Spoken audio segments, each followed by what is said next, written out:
Good evening, everybody. I'd like to bring this meeting to order and thank you for joining our closed session. City Attorney Logue will make a closed session announcement, and then we will welcome public comment on the item listed for closed session. City Attorney Logue. Good evening. This is City Attorney Jennifer Logue. There is one item on this evening's closed session agenda. Item 2.1 is a conference with labor negotiators regarding labor negotiations with Service Employees International Union, Local 521, the Eagles Association, the Police Officers Association, the International Association of Firefighters, Local 1965, unrepresented fire managers, unrepresented police managers, unrepresented department heads, and unrepresented confidential employees pursuant to California Government Code Section 54957.6. The agency designated representatives are Assistant City Manager Arn Andrews, Human Resources Director Maxine Gulo, Human Resources Director Maxine Gulo, Human Resources Manager Lindsay Bishop, and Charles Sakai of Sloan Sakai Young and Wong LLP. Thank you. Would any member of the public joining us virtually or in person like to provide comment on the closed session item that's listed on tonight's agenda? I don't see anyone. Anyone online? No? Okay, seeing none, then we will recess to the closed session and return at approximately 6:30. Thank you.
Well, we have a moment of quiet, so it's a good time to call this meeting to order.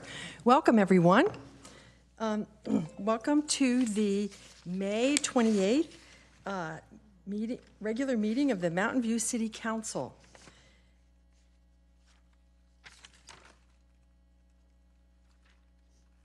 I would like to have everyone stand and join me for the Pledge of Allegiance.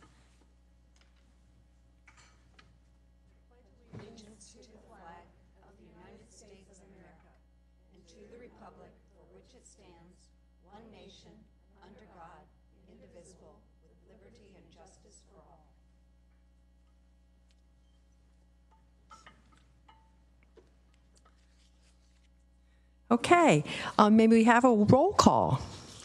Councilmember Abe-Koga? Here. Councilmember Hicks? Here. Councilmember Kamei? Here. Councilmember Ramirez? Here. Councilmember Ramos? Here. Vice Mayor Matichak? Here. And Mayor Showalter. Here. Quorum with all members present. Well, I am delighted to hear you say that. I would particularly like to welcome back Councilmember Ellen Kamei, who has been off on a parental leave.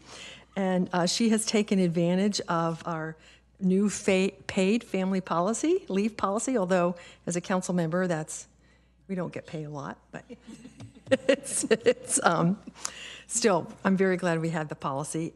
We've missed you. So welcome back. Okay. All right. So this evening, we have several presentations.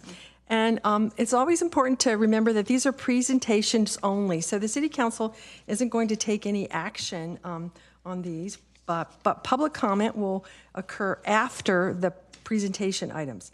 So if you'd like to speak on any of the presentation items, please submit a blue card to the Assistant City Clerk now. So the first one we are going to do will be the recognition of our outgoing Youth Advisory Committee members. And I would like those members to join me at the lectern.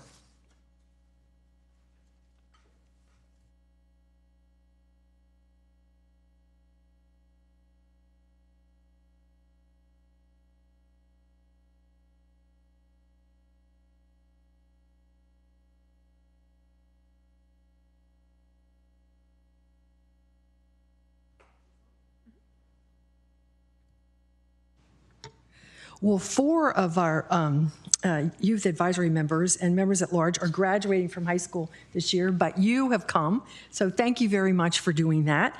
And I want to thank you. Being a part of this committee takes a lot of time and effort and leadership. So we would like to thank you for your hard work, your dedication, and the positive contributions that taking part in this makes to our community. We also want to thank all these members, some of whom have been involved with the committee for multiple years, for representing an important teen voice and accomplishing work plan items year after year. Each of these members and members at large help plan and lead several in-person successful events, including the Teen Wellness Retreat and Find Your Fit Teen Career Day. And they also contributed to the View Teen Center by attending drop-in activities and offering ideas to improve the center. Lastly, they used their voice to organize and lead Teen Week events and the Teen Friendly Business Award Initiative, which highlighted how valuable teens are to our community. So thank you again for your service to the Mountain View community and your time on the Youth Advisory Committee, and we wish you every success in your endeavors. Now, I understand that we have Ryan and Maya here. So, Maya, thank you very much, and Ryan, thank you very much. Would either of you?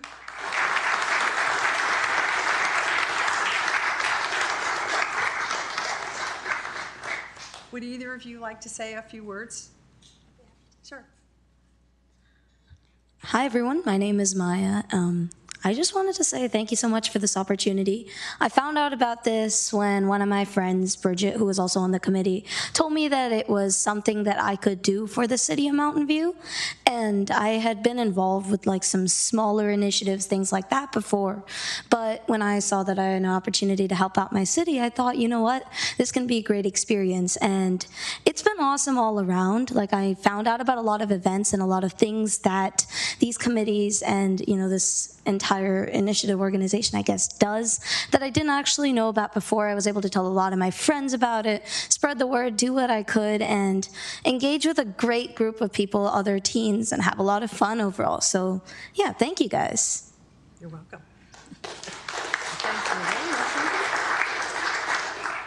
Hi, everybody. My name is Ryan. I've been on the Youth Advisory Committee for 3 years now. I was born in Mountain View, and I've lived here for my whole life, but it was really only after I joined the Youth Advisory Committee that I've really felt like a really strong sense of community and belonging in Mountain View. And in my time here, it's been really cool to see my ideas become a reality.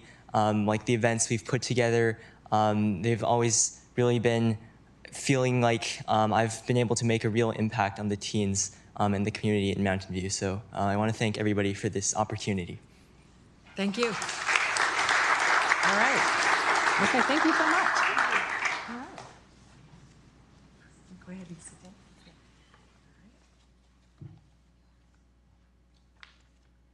Okay, and then our next, we're going to have, we're happy to be joined this. We're happy to be joined this evening by David Mineta, the CEO of Momentum for Health, to accept the proclamation for Mental Health Awareness Month. Hi, David. Thank you so much for being here. Yeah.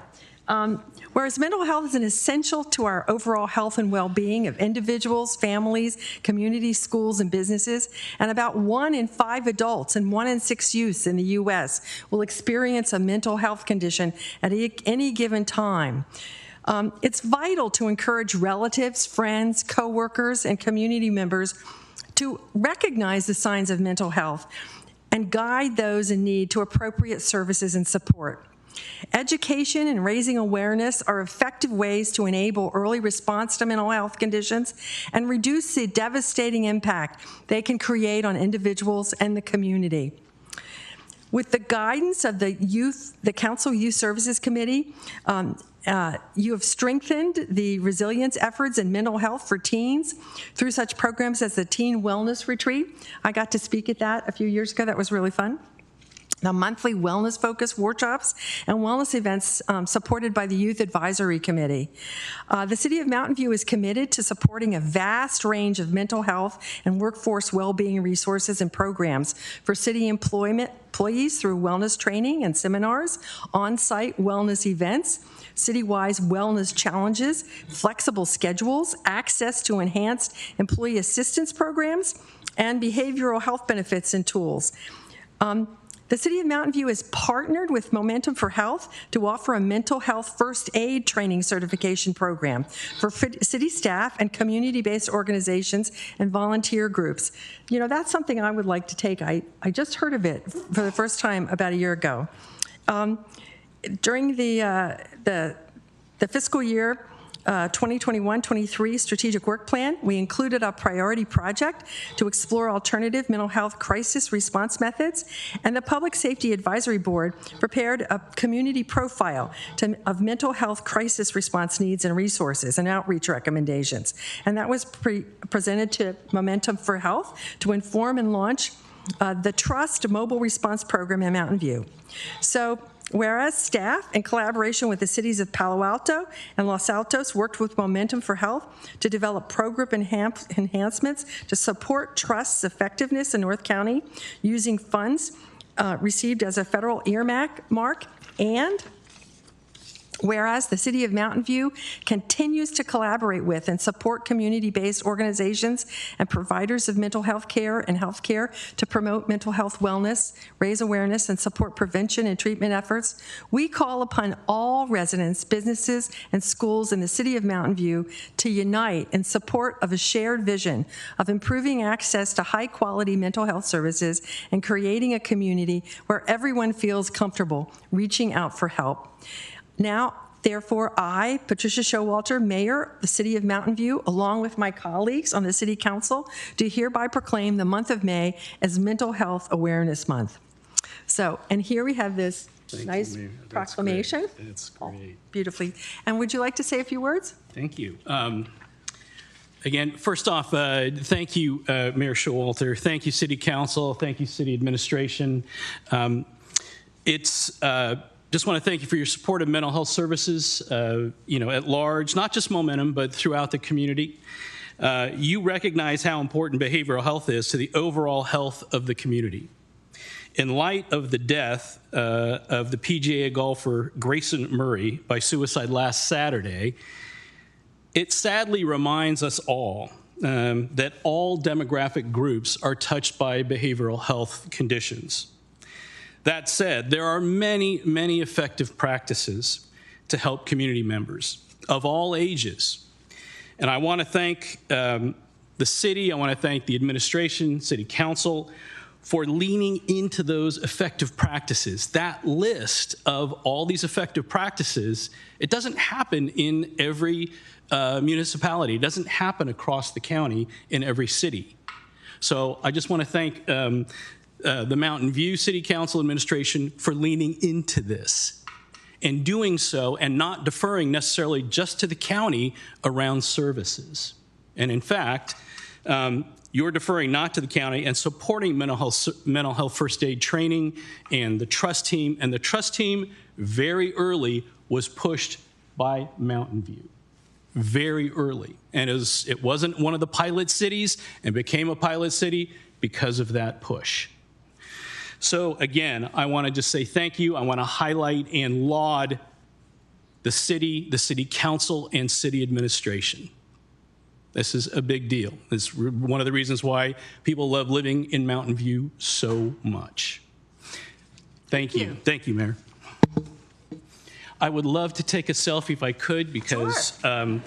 I was instructed I have to get a picture of this, and I am not the selfie. Well, we could probably get Christine to help us. Could we? Sorry. I know she is very good at this. I just don't have the arms for it. I just. I don't either. Yeah. 1, 2, and 3. Thank Great. you. Thank you very much. Thank you, ma'am. All right. Thank you. Okay.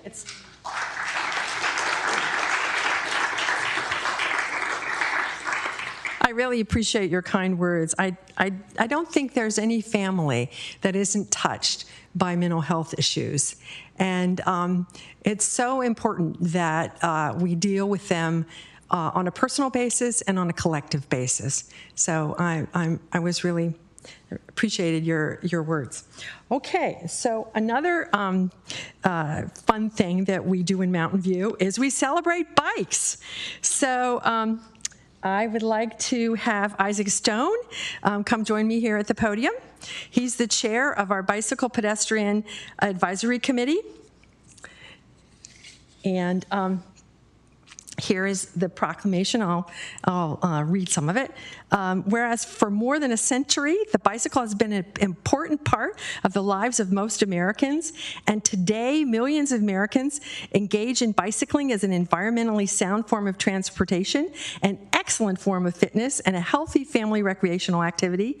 And whereas the education of bicyclists and motorists as a proper and safe operation is important to ensure the safety and comfort of all users, and whereas the League of American Bicyclists and Independent Bicyclists throughout our state are promoting greater public awareness of bicycle operation and safety education in an effort to reduce accidents, injuries, and fatalities, and whereas Mountain View has been named a silver level bicycle-friendly community by the League of American Bicyclists, Now, therefore, I, Patricia Showalter, Mayor of the City of Mountain View, along with my colleagues on the City Council, do hereby proclaim May as Bike Month in the City of Mountain View.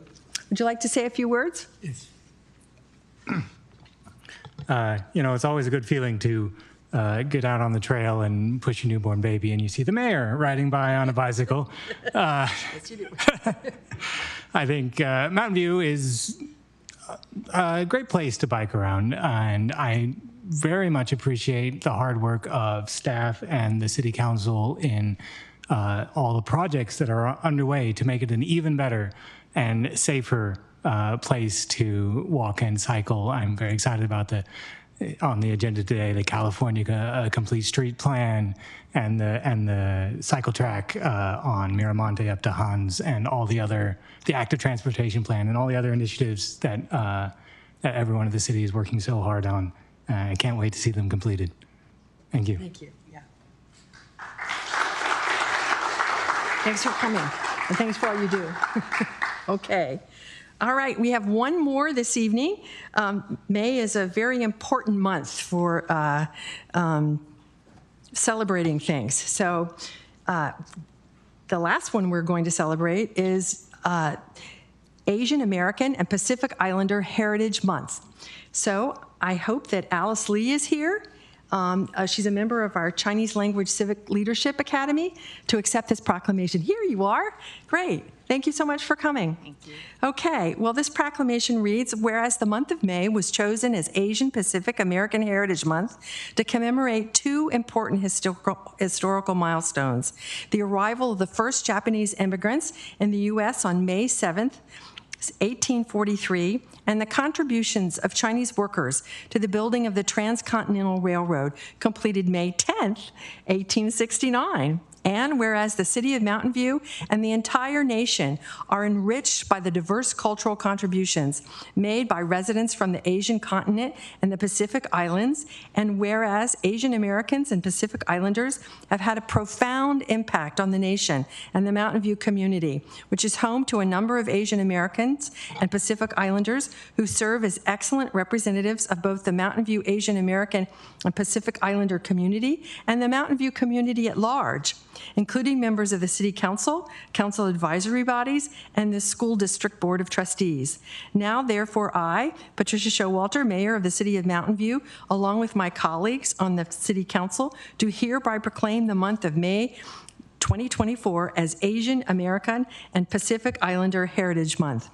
Here you go. Thank you. And I would just also like to say that we celebrate this not just in May, but we had a huge community celebration at the Lunar New Year, which was great fun, and literally thousands of us took part.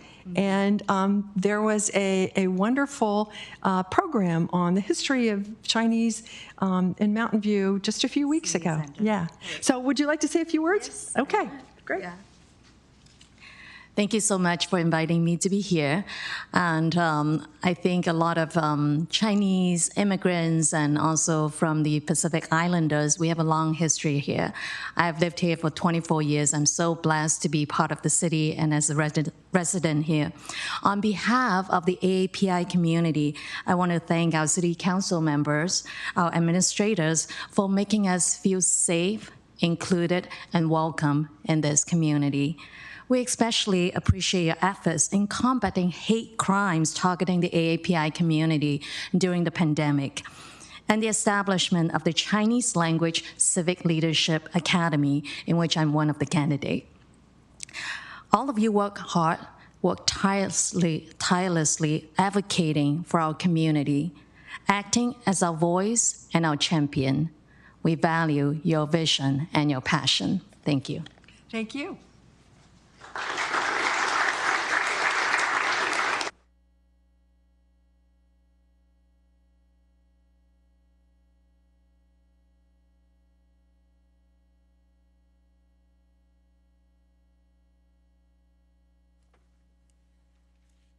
So now is the time for public comment. Is there any public comment on this?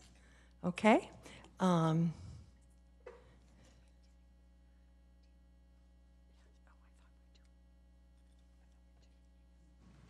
Tim? Greetings, Council. I'm Tim McKenzie, he, him pronouns, nearly decade-long resident of Mountain View, Montaloma neighborhood. The mental health proclamation is excellent. Thank you, Trust. I'm very glad to have this as part of our community. But as was said, we worked hard in the city to become a pilot program for this county level thing. And with the passage of Prop 1, this was county funds. County funds that used to go towards behavioral health is now going towards housing with Prop 1. So I'm concerned about the future of trust and mental health services within our community. And I think that we as a municipality should think very deeply and carefully about what resources we have, how we're allocating them, and make sure that we can, if there are things that happen at the county level, that we don't lose those necessary services. And that we maintain as a city providing the things that we as a community need. And bike month, yeah, go bikes. I bike everywhere. That's how I get everywhere. And just want to make a note about, I know we're pushing towards it and thinking about safety for bike riders, pedestrians, everyone, but really thinking about what keeps us safe on the roads, what sorts of things do or do not keep us safe or give the illusion of safety, and keep those things in mind also. Thank you. Thank you. And now it's time to hear from some of our council members. Councilmember Ramos. Thank you, Mayor. I actually noticed when we first got the agenda out, we're like, oh my gosh, that's so many presentations. But it's hard to even pick, if we had to limit how many presentations we had, how would we pick out of these 4 really important presentations? I'm so proud of our youth that have been giving back and been doing so much work to help our city really make an impact on our city. I think our city has really great futures with the youth that we have and the youth that have dedicated so much of their time to a lot of their work here to outreach and to ensure that other youth are engaged in our city. I think you do incredible work. And I am so happy we're looking at the other proclamations like the Asian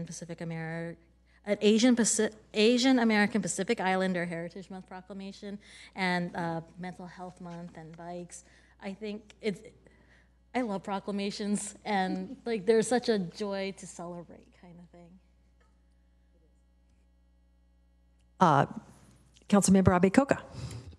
Thank you, Mayor. Yes, May is definitely a month full of celebrations. Personally, it's my birthday month, so it's always been special to me, but just really happy to see, and this will be my last May on the council, and so just wanted to make a few comments. Thank you to our Youth Advisory Committee outgoing members. I got my start on a Youth Advisory Commission in San Mateo a way long time ago, and so I really value the involvement of our young people, and I'm just really impressed by our YAC and just so much how much you do and how involved you are in our community, and I wish you the best in your next chapter in life, and I hope that you will come back and be involved in our community once you've graduated and come back home.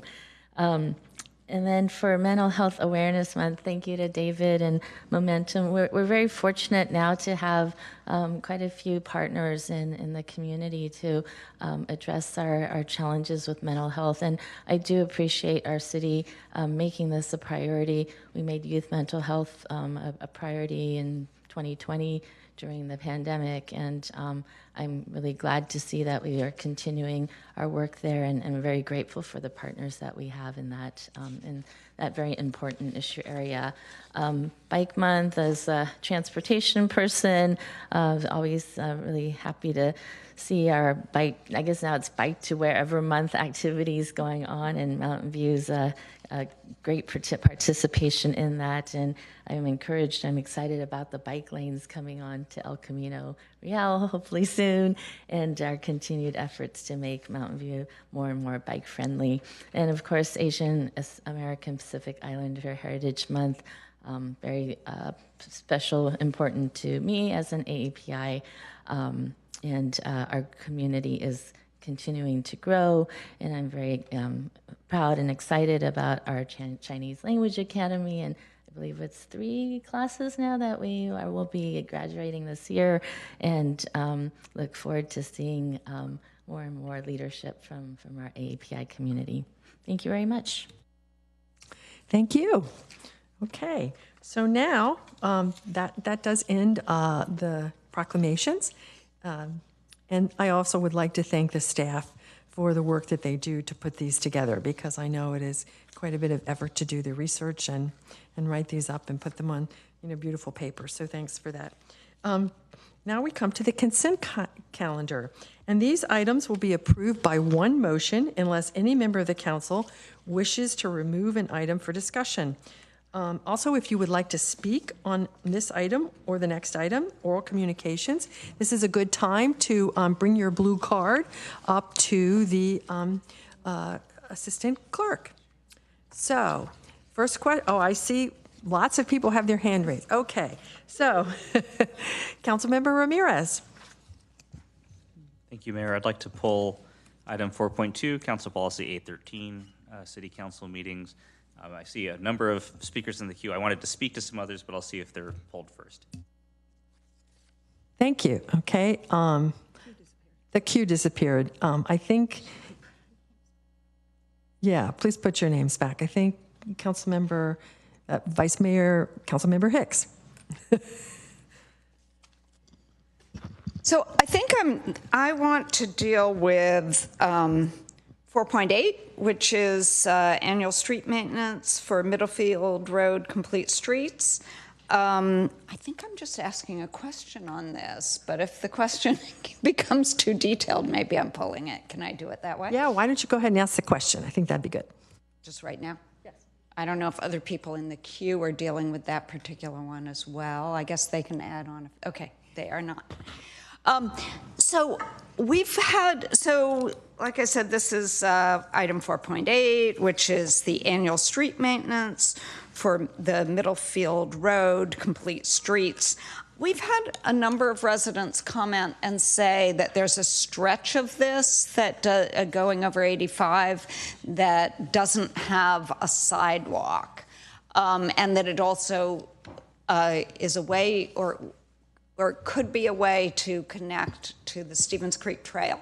And I'm just wondering if there's been some suggestions through our email, which maybe you've read as well, about how to possibly add in a sidewalk in terms of not a full sidewalk, but labeling the bike lane as a shared sidewalk bike lane.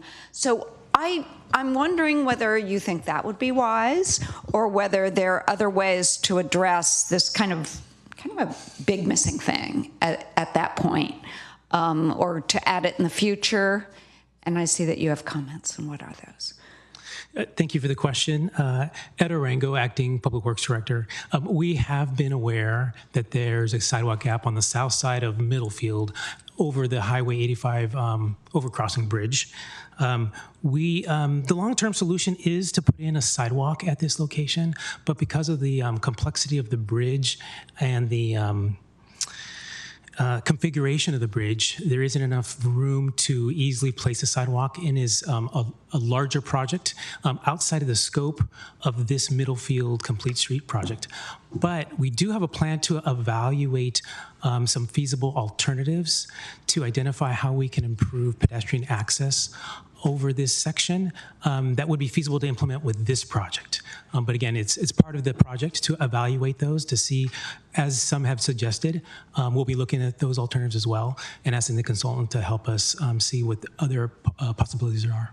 Okay, great, because I thought members of the public brought up a great point. So you'll be evaluating it, and like the easiest thing that was suggested was a shared bicycle sidewalk, which is not ideal. Is that something you would be considering, or are you considering something more than that? We don't know what the menu of possibilities are for this, but that could be one of the items that we would be evaluating.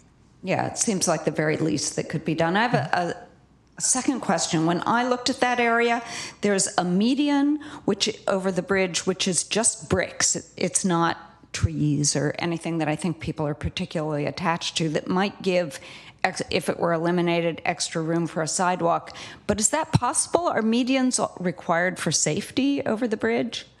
I'm not familiar if it's required for safety at this particular bridge, but we can evaluate to see if that utilizing that space could be also taken advantage of as part of the effort to look at the different options. But it is very complicated to add on a sidewalk to the bridge. And again, this is a facility over Caltrans facility, which I don't remember if it's a Caltrans bridge or if it's our bridge, but either way, it is more involved. But we are looking at what could be some easy solutions that we can include on a near-term basis to provide this access. Okay, well, great. Thank you there were a number of concerned residents, and I became concerned as well. So thank you for providing those details, and I look forward to seeing the analysis. Okay, Vice Mayor Matichak. Thank you. I'd like to pull item 4.6, which is the Downtown Precise Plan Comprehensive Update. So perhaps when we discuss that separately, the recusals could be done at that time. Thanks. Okay, well then we'll move to Margaret. What's your? I was actually going to do my recusal, but I can wait. It's on the vice mayor's item that she pulled on 4.6. Okay, do you have another item you want to pull? No, that was just... That was it. Okay, go ahead with your recusal then. That's great. Okay.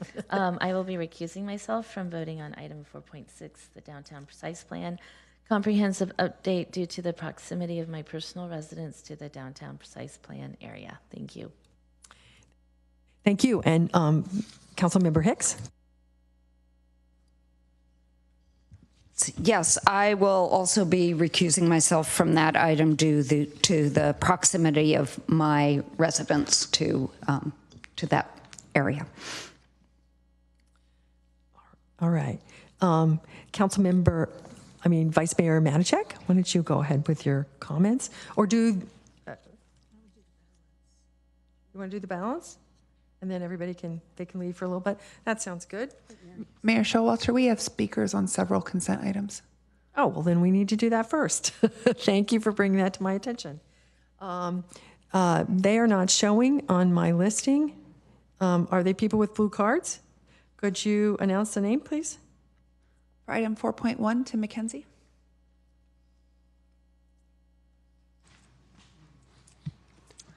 Hi, all.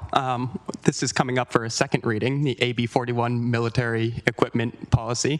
When it came up for a first reading, I believe it was the mover of the motion who said that it was simply a compliance thing. We're just checking the box, doing compliance. And I think it's worth reflecting on why we have this compliance thing. AB 481 was passed by the state legislature to give our elected representatives democratic oversight over the military weapons that city employees have. And part of that democratic oversight is that when the police department asks for new military weapons, the council has an opportunity to not let that go forward. It's not simply checking a box. It was affirmatively taking an action to allow this situation. I don't know what the state legislators were thinking, but when 481 passed, I'm sure that they may have had in mind that if a police officer left a military weapon unsecured and at a school and a child shot it, then maybe the city council could have a brief bit of democratic oversight and decide not to spend tens of thousands of dollars to get fancier, newer versions of those same deadly weapons that a police officer let a child shoot. I know this is second reading, it's consent calendar, it's just going to pass. But even though you have made and are about to make the affirmative decision to do something, not just checking a box, that doesn't mean that funds have been allocated. When the budget comes up, I would hope that there is not an extra $65,000 for the police department for these weapons, especially after what has happened in the past year. Thank you. Thank you. Any other speakers? That's the only speaker we have in person. We have several speakers on Zoom, and I'm not sure which item they're in. I can see them. Thank you. Bruce England.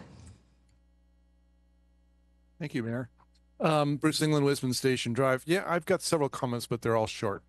I want to voice support for what Tim just said on the funding priorities for PD. I understand the arguments for why they want or feel they need that equipment, but I think a reexamination of the priorities would be in order related to that. And on a couple other items on study session policy 4.2, I know that was just to make things more clear. That's great. Study sessions are really important. And I just want to say that from a public community perspective, that we really count on getting early access to plans and proposals, just like you do, so that we can comment early. We were often told that it's too late for us to provide our comments. So study sessions are just so important for that. So any clarification, anything you can do to promote those, great. California Street is a really important project. There are people who are concerned about what might be compromised, parking and things like that. There are trade-offs in that project, but it's a great project, and I hope that you will proceed with that without it being held up. It's been ready to go for a very long time and needs to go. And then lastly, on Middlefield, that overpass, I am one of the concerned citizens that Councilmember Hicks mentioned. And I really encourage you to move that proposal or that idea forward of making the improvements that are needed there. There are different options for doing it. They should all be explored and figure out which one is the best way to do it and go forward. Thank you. Thank you. Next would be April Webster. Hi, thank you. I would like to follow up on two of the items that Bruce just mentioned. The first is Middlefield, and that sort of gap in the network over 85 is actually a Caltrans right-of-way, where I have requested that be added to the list of places in the D4 bike plan back in 2021 and again recently, because we're working on the plan right now. I'm on the back for the Caltrans D4. And I think that stretch, I think staff and council should push on Caltrans to have that gap addressed, because it impacts the connectivity of that area. And, you know, different councils like Palo Alto are actually having success right now in pushing Caltrans to make improvements. And I know there's a development going in along Middlefield, and you can't actually, there's a huge long stretch there without a sidewalk. You can't connect to the Stevens Creek Trail because there's no sidewalk on that side. So you have to walk quite a ways around. I'd also like to talk about the California Street pilot. I also want to say I think this is a really exciting project.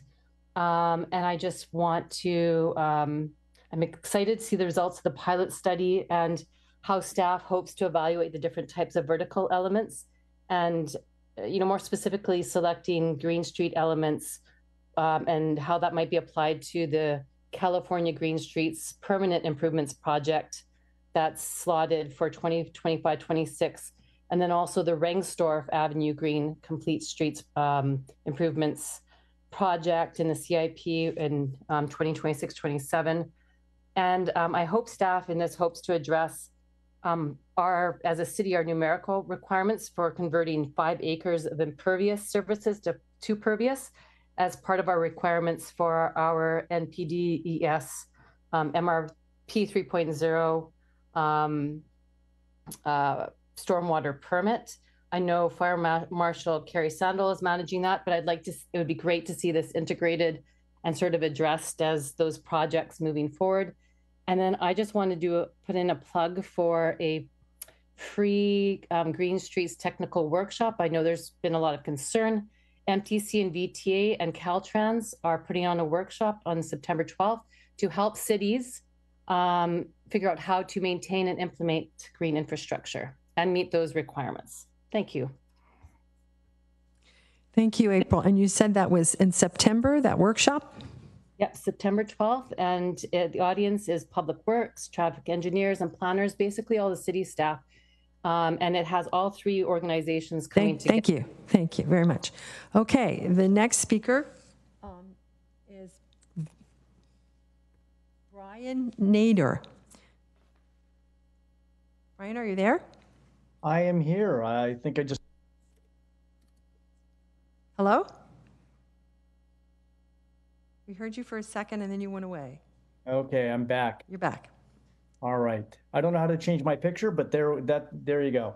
So first of all, I want to thank the City Council for their support for the Learning Links preschool we operate in Mountain View.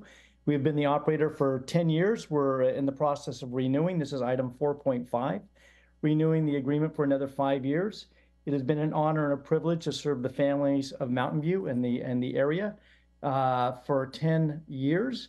One item on that that we want to look at adjusting, and that is the school hours. So right now the school opens at 7. We had put in the consent document to change that to 7:30. We have heard from a couple of parents that it would create a hardship for them for work. So we'd like to revise our proposal and leave the current school hours opening at 7 and not change that in the consent document. I will note for the council, the reason that we had made that change is staffing in preschools has been a challenge over the years. And therefore we wanted to shift the hours to allow more flexibility for our staff. I will say we've made a concerted effort, hired outside recruiters, and have made great progress in the last month and certainly in the last actually couple of weeks in filling open positions. So right now that is not a need to do that, and also to accommodate parents' needs. We want to leave the school hours opening at 7 a.m. in the morning. So I just wanted to share that with the council and also with the City of Mountain View constituents. And I'm happy to answer any questions. Thank you very much. Okay, the next speaker is Alexis Aris. Alex Aris, sorry. This is very small print. Yes, thank you. I live on California streets. I have recently become aware of the California Street pilot project. Therefore, I didn't have a chance to participate before, but it is very important to me. There are certain elements that I don't like about this project, while I appreciate certain other parts. But some of the important points that I would like to make are as follows. The first one is the project includes a road diet from 2 lanes to 1 lane on each side. It is not certain this will decrease accidents because due to decreased capacity of the road, it may actually lead to congestion and frustrated drivers, which can cause accidents besides delays. I think there may be other ways to decrease accidents and increase safety through other types of improvements, such as increasing visibility. And the other thing is the plan includes removing 63 parking spaces out of 275. It's not clear to me that this is necessary. There may be solutions where fewer parking spaces are removed, such as marking the curb red on the left longer to increase visibility sufficiently longer. If parking spaces are decreased, I think there should be an equivalent of increased parking spaces provided at a reasonable distance. Another item is the pilot project is quoted to cost up to 4.63 million, which uses 2.87 from the SIP reserve fund. And the full project is estimated 30 million, but without a plan for funding it. If there is no clear plan to fund the full project, I think it is better not to fund the pilot project either, because we could revise the plan to make cheaper, meaningful improvements. And I think we should definitely prevent decreasing capacity and efficiency on California streets, and therefore a road diet should not be implemented.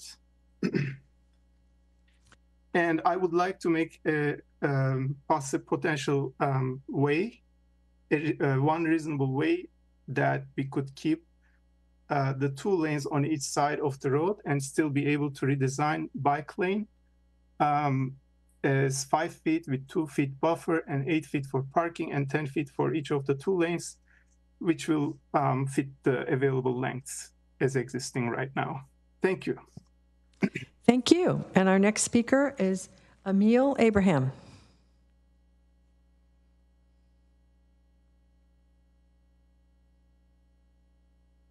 Hi, can you hear me? Yes, we can. All right. I'd just like to comment on the Middlefield project and the California one. I appreciate the comment on the previous commenters stuff about the sidewalks. Yeah, it's like a big hassle. I live like at Eads Middlefield. So yeah, anything to make that working, like whether short-term or long-term plans is beneficial there. And yeah, I'd like to also encourage working with Caltrans because they've been receptive with the ECR project. So I'm hoping that they'll be receptive to help with this Middlefield one as well, since it's like combined like jurisdictions and stuff like that. And yeah, on the California Street project, I'm loving the vertical treatments, trying that out and collecting all that data before and after. So hopefully we can see similar like projects like that and similar vertical treatments throughout the city. Getting consensus on that kind of stuff is really important. Yeah, just vocalizing support for both of those. Thank you very much. Thank you. Now, I understand we have some people in person that would still like to speak. Cliff Chambers. Cliff Chambers. Welcome.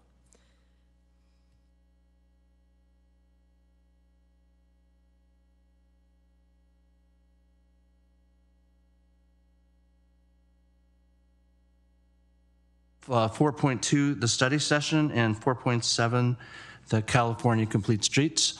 I'm Cliff Chambers, Mountain View resident.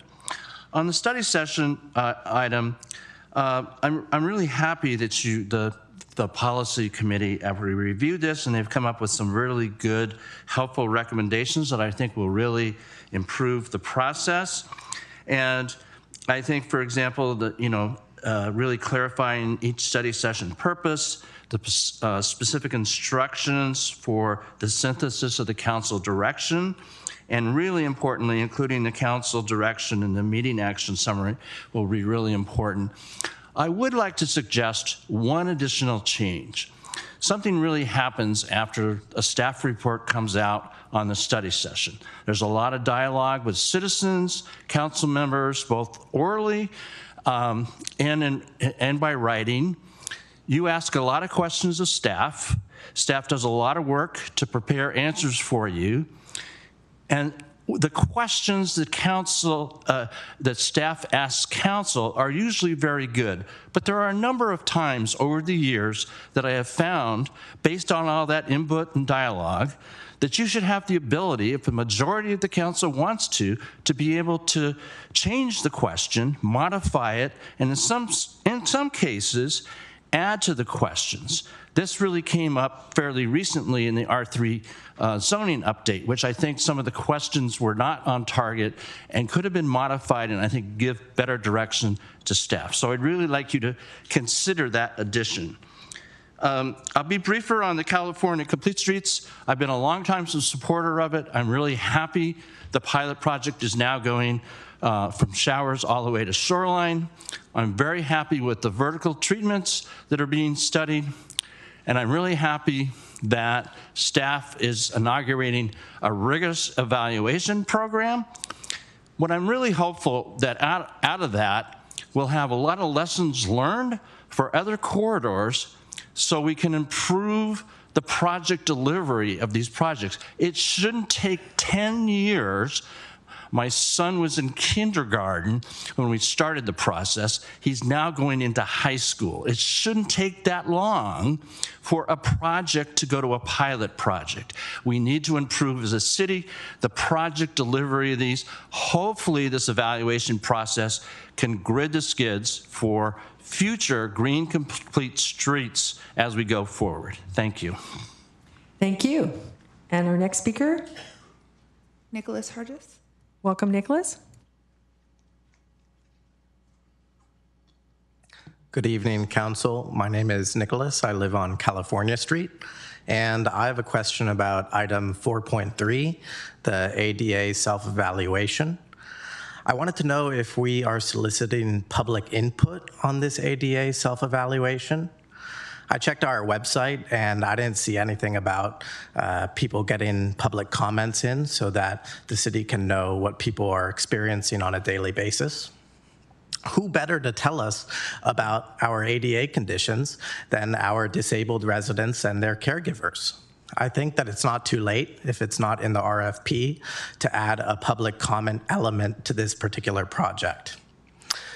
Some partners in this to get the word out there and to make sure that everyone knows about it can be El Camino Healthcare District, our assisted living facilities, Ability Path, and the housing developments that are particularly built to accommodate people with disabilities.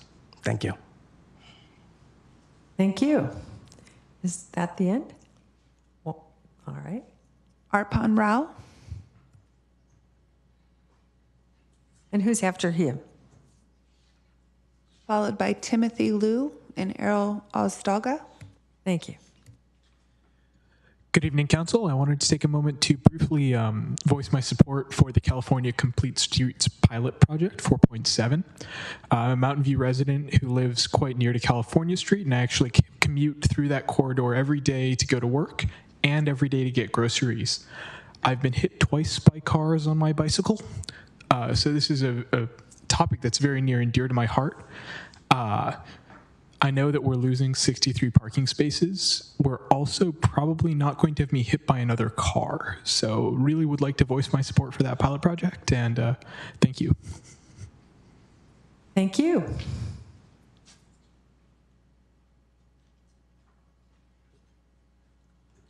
Good evening, Council. My name is Tim. I live nearby, also a Mountain View resident, and I would like to voice my support for the California Street pilot project. I currently use California Street multiple times a week for using my car to do errands and various other trips. And were the project to go forward and be completed, I would absolutely switch to using my bike. And so I'm very excited and would like to voice my support. So thank you for your time. Thanks for joining us. Okay.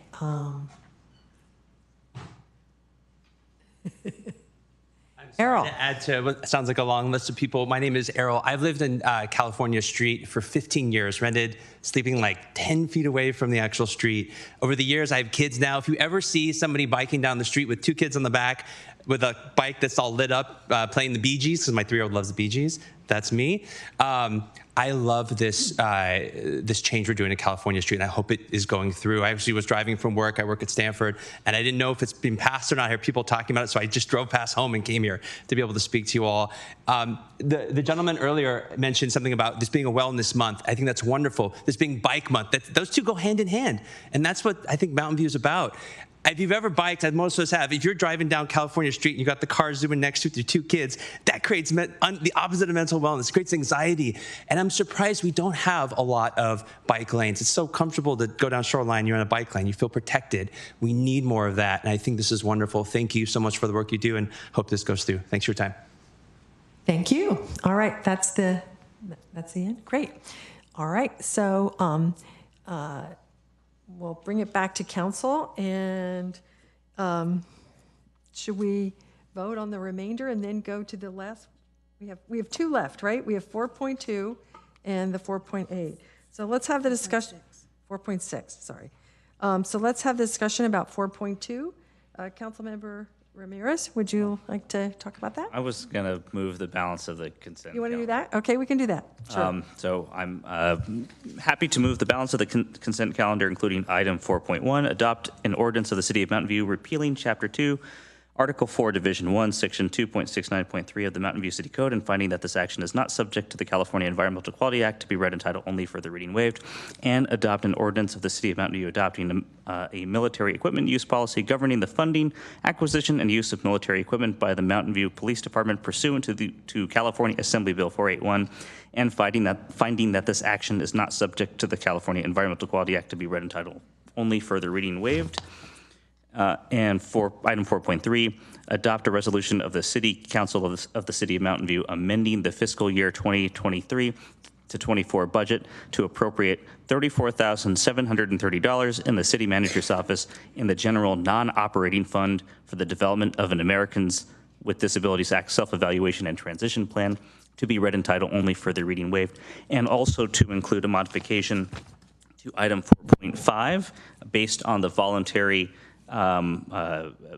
concurrence of the operator of the child care center to retain the current hours and not amend the hours.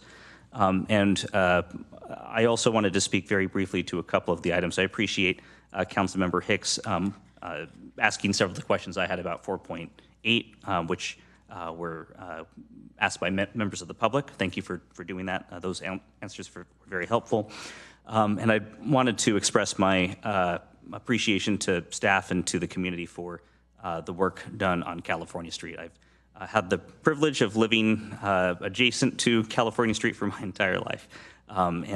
This project is, I think it'll be transformative. I'm very excited to see it implemented and agree with many of the members of the public who spoke about some of the safety concerns and anxiety of traveling down California Street. So very, very much looking forward to that and seeing similar projects constructed across the city.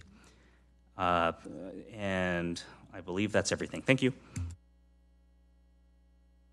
Thank you. And Councilmember Ramos, do you second that with all of those changes? I do second that. I just had one question. I did want to see if it would be a burden to staff on item 4.3 to take Mr. Hargis's suggestion. If it's too much for staff, then I'm fine letting it go. But if it's not too much, I don't mind adding that in.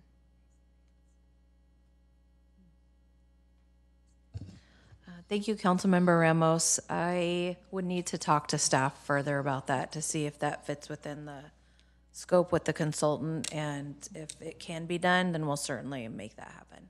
All right, thank you so much.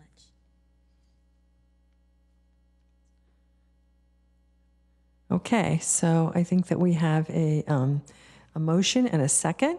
It's time to vote.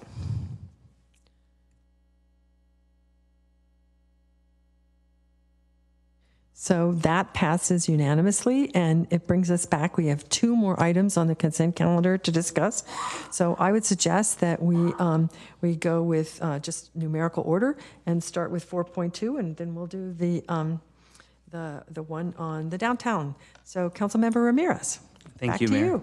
Thank you, Mayor. I appreciate it. I had a chance to share the recommendation that Mr. Chambers has shared with the council, with the city manager's office, and Assistant City Manager Audrey Seymour Ramberg helped come up with, I think, an elegant solution, and I've shared it with the city manager, and correct me if I'm wrong, I think there's support from staff.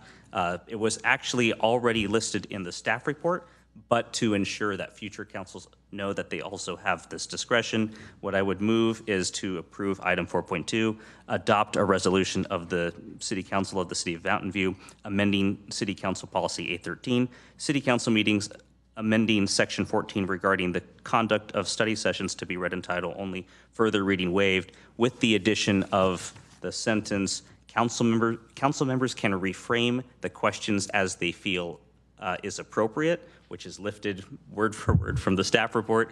I guess I think the assistant city manager had a good location for that sentence. I can't remember exactly what it is off the top of my head, but basically to include that, just so the future councils understand that we retain the discretion to answer different questions if a majority of the council chooses to.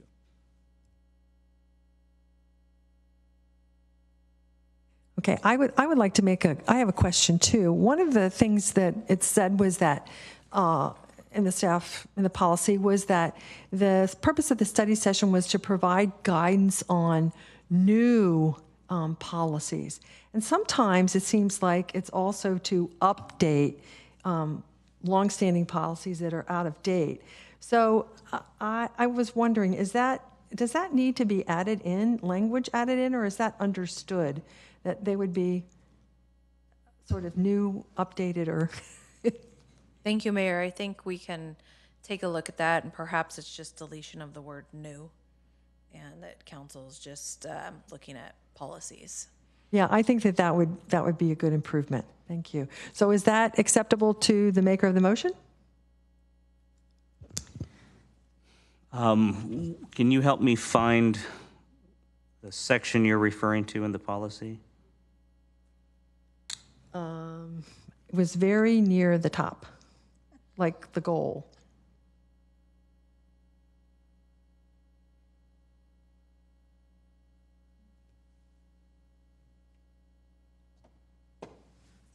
So, Mayor, what I'm seeing is A1, provide initial and/or interim council direction to staff and allow for public input to develop a scope of work for a policy project or program for which no prior council direction has been provided and/or no other guidance is available to establish a clear and appropriate scope. Right, and the thing that I found troublesome was the idea that no other guidance was available, because sometimes there has been guidance available previously. It might have been 3 or 4 years ago, it might have been 10 years ago, but there was guidance available, but it's no longer relevant.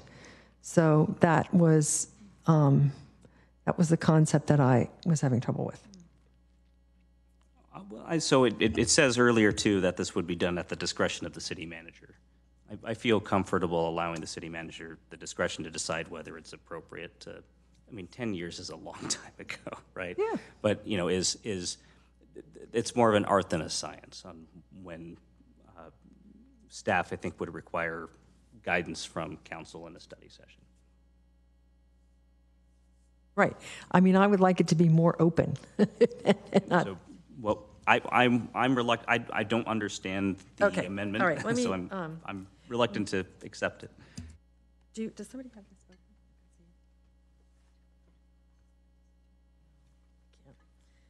open?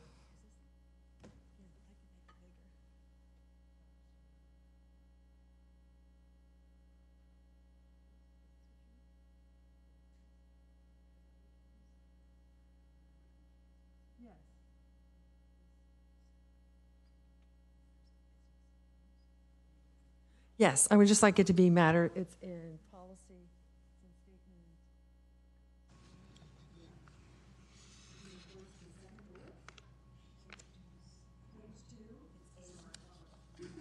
Second bullet from the bottom should just be. It's A1.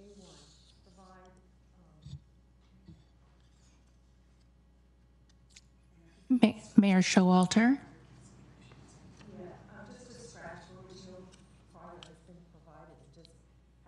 Session when we need direction, not whether or not it's been provided. Does that make sense? I understand the issue that you're raising, and I wonder if the language change under item A1 in section 14 to say no recent or relevant direction has been provided. Would that satisfy? Yes. Okay. That'd be good. All right. Okay. Thank you. All right. Is that acceptable to the maker of the motion?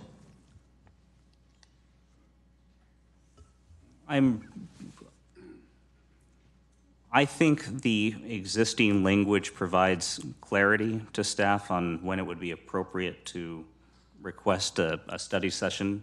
My difficulty is sometimes we'll have study sessions that are quite near in proximity where we're not able to act quickly because we're not agendized for action. And I would rather, I don't want to come back after a year for another study session when there really isn't a need for one. I would rather dispense with items and get work out of the way. Well, we talked about this extensively in the CPPC. I think my sentiment towards the study sessions concept is pretty well known. I'm happy with this language. Okay. All right. Do we have a second?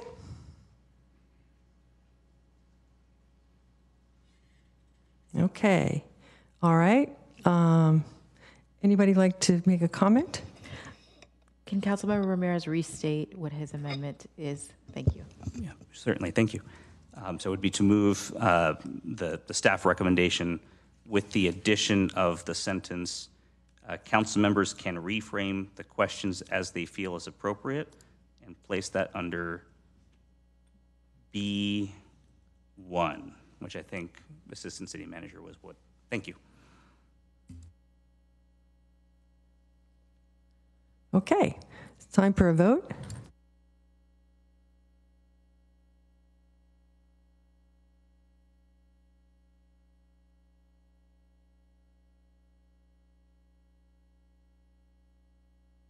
The motion passes 6-1.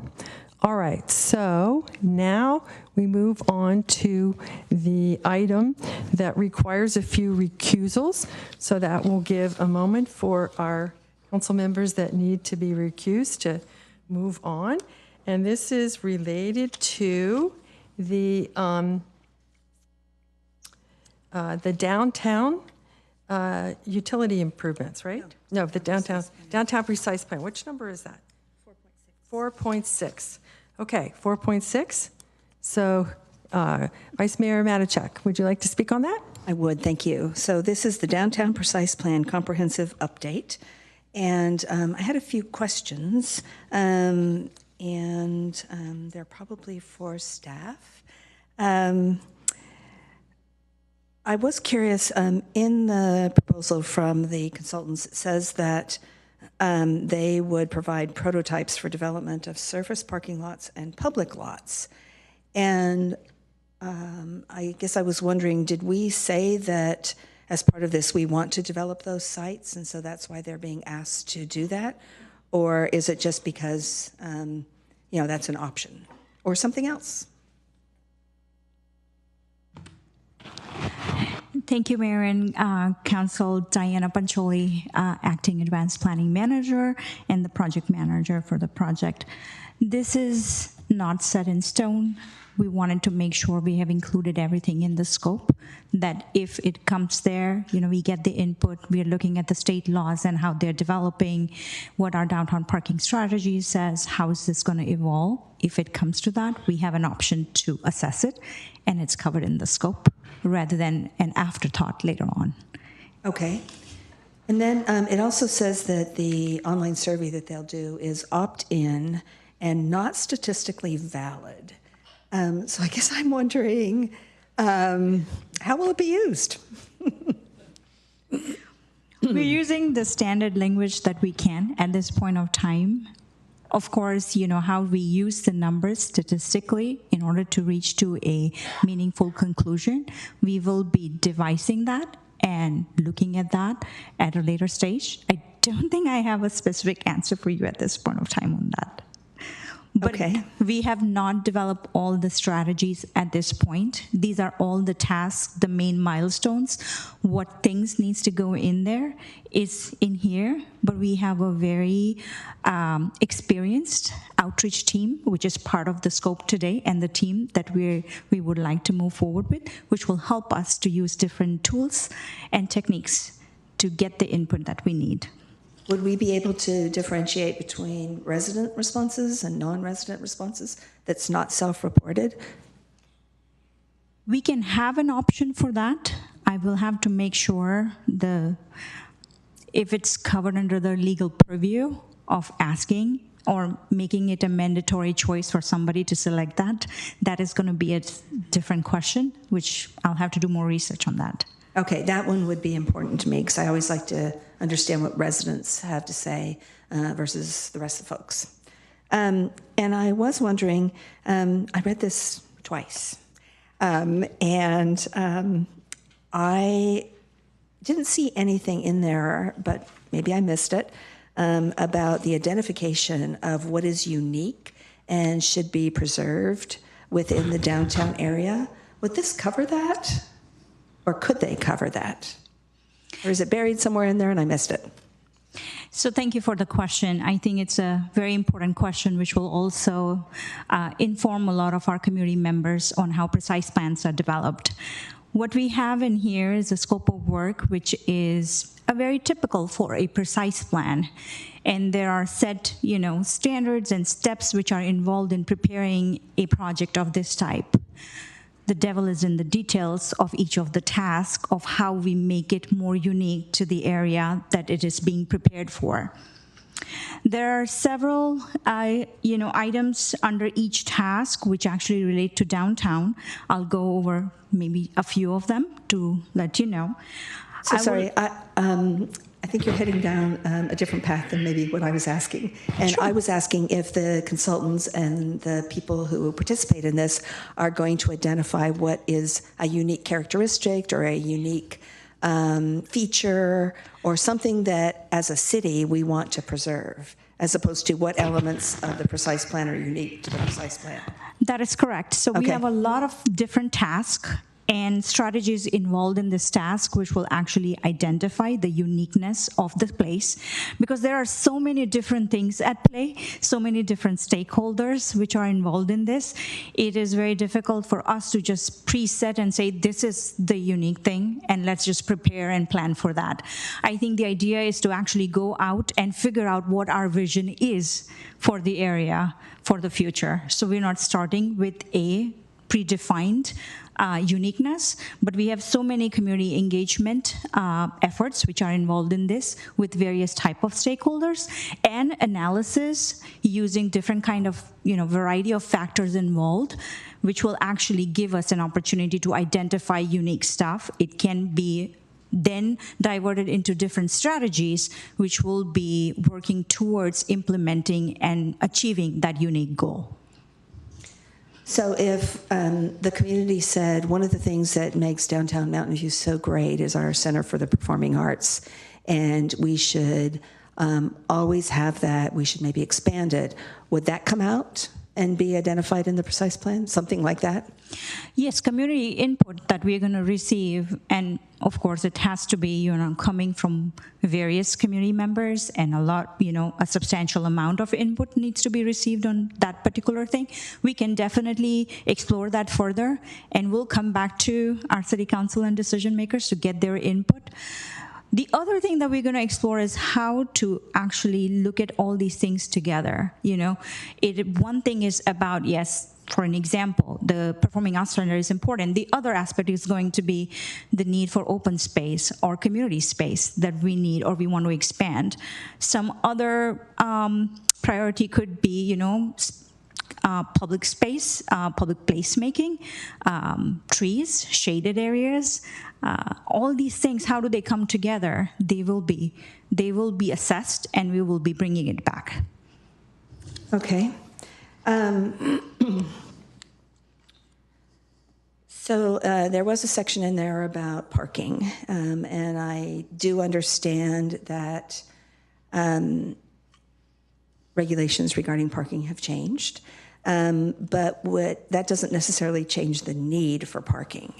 And so I was wondering if they were going to look at the need for parking, given the makeup of the businesses, especially the restaurants that are in downtown. I remember a council meeting quite some time ago, there was a statement made that our parking regulations are greater than the standard, and that was true except for restaurants. And we have a lot of restaurants downtown, and therefore we have a lot of demand for parking because it is a regional draw. And I'm wondering, are they going to look at that, or are they just looking at parking requirements and not parking needs? It's going to be both. We're going to look at the needs as well as the requirements. We're also going to assess how are we going to look at our parking standards in view of the new state law, and how do we fit the needs and the demands to make sure that our downtown flourishes. Okay. I did see in there about streetscapes coming up with different options for different parts of downtown. But I was wondering, how much focus is there on walkability of the downtown? I think there are a lot of tasks which are shown in here, which actually points to it. Both pedestrian and bicycle movement is very key to a successful downtown, especially the ones that we want to see through our various other initiatives that are going on. So it's very important. I think one of the key parts of this scope is the fact that it is trying to coordinate with so many other city-led efforts, and some of them are the improvements on Castro Street, whether it's about pedestrian or bicyclists, the Castro Ped Mall, the Great Separation Project, the Transit Center Project. These are all tied together with the core factor that we want to improve walkability and bicyclist safety in the area as well. Okay. I guess that's all my questions. Looks like Councilmember Kamei is in the queue. Yes, Councilmember Kamei. Great, thank you. Councilmember Matichek's line of questioning had me kind of jogged my memory, which is, will we be able to add and call out, I didn't see it in the staff report, our neighborhood associations to make sure that they're included in our outreach as well as the CNC? Sorry, did I miss it? Did I? No, definitely. Okay. We have a very robust outreach. I saw everything listed except for the neighborhood association, so I thought, okay, if everyone's getting called out, I just want to make sure, since this will be our downtown comprehensive plan. So I just wanted to underline that, and maybe we can add that into the staff report, because I saw everyone else listed. I don't want anyone to feel left out, especially since it's definitely. I think we started with our neighborhood associations even before coming to council at the November 7th study session, because we want to have a very good relationship and have more input from them. Great.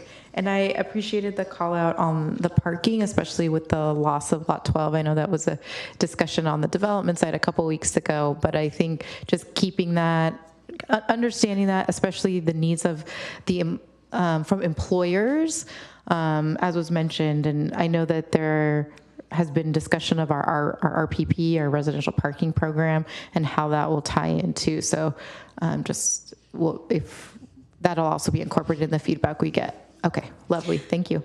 We also have our implementation of our downtown parking strategy, which is very core to assessing parking in downtown as well. Okay, Vice Mayor Matichek, your light is still on? I turned it back on because I'm happy to make the motion, which is the staff recommendation, but I also want to add that I want to make sure that the consultant specifically asks what our residents think is very unique and valuable in the downtown area, and they want to preserve it or expand on it. So that would be my addition to the staff recommendation. Thank you. That's great. We have a seconder, Councilmember Kamei. So I don't see any lights for comments, so now it's time to vote.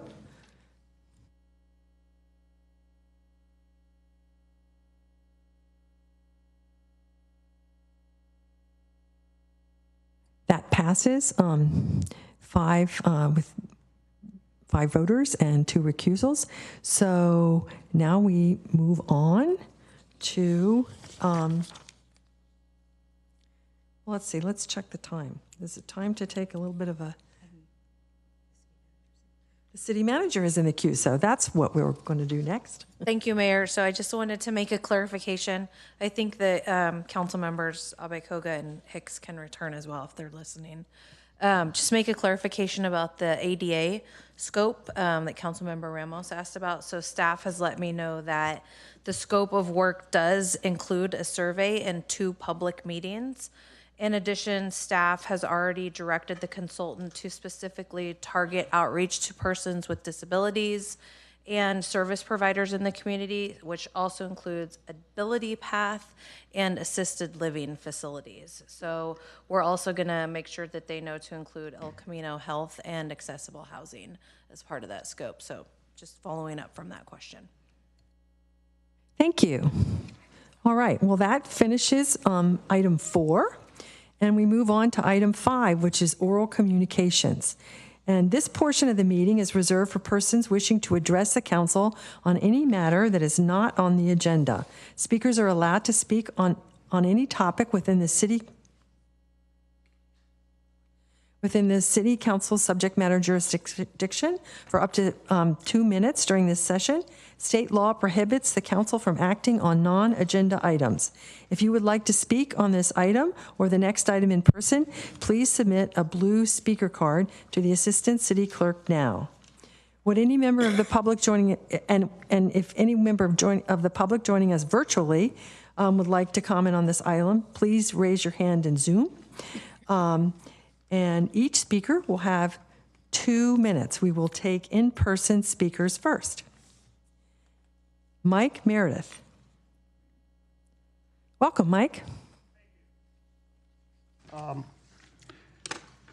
The condominium project at 400 Del Medio Avenue has been in violation of the California Construction Code since October of 2018 when cited for dry rot and cantilevered balconies.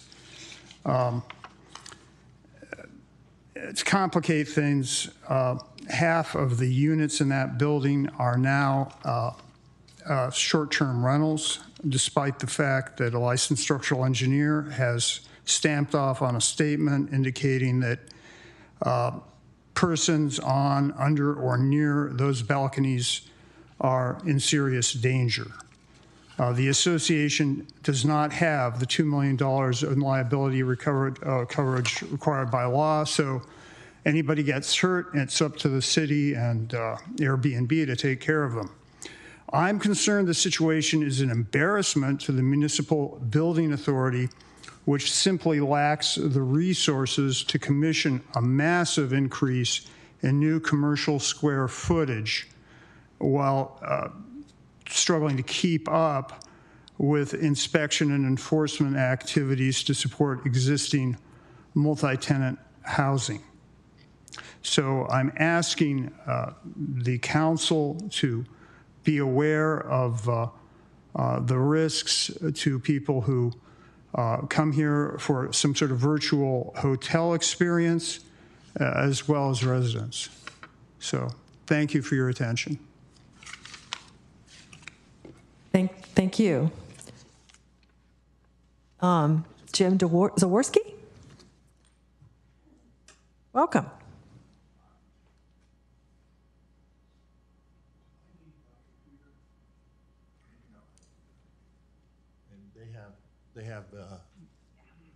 Okay. Oh, so you're going to be sharing something with us. I have something shared. Great. I'm here on behalf of 4 people in the room, 3 people on Zoom, and 15 online.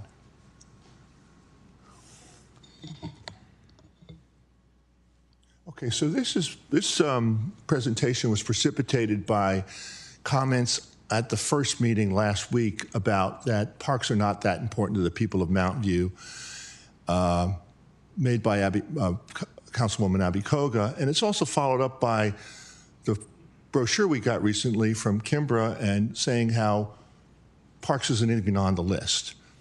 I'm very grateful to Councilwoman Matichuk for commenting that if you live in one of the 4 districts that essentially has no parks, that is very important. And it's very important to the people that live in areas with no parks. It might not be important if you have a lot of parks, but it's very important to the people in my community, in San Antonio, in Thompson, in Rex Manor, and in Thayerkoff. Next slide, please.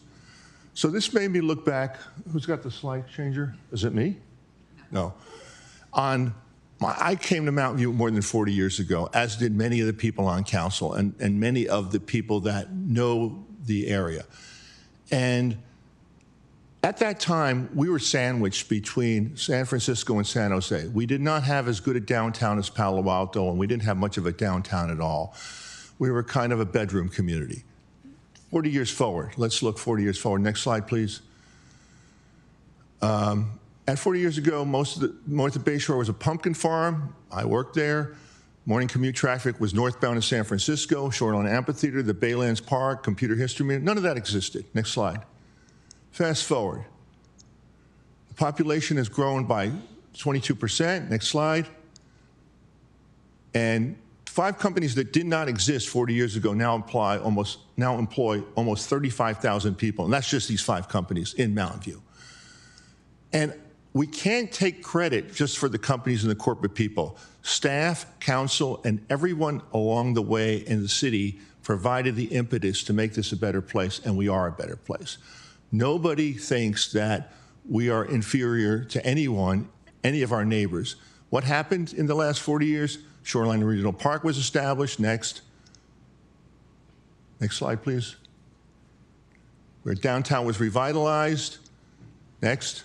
You can go fast through these. New Performing Arts Center was built. Next. New library was built. Next. And the amphitheater was built.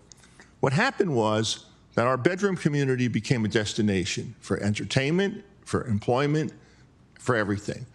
I really was very proud 3 years ago when KCBS called up Mayor Kamai to ask about what was going on during the COVID pandemic and see how we were dealing it, how we were dealing with it well. And the city manager should take credit for that too, that we dealt with it very well.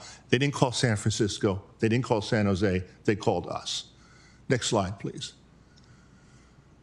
So we did a lot of products that were community facing that successfully completed despite 3 recessions, that improved the quality of life in Mountain View, and as a result, tax revenue, businesses increased. In fact, we could say we created our own problems because it increased too much and the price of property went up here, squeezed people out, but at the same time, we were successful as a council, as a staff, and as a community. Next slide, please. Fast forward. It's hard to quantify that people need a place to walk for their seniors, that people need a place to play, and that the people that don't have it feel very strongly about this. Next slide, please. That 3 areas don't have but 1/5 to 1/7 the Quimby ratio, and we're not doing anything about it. We say we're buying property, but we don't have money to buy it. Next slide, please. We have bad revenue with revenue polls. We have a situation right now where Mountain View Wisman School District said we're going to spend money on kitchens, we're going to spend money on science classrooms, but we got fences, we got lights, and we've got signs that glow in the dark. We don't believe in these polls that say, what are you going to vote for? Because we'll put anything on there. Next slide, please. Today we have less park space than we did 10 years ago. Next slide, please.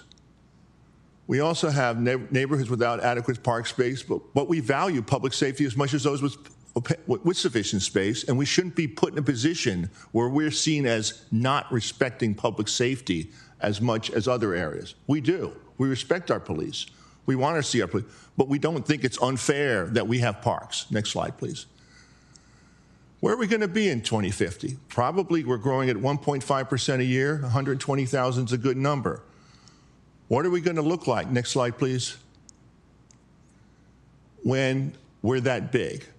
What we're looking, I don't think that this council is of any less, and it's probably of more capability than the councils past that had a vision for what Mountain View should look like 20, 30 years from now. But we need to articulate that, and we need to tell our citizens what that vision is.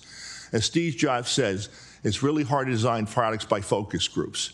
You can't go out and ask people what they want because a lot of times they don't know. Most of the people on this council have been here for 30 years. They know. The consultants don't know. The people that you do polling might not know. We know, and we're looking for you for leadership, and we're very confident that you can provide it, and that's what we want. Thank you very much. Thank you.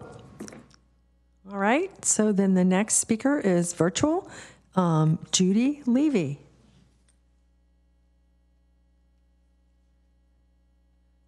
Judy, are you there?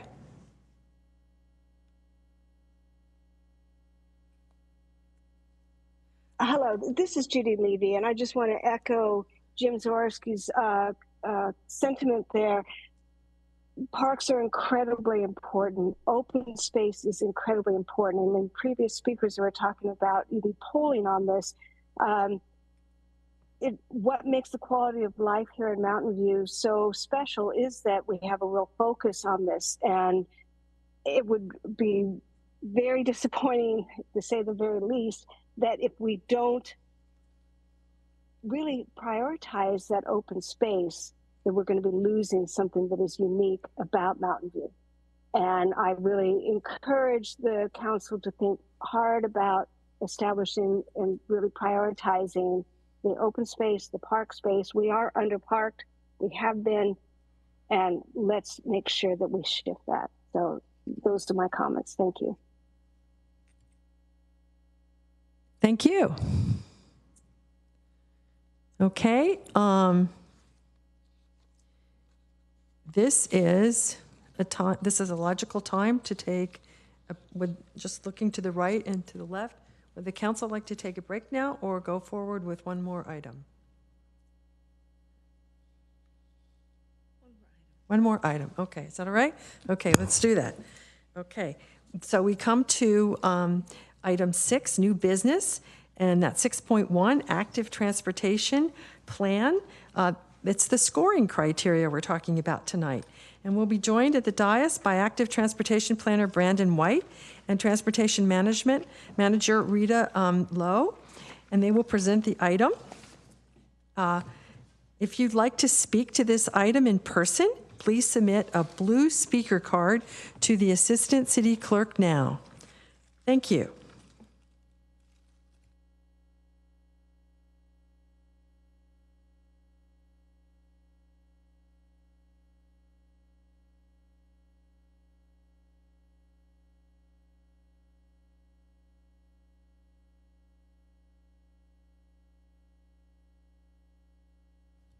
Thank you very much. My name is Transportation Planner Brandon White, and as you said, we have Rhea Lowe here, the Transportation Manager, and then additionally available for questions later tonight is the Project Manager from Nelson Nygaard, Tracy McMillan. Thank you. All right. So let me first begin by giving you all a little bit project background on where we started and how we have come to today for the Active Transportation Plan, or the ATP. Initially, in January of 2014, the council adopted the Pedestrian Master Plan. And then subsequently, in November of 2015, the council adopted the Bicycle Transportation Plan, or BTP. Many years later, in November of 2020, direction was received from the council to integrate the Pedestrian Master Plan, PMP, with the Bicycle Transportation Plan, BTP, to update them, but then to also include Green Street elements in that process. The Pedestrian Master Plan in June of 2021 was then amended to the Active Transportation Plan, or the ATP.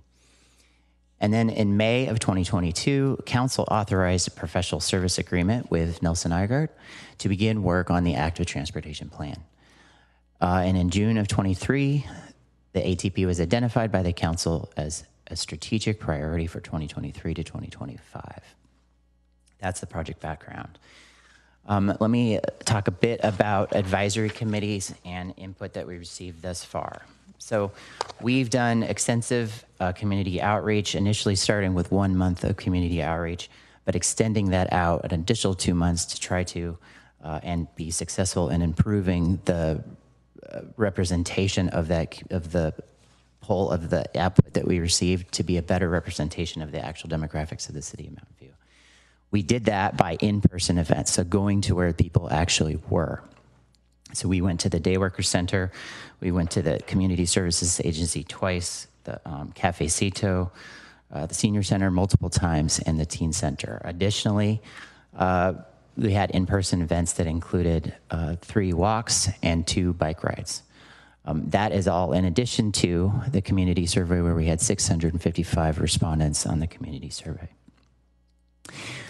Also, we had advisory committees. We have the Technical Advisory Committee, or the TAC, which is our internal stakeholder group. And then we have the Active Transportation Plan Advisory Committee, the ATPAC, which is our external advisory group, which has many nonprofits and local interested parties in the city of Mountain View participating. And then finally, the scoring criteria for the Active Transportation Plan that we're presenting for you tonight was reviewed by the Bicycle Pedestrian Advisory Committee, and additionally the vision statement, the draft existing conditions. All of those were reviewed by the BPAC and supported. So now let me begin with talking about the scoring criteria themselves. So draft scoring criteria are based on the Active Transportation Plan vision and project principles. These project principles are displayed here, and these criteria will help aid and guide an objective prioritization of future infrastructure projects. I do want to call out the order here, and we have placed safety and comfort as a highest of our guiding principles, with 35% of the weight, access and equity 30%, mobility and connectivity 25%, and sustainability and biodiversity rounding out the entire weight for a total of 100. Now let me talk about the metrics that are used for safety and comfort. The first metric is what we will use to evaluate projects. The first metric is, does it address community concerns? The next is, does it address existing historic crash patterns? And this is one of our top priorities, getting the most percentage of points of 15. Next, does the project improve pedestrian network density for 5 points? And then finally, in this category, does the project reduce the pedestrian crossing distance? And that is receiving 5 points for a total in this category of 35. Now on to access and equity. And also our highest scoring and most important metric here is, does this project support lower income residents? And we have 15% or 15 points. Next, does the project fill an existing gap in the sidewalk network? 7.5. And next, does the project fill an existing gap in the all ages and abilities bicycle network or bicycle facilities that are comfortable for new riders and riders of all ages, young and old? For 7.5%, for a total in this category of 30. Next, we have mobility and connectivity. Does the project support school children?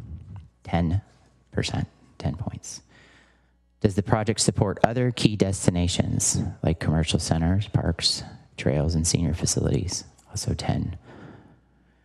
And finally, does the project improve the first and last mile connection to transit?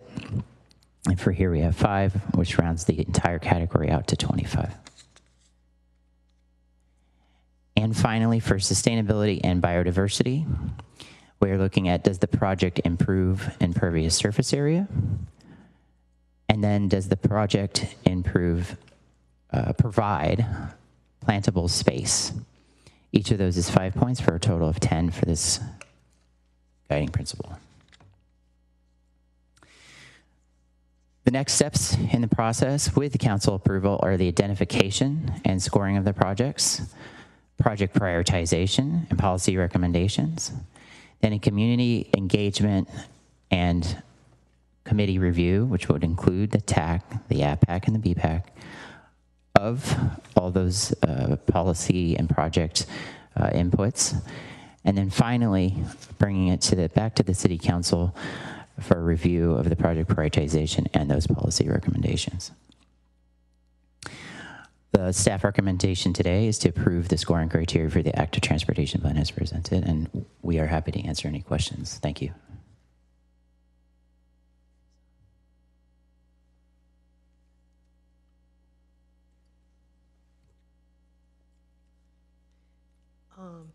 I am seeing the public speakers and not the council questions, so would somebody like to just raise their hand? Councilmember Ramirez. Well, you came up. Thank you, Mayor. I appreciate the staff presentation and the considerable amount of work that has been put into the ATP so far. And I'm also very grateful to the responses provided in advance of this meeting. They were very helpful. I did want to touch on just a couple of things. And the first has to do with the response to question 3. Can staff help us understand where the city standards deviate from the designing walkable urban thoroughfares standards?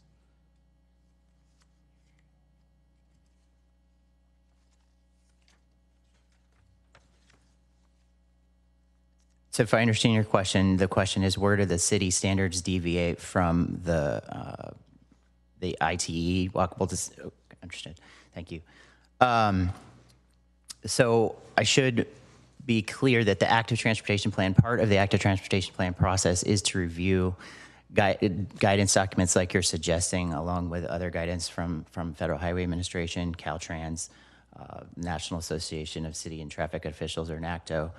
And this process, that question effectively that you're asking, is part of what we're going to do when we look at policy recommendations. And And in some ways, we've already begun doing that. So looking at those existing city design standards and these recognized design guides is part of the process that we are undergoing now. And a really very complete answer will be provided when we have policy recommendations. Okay, and just to be clear, that'll be evaluated also by the CTC, by BPAC, and in public meetings as well? The TAC, the AdPAC, the BPAC, and we can also do CTC. And I believe we were thinking of a study session as well. Okay, we have a good CTC, so I hope they have a chance to review some of these too. Yeah.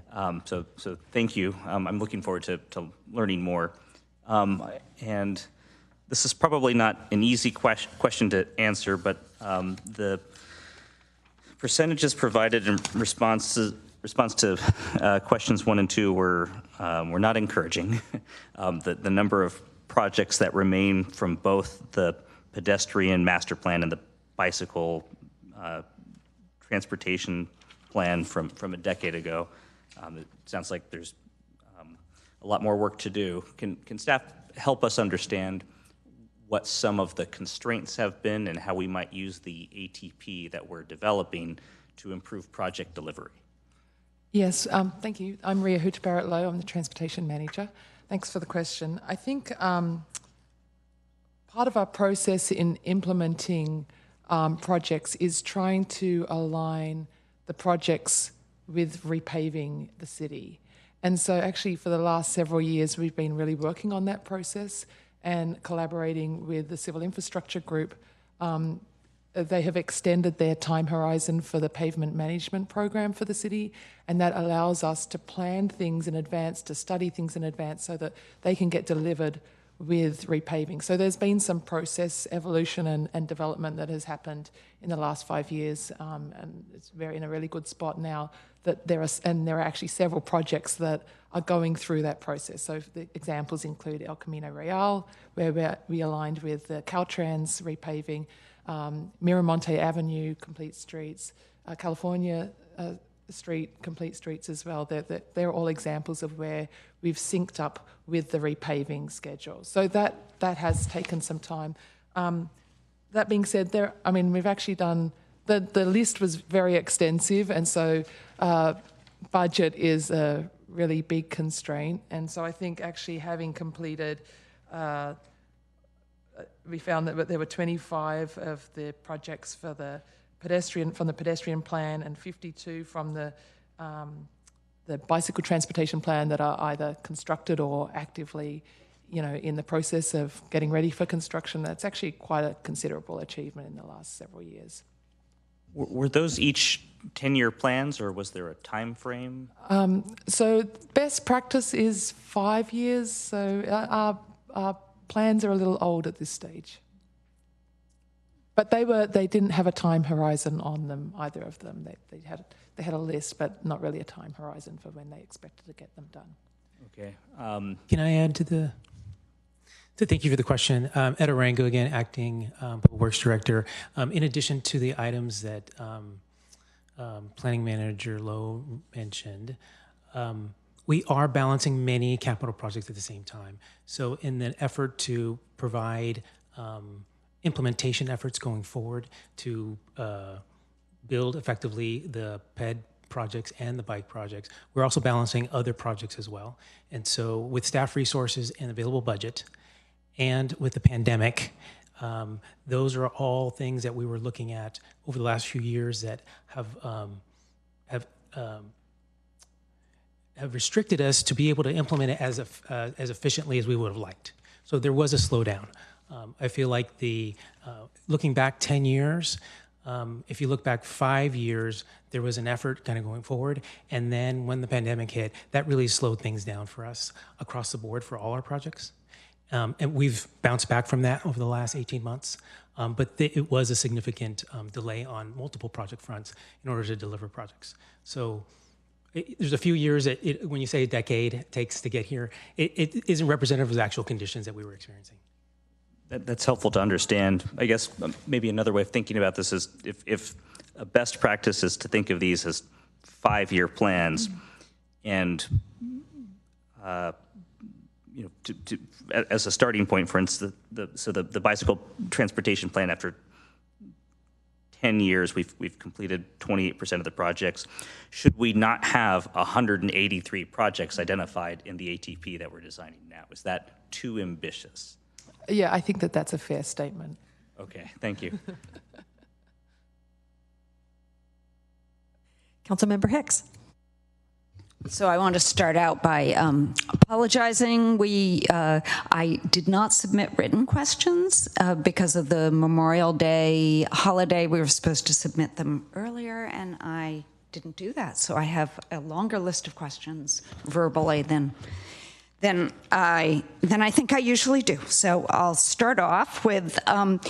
So this scoring system that we're looking at now, are you seeing this as kind of a one-off, like we do it now and we use it for the next who knows how many years, 5 years, 10 years, or is it a more living document that that changes more frequently? And I'll tell you, in particular, the reason I'm asking is I'm not quite sure, since we haven't done the rest of, if we'd had a full conversation about the active transportation plan, I might have different responses to how to score than I would right now before seeing the rest of it. And that in particular is why one of the reasons I'm wondering how living this document is. Well, we're coming here tonight to get your feedback. So if you have feedback on that, that would be great. In general, however, I think that these documents have like a 5-year horizon of what we're considering for the project lists. So that would be, you know, that would be typical. Yeah. If I may add, the previous bicycle transportation plan and pedestrian master plan had a requirement for an annual review of the BPAC, and we will still have that requirement with the active transportation plan. So to dovetail to Transportation Manager Lowe's statement, the scoring criteria are intended for 5-year. However, the input and the iterative process is intended to be yearly, so that when we come to that next time to start the update of the active transportation plan, we will have input from each and every year, and we'll be learning from the processes and the scoring criteria and the input of the public and how it has affected project selection and the people and the projects, and documenting that and making that a public process and a public record for public input and review, and so that people can see that, so that it will be iterative in that capacity. Okay, thank you. I like both of those answers, particularly that we can comment on it, and I will later. So, and some of my questions are questions I've gotten from talking to members of the public. So one of the questions is regarding the scoring on, what was it called, sustainability. It's the one on green elements. I've had members of the public ask me, is that evaluative, or is that something that we should just evaluative for scoring, or is it something that we should just try to add into just make it a requirement of every project that can have it? Thanks for the question. So actually, there are requirements for green infrastructure in the form of the Municipal Regional Permit, MRP 3.0. But it has cost implications as well. So so I think that this helps us with understanding. It helps us with prioritizing projects that are able to meet those requirements rather than using, for example, offsets or some other strategy. I wonder if... Yeah, again, I'd like to add, thank you for the question. So we try to balance, as Planning Manager Lohan mentioned, we try to balance implementing ped and bike improvements with our paving projects. And not necessarily at every paving project, we are implementing some green infrastructure. So where those projects that we've identified, such as some complete street projects, have identified green infrastructure, when we go in just to do a basic maintenance effort, and there's an opportunity to put in some bike lanes, we may not be looking at green infrastructure to take away from the funding available for the pavement maintenance program.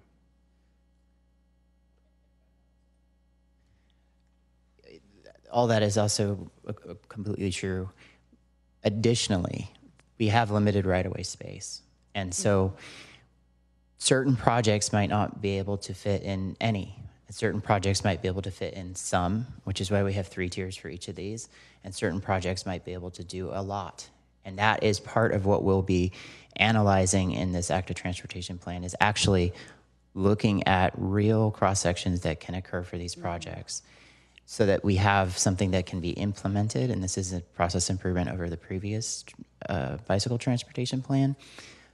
But because of those 3 possibilities of none, some, and a lot, if we want to differentiate, and this is an open question, of course, if we want to differentiate between projects that can do some, none, or a lot, this is why we have the scoring criteria, in addition to the reasons that the Public Works Director and Transportation Manager have mentioned.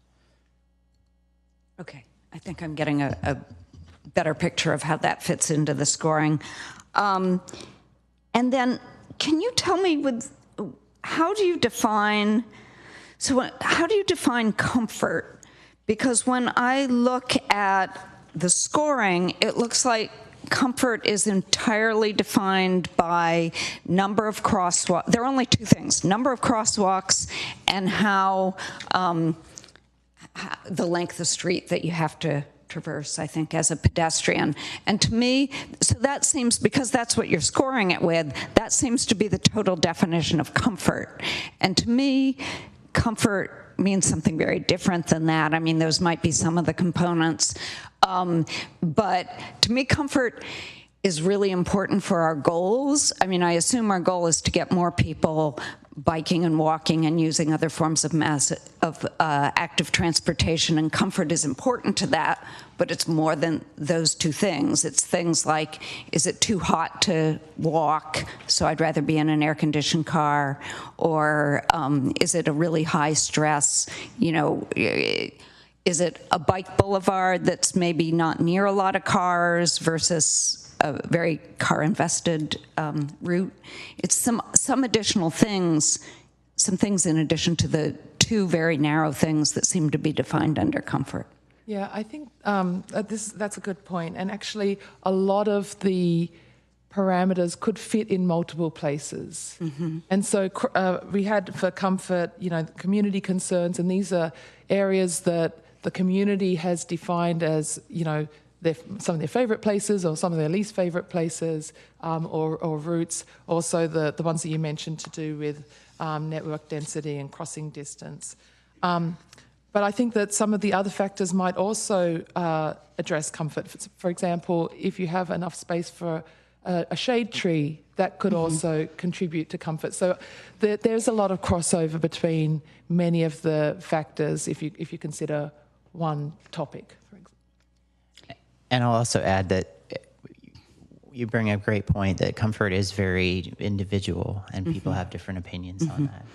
And so our primary evaluation of comfort is that community concern, and wherein we didn't tell them what is comfortable. Each and every individual person can tell us what they felt was comfortable or uncomfortable, and then additionally, at the in-person events, we're writing their notes down and logging this into the map. So, Yeah, I mean, I think that's a very important point, that different users find comfort. Some users want to go super fast, and that they're uncomfortable if they have to stop a lot or go slow. And others want to be very protected from, they don't want to be anywhere near cars. They want to be very protected by some big barrier, not just plastic bollards or not just a green stripe and no. So people define comfort in different ways. I was a little unsatisfied with the way comfort, but I guess I'm going into comments. So I had a member of the public who said maybe we should just prioritize all the projects that can be done quicker. is that to, when there's this whole list of, a very long list of projects that are not getting done, do you think that's a useful way of looking at it? Or maybe, is it or is it not? She was like, maybe if there are 150 projects, but 75 of them are super small and could just be knocked off, would that make people happier? I think that's a valid comment if you want to bring that up later. Okay. Yeah. Okay. I'll leave it at that. That's a quick answer. I'd want to add that the effort to be able to prioritize projects is really critical to our planning efforts. So while we may be identifying or be able to identify projects that can be done quickly, they may not be high priority. Mm-hmm. And so this is the effort. This gives staff the opportunity to evaluate projects based on a criteria to identify which projects to prioritize, and then provide funding resources and staffing resources to implement them. So there's a balance here, but we hear you on the quick delivery. Okay. And then what is an all ages and abilities bike network? Sure. All ages and abilities bike networks are defined as trails, or what the Caltrans would call a Class 1 facility, and Class 4 facilities or protected bikeways or cycle tracks.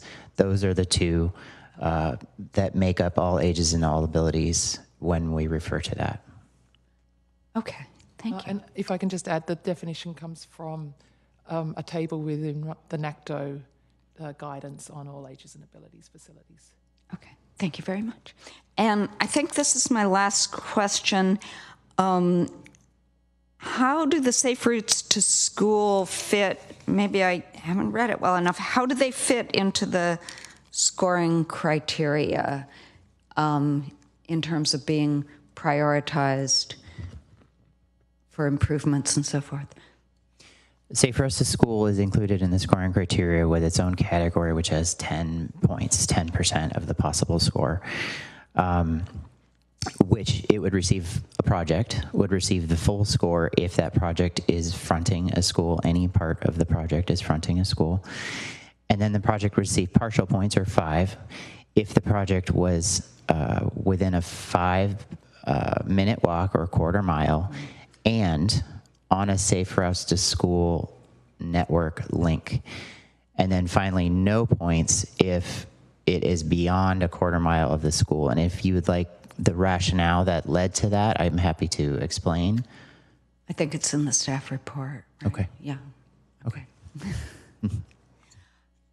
Okay, thank you. Great. All right, then we go to Vice Mayor Matischek. Thank you. I was wondering as I read this, what the end product looks like for the overall active transportation plan. Can you describe that to me? What are the elements of it? So there are 3 elements, and actually in the vision statement it kind of gets into them. So there's policies, there are programs, and there are projects. And so the projects might be represented through a map that has links as well as locations, intersections, that sort of different locations that would be prioritised.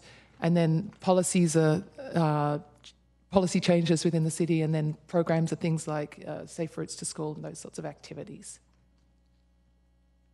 Okay, I also read in the vision statement about having a network. And how is that factored in? Yeah, so that would be one of the outcomes of the plan, is to have a network envisioned for the city, for both pedestrian and bicycles, and kind of considered them in an integrated manner.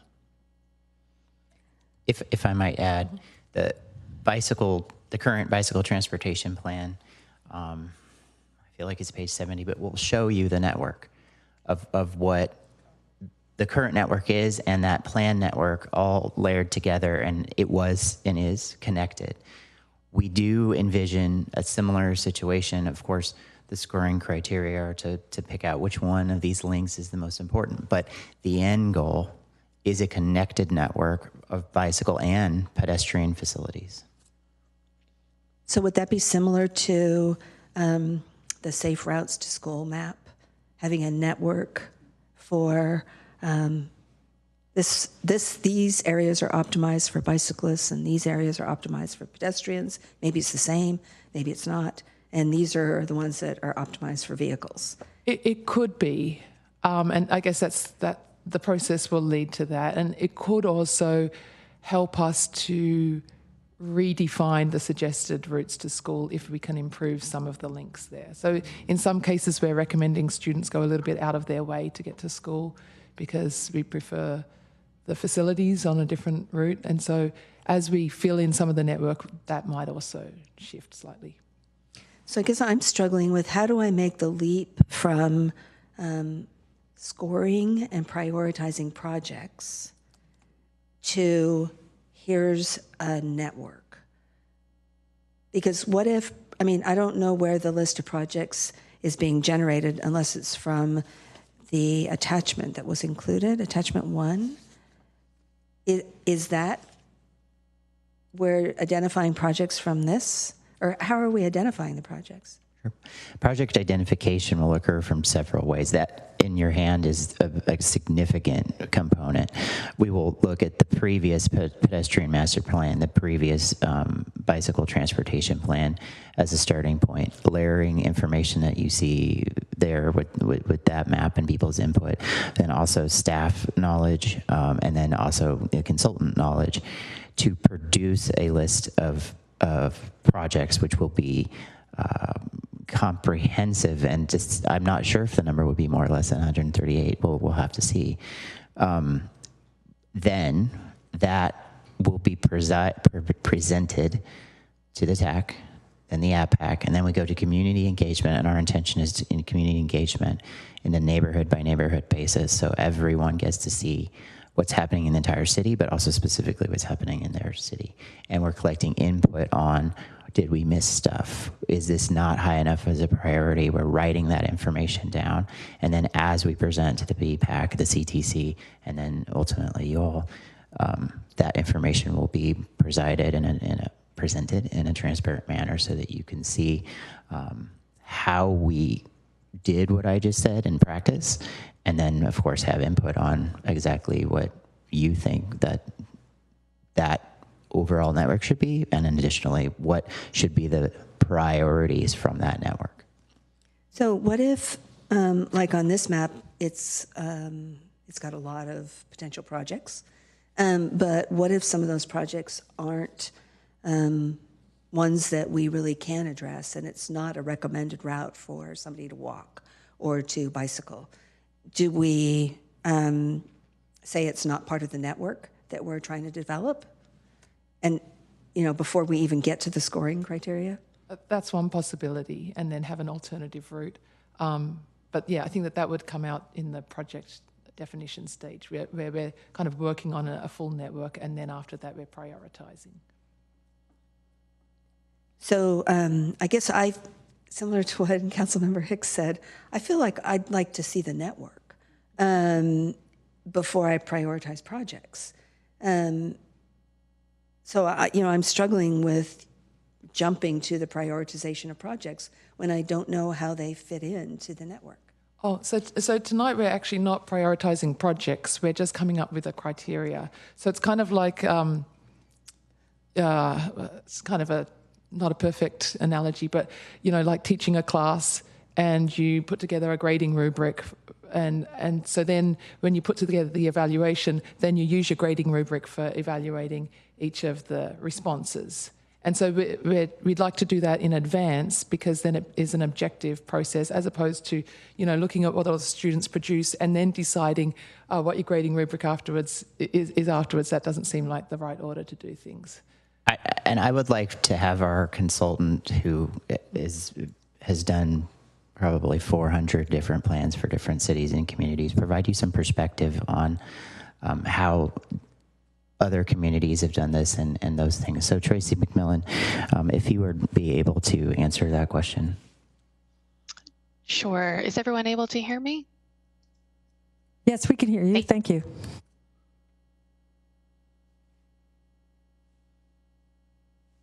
We could before. Try again, please. Hi. Can everyone hear me? Yes, keep talking. Great, thank you. I was just promoted to a panelist. I feel very honored. Thank you all for the opportunity to speak with you tonight. I'm Tracy McMillan. I'm a principal with Nelson Nygaard and the Western States Cities and Streets sector lead for Nelson Nygaard. I'm a project manager for the Active Transportation Plan project, and I've been working with Brandon and Rhea for the past many months on the project. I will add to the comments that have already been made that one of the important foundations for the scoring rubric and the work that will continue on from this point is the existing conditions report, which was presented to BPAC in the fall of 2023. That is available on the city's website as well. And that really does provide the important data foundation from which potential projects will be identified. I think Rhea's comment regarding the importance of an unbiased development of a scoring rubric is really the standard practice that we use when we are doing plans with cities, that we look at the goals that the community has for the plans overall and identify metrics that will be able to assess the impact that potential projects that come out of existing conditions analyses may have on the ability to have an impact on the metrics such as we've presented to you tonight in the scoring criteria that Brandon presented. And we like to do that again based on the goals and objectives that are identified for the plan overall, as opposed to the list of potential projects that may be identified already. So while we haven't yet identified a network through this project, we have based our analysis up to this point on the work that's been done in previous projects, including the All Ages and Abilities planned network that was identified through Access MV, the prior work for pedestrian networks and pedestrian gap analysis through prior plans, and as well as the goals and objectives that the city has overall related to safety, access, equity, sustainability that are reflected in the principles of the Active Transportation Plan. Thank you. So, sorry, I should have said that we're developing the criteria to prioritize projects, but it also feels like we've done a deep dive into details of projects as opposed to looking at a holistic view of the Active Transportation Plan. And so, for me, it feels like we're doing these in the reverse order that I would expect them to be done. Sorry, that was a comment. So I'll save the rest for the comments. Thanks. Councilmember Kamei? Great, thank you. So I guess my first question is, when I was looking at the vision statement, do ATPs typically include any comments about like who the baseline user would be? So I think it talks about the city and the policies and this being a policy document, which I understand, but looking at the survey attachment, which was quite robust, all the community outreach, I felt like we weren't really including who our users are, and will there be a place for us to highlight who those are and how we're basing that? It sounds like we're trying to do all ages, all abilities. Is that something council would comment on tonight? Or I know that's many different questions wrapped into one. Let me answer the first part. Thank you. So in terms of the users, generally in terms of bicycle planning these days, yes, we focus on interested but concerned users and all ages and abilities. So I think maybe in the past there was more of an emphasis on facilities that served, what's the next one up? Enthusiastic and confident and there's strong and fearless, and then confident and enthusiastic. Okay. And yet the majority of people in society are interested but concerned. And someone mentioned this evening that they, generally drive down California and they might be open to shifting modes if, more protected facilities were provided. And so that is actually typical of a lot of people. And so that's kind of the biggest group that we're planning for in terms of bicycle transportation. For pedestrians, we're planning for everybody, but we specifically want to make sure that the needs of the most vulnerable are addressed, and that includes people with disabilities and also those who are typically underrepresented in outreach processes. And now I've forgotten your second part of the question. Is there like a line that we can include in our draft division that includes that? Or how do we kind of let our residents know we're widening the umbrella from maybe like the enthusiastics to the interested in concerns in all ages and abilities? Is there a way? Because in our draft vision, it doesn't state that that's what our ATP is for. And I would love for our residents to feel that inclusion. Okay. I mean, is that into comments? Yeah. Okay. Okay. And then I noticed there's a ATP website. Is that something that we are sharing with residents? And I know that one of the concerns has been, how do we keep this a living document with feedback opportunities? It looks like there was an update opportunity. Would there be a place on the website where we can include like a feedback or section on the website? Is that something? Are we still taking feedback even as this process goes along? I think that was one of the concerns. It sounds like BPAC check-ins annually is one venue. Mm-hmm. Is there another that staff could share that we could do? I think that there are a lot of options for feedback on an ongoing basis. In terms of the community survey, we did that and that has closed. But yeah, there's a lot more opportunities in terms of both this project. We have a couple more rounds of community input, and then afterwards, as we implement, we plan to have annual updates to BPAC and get input through that as well. So if there's something beyond that, I would welcome your input on that. And I'll just add that our standard operating process, regardless of the ATP, if we get an Ask MV, if we get a phone call, if we have a conversation with someone or an email, and they ask for a specific thing on a specific place, or even generally, we write that down into a database. And so that way, if we're working on a project, the capital improvements program manager is working on a project, I can do a quick Control F and find where everyone's input has been, and that would get right to the project. And that process filtered in directly into the map that Member Matichek was displaying as well. So, and that's a day-to-day, moment-to-moment. When those come in, they get wrote down. Great, thank you. And I hope residents who expressed that concern to council are hearing all these different touch points. And then another question is, some of my colleagues were bringing up the opportunities for project deliveries, sooner. What might, how we could do that? How does maybe modes figure into that? I know that the community survey highlighted and asked the questions on modes, and I feel like some people are using it for various reasons, and I think that we'll know more as like the economy hopefully recovers.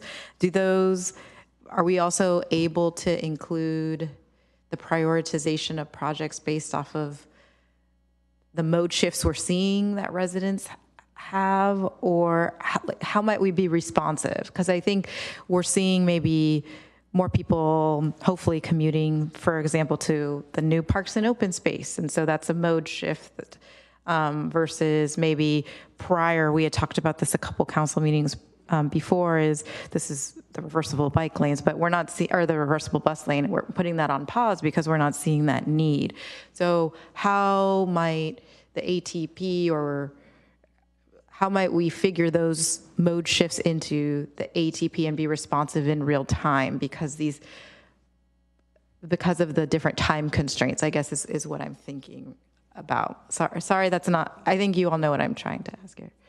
I believe I understand the question. So to make sure, you are mentioning documented changes in demand in different, generally through the city, but also in specific areas. Yes. And so then the question is, how can the ATP be responsive to those types of things as they actually occur? Yes, you're right in here. Thank you. Okay, perfect. So the ATP will set out a list of prioritized projects, which with a certain number based off of the scope that's already been approved.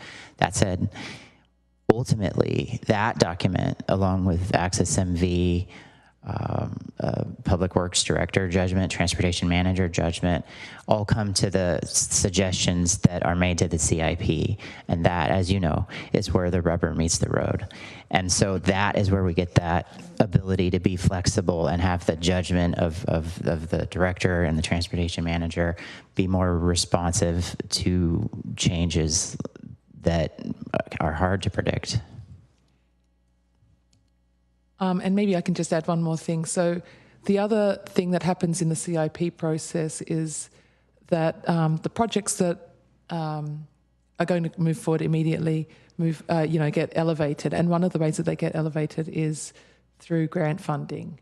And so we're very careful in how we don't just apply for everything. We apply for grant sources where we think we have a really good chance of getting it. We put together really, high quality grant applications, and they're things that we have already identified. This is the next priority. And those are the ones that we apply for. So it all kind of works together in the CIP process. And I want to add to that, sometimes you want grants that are very quick and nimble, and sometimes you want grants that have a big vision. And this is where we might want a variety of different types of projects to be prioritized. Mm-hmm. Great. Thank you. Thanks, Mayor. Thank you. Councilmember Ramos. Thank you, Mayor. I kind of want a bit of a sanity check, because we have the criteria laid out, and that we've done a lot of analysis, and there's a lot of experience behind it, but how does it actually look like? So for example, we approved a couple things on the consent calendar, like the Middlefield and California Street. How would they look under this rubric? I just want to say that we are going to go through this process, and when we bring this process out with what those scored projects are, you guys are going to get, as well as everything else in the TAC, the AdPac, the BPAC, a chance to review and weigh in. And that prioritized list is not controlled strictly by what that scoring criteria are. If you all feel, hey, this project should go up, you tell us that and it goes up. But I think in order to answer your question a little bit more directly, they would actually score really well because they address each one of these criteria.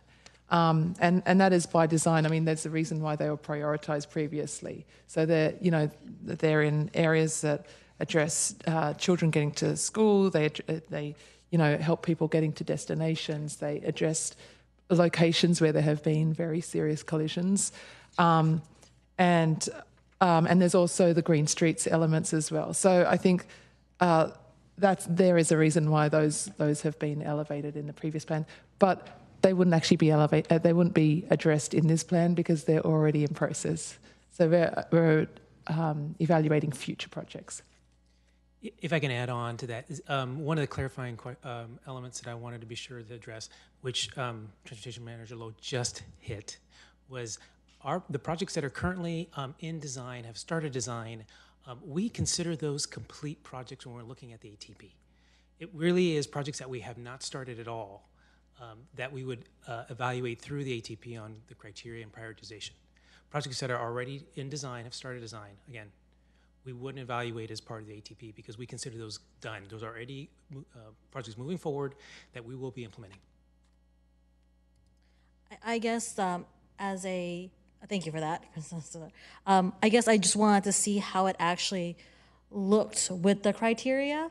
Because, for example, there's a reason why those projects were ended up prioritized. There were decisions made beforehand, and we moved on with that. But like, it'd be nice to know if the criteria we have essentially backs that kind of initial instincts versus like, or if there's like a drastic change and we never thought about that, and it might be something we may want to think about, like if comparatively, like hypothetically, we don't have to worry about scoring those projects we have already approved, but like hypothetically, if they did really poorly on one criteria, should we be asking ourselves, is that really a good criteria, or is there something, or are we moving forward projects that we say meet, like would love to meet this criteria, but we're not actually like doing it?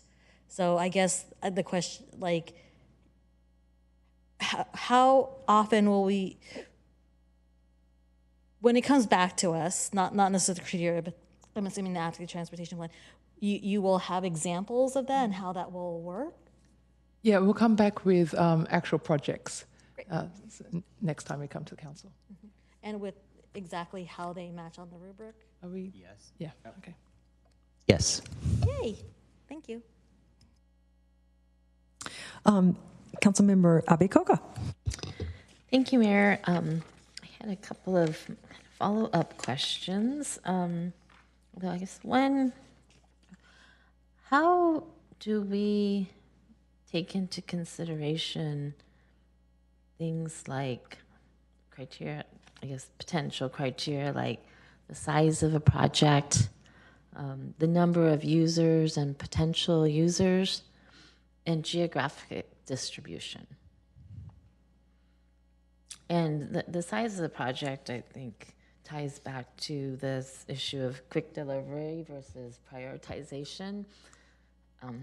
Being involved in a lot of the funding decisions, a lot of it is really opportunity driven, right? And we could have one project that's a big sizable amount of money, and then, but like, could we, I think we talked earlier, is it better to apply for multiple projects in the similar amount of funding available? Okay, thank you. Let me briefly answer that, and then our consultant would like to add more information. I just want to say, when it comes to size, let's just use Ringstorf as an example. That is a very long road. We can't do it all at once. So we'll have to chunk Ringstorf into appropriate size chunks. And part of probably the reason Tracy wants to speak is that'll be her job to do. It'll be based off of historically what we've done in achievable chunks. Not only that, then it will be reviewed by the Technical Advisory Committee, which has representatives from capital projects, traffic engineering, and other people too, but especially those divisions can tell us what is this achievable in one chunk, and we can adjust from there to make sure that it's appropriate and it makes sense. When it comes to the number of users, that one can be tricky, because you might not have a lot of users in an area because people don't feel comfortable there. And so that's something that really, more than the number of users, we'll be relying on the map that Member Matichek has mentioned, and being in that where people want improvements. We'll just listen to where they want them. And it might be because there's a lot of people riding there, or it might be because they're too scared to ride there. And then lastly, from geographic distribution, I think see the previous answer about what we're going to be responsive to what the people have. However, the scoring criteria do include things for lower income residents and looking for those types of improvements, but also, of course, crashes are extremely important also.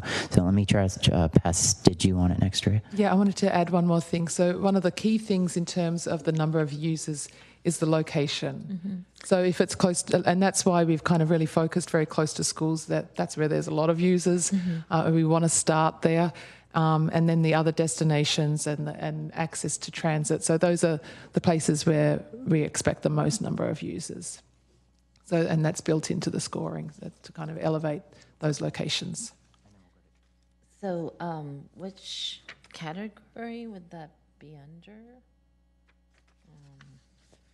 The school children and key destinations and transit are all under mobility and connectivity. Okay. And then we did want to allow the lead consultant to have a chance to respond. Okay. Yes, thank you very much. Really, I think you've all touched on it very well. And I'll say that in the processes we typically use is to go about and do a scoring of potential projects. And then, as Brandon said, part of the scope is we are coming back to council, one, to present the list of potential projects and the scores in which they received, as well as potential recommendations regarding the phasing of those projects into a short-term, medium-term, or long-term implementability, or the degree to which an individual larger project may have to be broken into smaller pieces, such as Rangsdorf. Part of the scope also is scenario planning. So really, how do we take a list of projects that have come out of the project as the overall planning process as the highest priority, and then go through a process of saying what is potentially feasible with the resources that we have, both in a sense on hand, or where we can apply for grants and be highly competitive, which Ria referred to. I'll also note that in regards to the scoring criteria and those grant opportunities, we're very conscious of how different funding agencies, particularly Caltrans and the CTC and MTC within the Bay Area as the MPO that receives the funding for the active transportation program, what they look to for projects that have the highest impact and direct benefit for those within the communities, within the Bay Area and across the state. So we were very conscious in preparing this scoring criteria to be as responsive for future competitiveness for grants that are available. Thank you. That was actually my next question, is how does this relate to the various funding opportunities that are available? And I know MTC does have the ATP funding cycle. I think it's coming up. But I was just remembering that when we were in Washington, D.C., and it was actually for, I think it was grade 7, or one of our, it was more of the, it was more of a road improvement on Rangsdorf project we were asking funding for, and the question that we had from the I think it was DOT or FTA was what's the throughput and the economic development opportunity around it.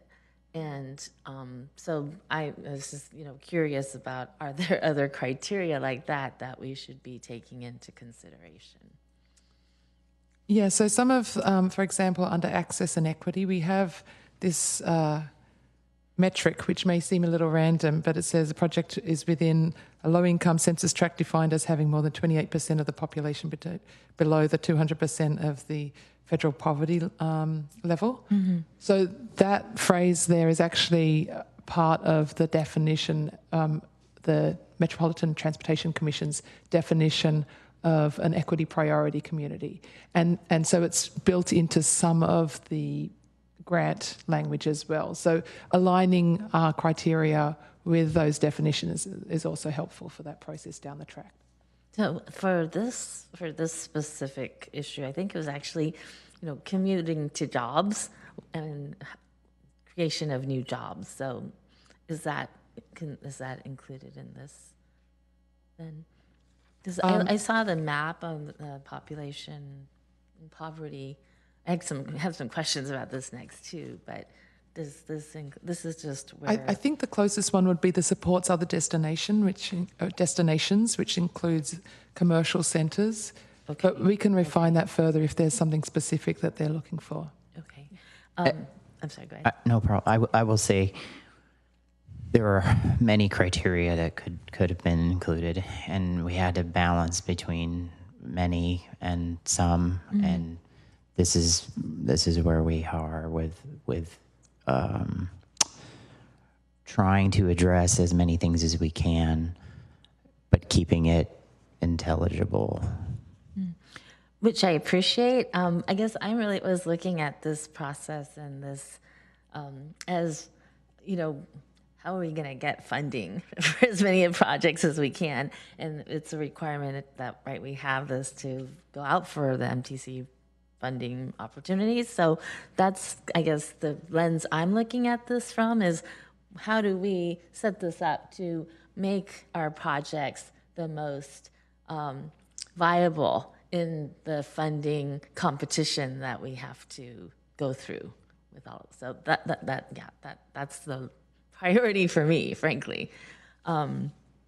Going to this map of the population and poverty, I'm having a little trouble reading the street names. They're a little small for me, but it looks like some of these areas, and I'll just pick like North Bayshore, for instance.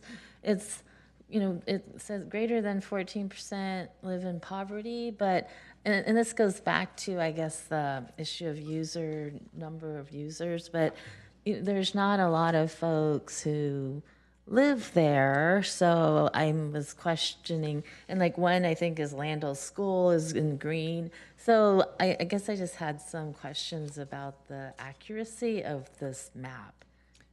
Yeah, part of what you're seeing there is the shape of census tracts. So, for example, there's a portion kind of south of El Camino near Stevens Creek where it's green, and there's a little portion that has high-income housing, but it also includes a mobile home park. And so that's why we have the three categories, because you get some areas that are more mixed, and then the ones that are grey are the areas that have, a higher proportion of low income.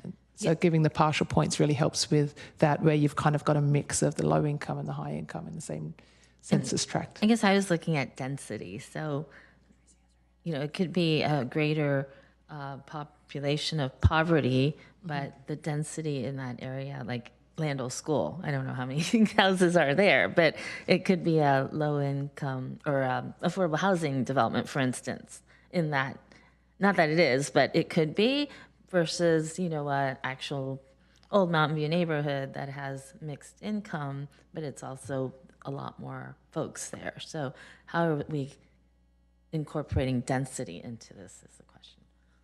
And this comes back to the issue of trying to align ourselves for specific grants.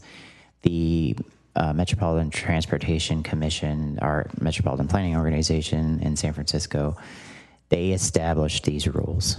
And I can talk to density in a second, but we are just matching what they have so that we are in compliance with what the grants that they release.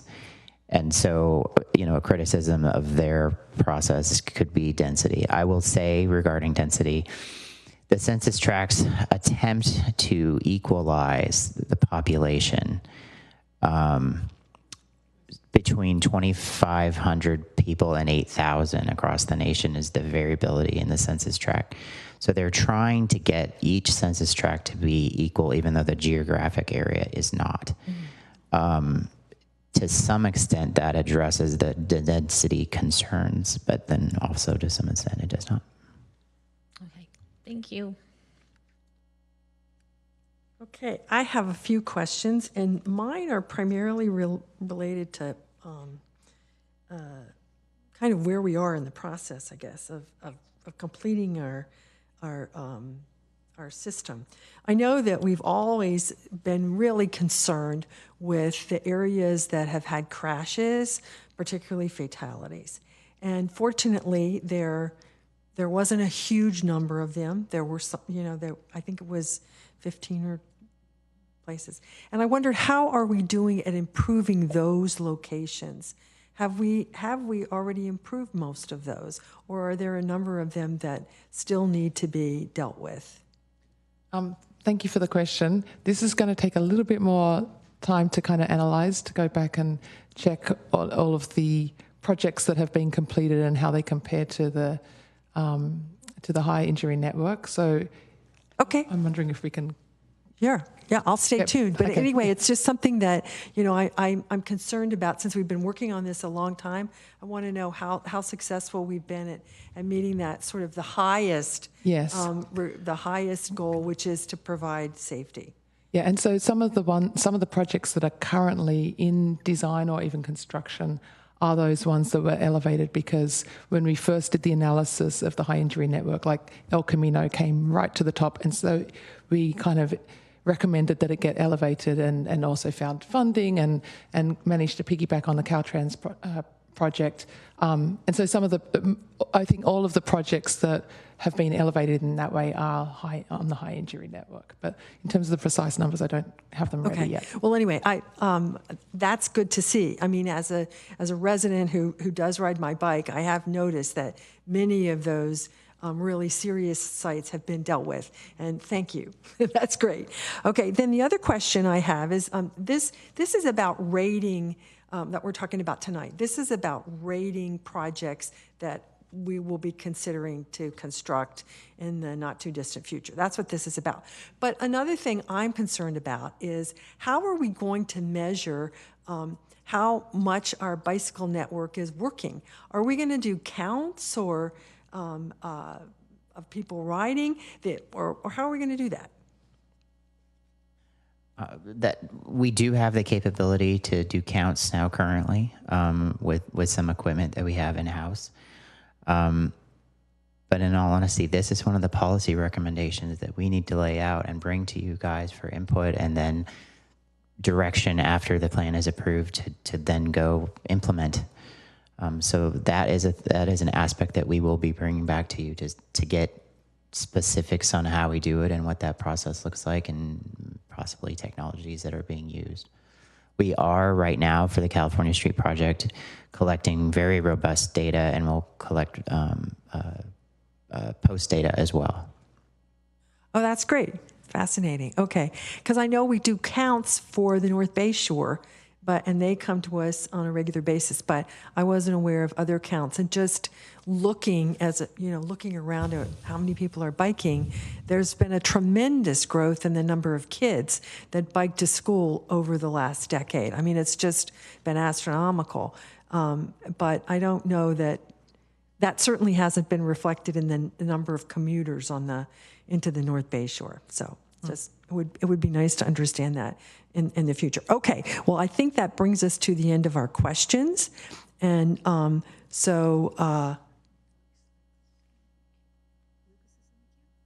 Lucas, you were in the queue. Sorry. I'm sorry. Thank you, Mayor. Go forward.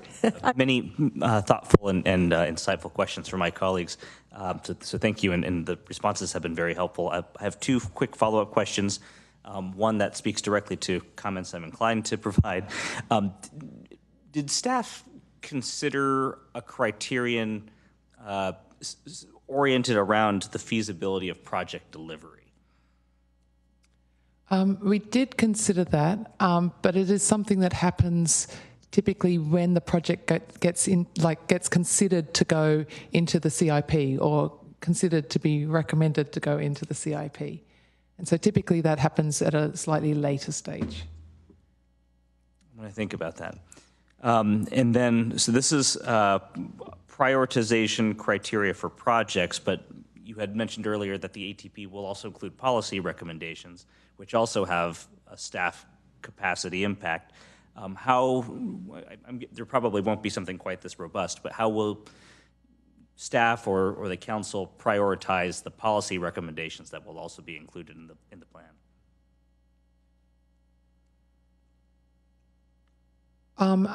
So I think working through our TAC, the Technical Advisory Committee, we would need to work with them to understand what those implications are, because it's likely that it would not just be the transportation team, it might involve other departments, and so we have to kind of figure out where things fit in terms of each responsible entity's workload and the priority within the ATP as well. Would you say it would likely be analogous to the prioritization in the economic vitality strategy, which touches a number of departments as well?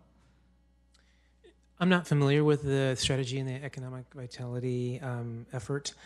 However, we expect that we would come back with some similar type of dialogue with council with the policy recommendations. So the future meetings with, you heard the TAC, the APPAC, and the BPAC, but as we develop those recommendations, come to council with those policy recommendations to have that dialogue on these are some policy recommendations and identifying how to prioritize those and select those moving forward. Okay, thank you. Okay, so that brings us to the end of the council questions, and so we move to public comment. And we have 3 speakers here and 1 virtual. So the first speaker is Alex Brown. And then after that, Cliff Chambers, followed by Tim McKenzie.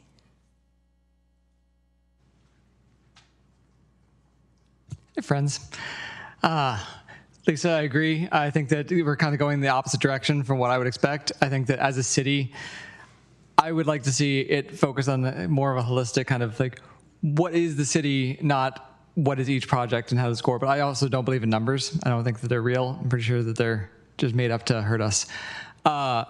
So the scoring as a whole, it feels arbitrary, and it feels like we're going to end up focusing on things that we have picked now in advance of a lot of stuff without a lot of room for revision. I think a rubric tends to be stuff that is very objective, but a lot of this is objective but arbitrary. It is distance between things. It is focusing on cars as the primary form of transportation with minor accommodations that add score.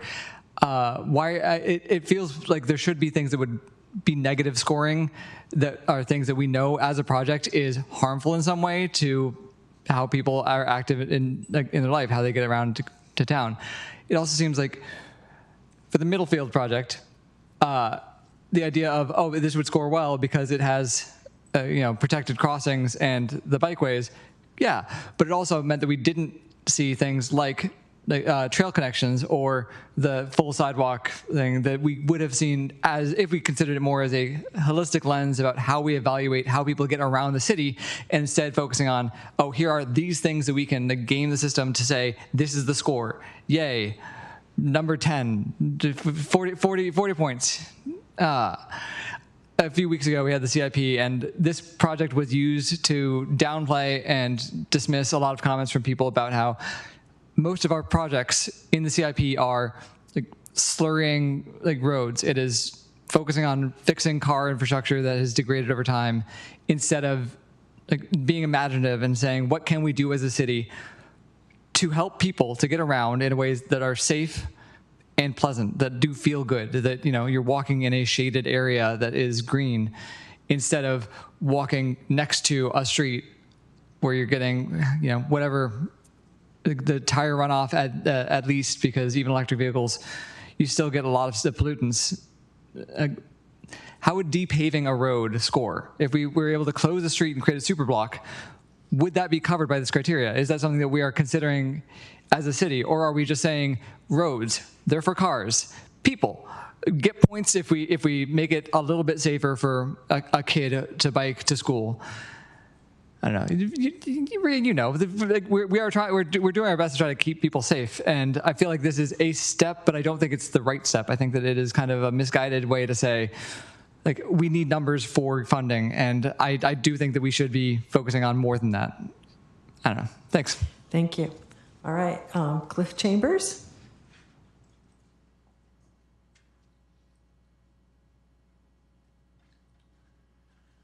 Cliff Chambers, resident of Mountain View. First off, I have to really compliment this council for asking such excellent questions. I'm really proud of my council. You guys really do a great job. There was a lot of discussion about the vision statement, increasing active transportation trips, the network. I think Vice Mayor Matichak is so on target with her concerns. I think we really need an Access MV. There was a whole network developed of all ages and abilities. The questions we really should be asking in terms of the criteria, what are the gaps in the networks that we don't have today? How do we fill those? So those projects that need to be developed, is there funding available for those projects? And we need to prioritize the projects that are really going to complete the network. And obviously, the safety concerns, crash intersections are at the top of the list, but there's other concerns. So we need to really look at this in a more holistic way. I am not a fan of standalone scoring for individual projects unless it's related to the development of a robust, active transportation network. That's what the focus should really be. We had, back in 2015, 10 top projects. Not this list of 188, that was included, but there was also 10 projects. Many of those haven't happened. And why aren't we really looking at those projects first as a priority to get some of those things really done? That's what needs to really happen. And I think, another thing is that you really brought up an excellent questions about project delivery. We can't have another California street happen. We need to be able to deliver projects that are really high priority to get them done. And if we can't get them done, then they shouldn't be in the active transportation plan in this cycle. We'll wait to it after less. And finally, my comment is, typically in these kind of projects that are very capital intensive, we really have used historically cost-benefit analysis to really decide on specific projects. I haven't seen anything in here about cost-benefit analysis. What's going to give us the biggest bang for the buck in terms of going forward to develop this network? That is what we should be focusing on. We did it with sustainability projects. We did a whole cost-benefit analysis. I do not understand why we're not doing some of that in terms of developing developing our active transportation network. I guess I'm out of time. Thank you. Thank you, Cliff. Tim McKenzie.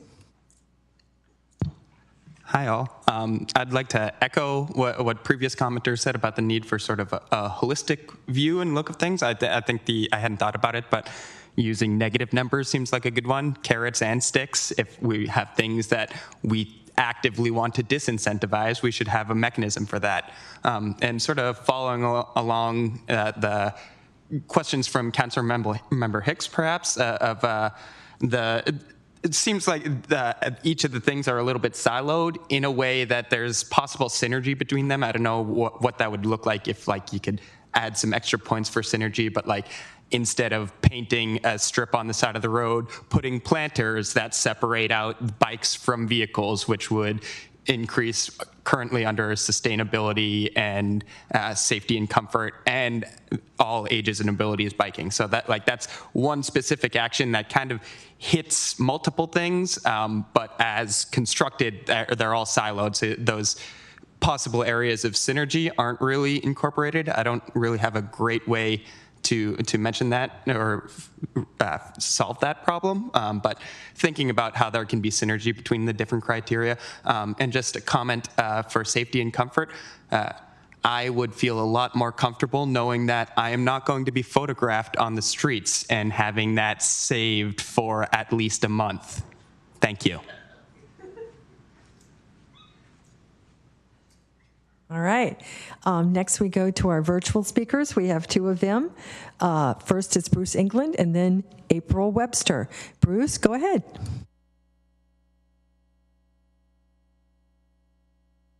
Thanks, Mayor.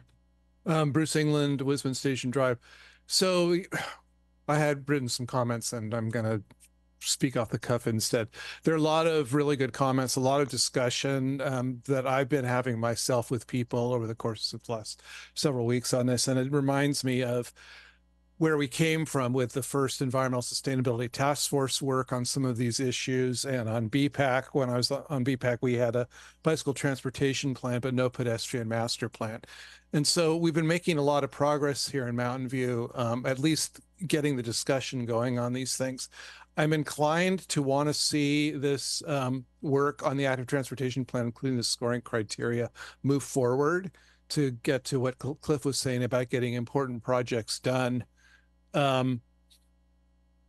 That's important, but I also think getting the scoring right as we can the first time out is important too. So it's going to be up to you, council members, to weigh your options and figure out what comes out ahead. Specifically, though, I want to say that the max score for sustainability and biodiversity disappoints me. It's set at max 10%. And to Tim's point about synergy, I think that there could be ways to leverage the work being done in community services on the biodiversity strategy and urban forest plan and the Parks and Recreation strategic plan and other efforts to build that up a bit more without compromising the work that needs to be done in other areas to get the active transportation plan right. So synergy, get important projects moving, but in the meantime, try to get the scoring criteria right. I'm interested in hearing what everybody says on this. I think this is a good discussion. Thank you. Thank you. April Webster.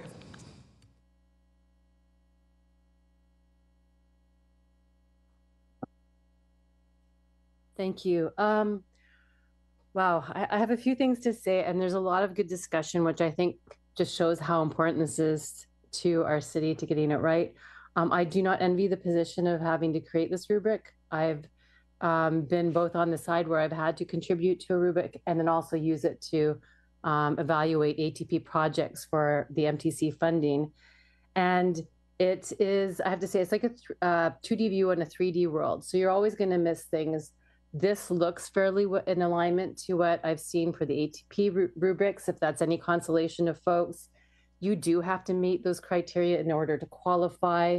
So I do get all these other perspectives because I felt this way and have pushed on rubrics to include more information. And I think maybe what could help in this is providing some guidance about some of this wiggle room. For example, community concerns, identifying some of these other options that could be considered as comfort, like shade trees or reducing the hostility of a street.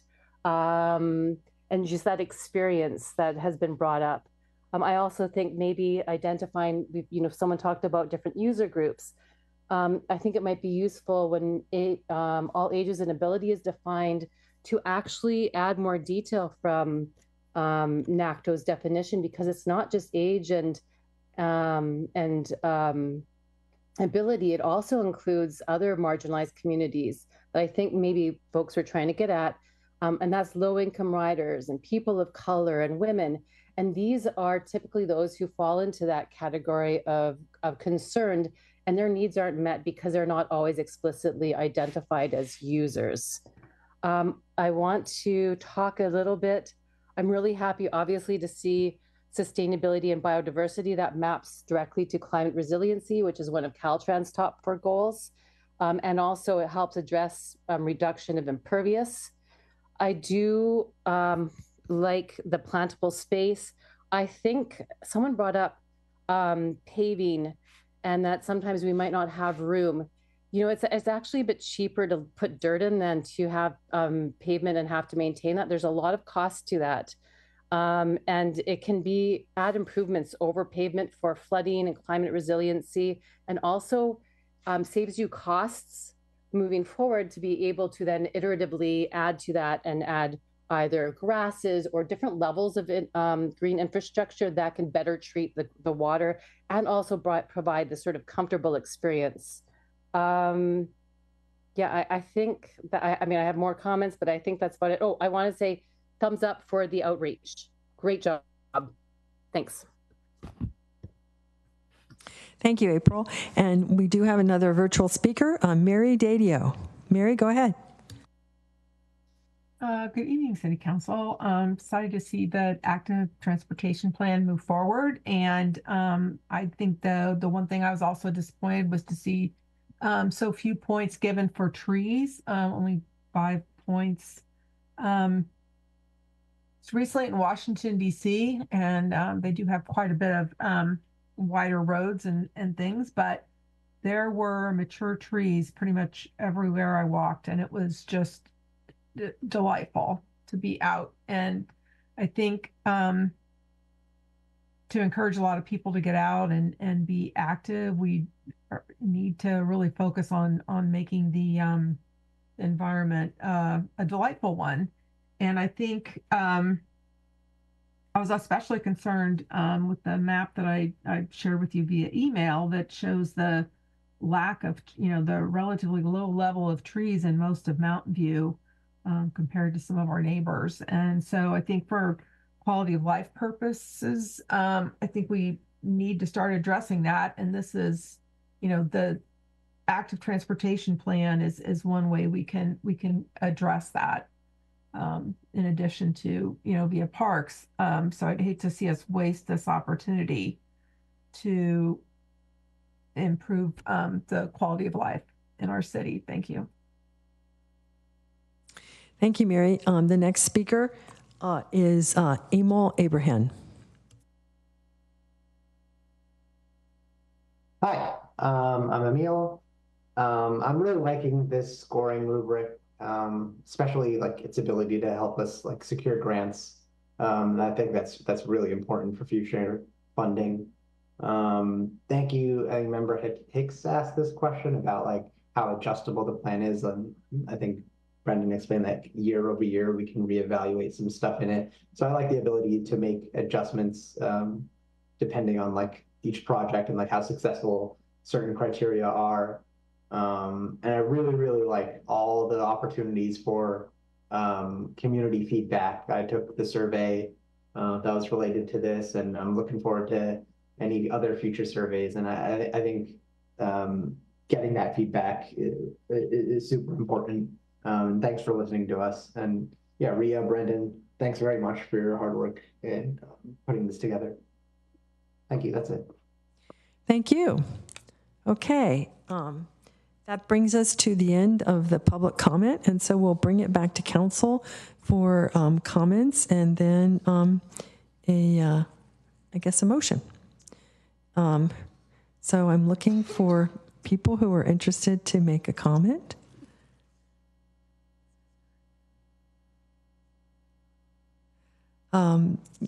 Councilmember Ramirez. Thank you, Mayor. So again, I'm very grateful for the members of the community who have shared their thoughts, and also to staff for providing the information and the report and the responses to our questions. I am torn about the best way to proceed, and so I'm just going to share some preliminary thoughts and then mostly listen and calibrate based on everything that the council has to share. I do feel I'm in substantial agreement with what Mr. Chambers has shared. I'm still reflecting on what staff shared about delivering 25% of the projects in our inaugural plans over a 5 to 10 year period being something to be pleased about. It doesn't feel right to me. I think it means we need to some extent, right size our expectations. We perhaps were too ambitious in our earlier planning efforts, and I don't want to make the same mistake where we adopt an ATP that 5 to 10 years later only results in the delivery of a quarter of the projects that we've been taken the time to identify. And so I do feel like I'm not prepared to articulate exactly how this would be achieved, but I do feel like a criterion oriented around the feasibility of project delivery within the time frame of the plan is important. And that could be sort of a composite of our the competitiveness of the project and attracting external funding. Obviously, we can't deliver these projects if we can't pay for them. And I think it also should include a recognition of the capacity that we have as an organization to manage these projects.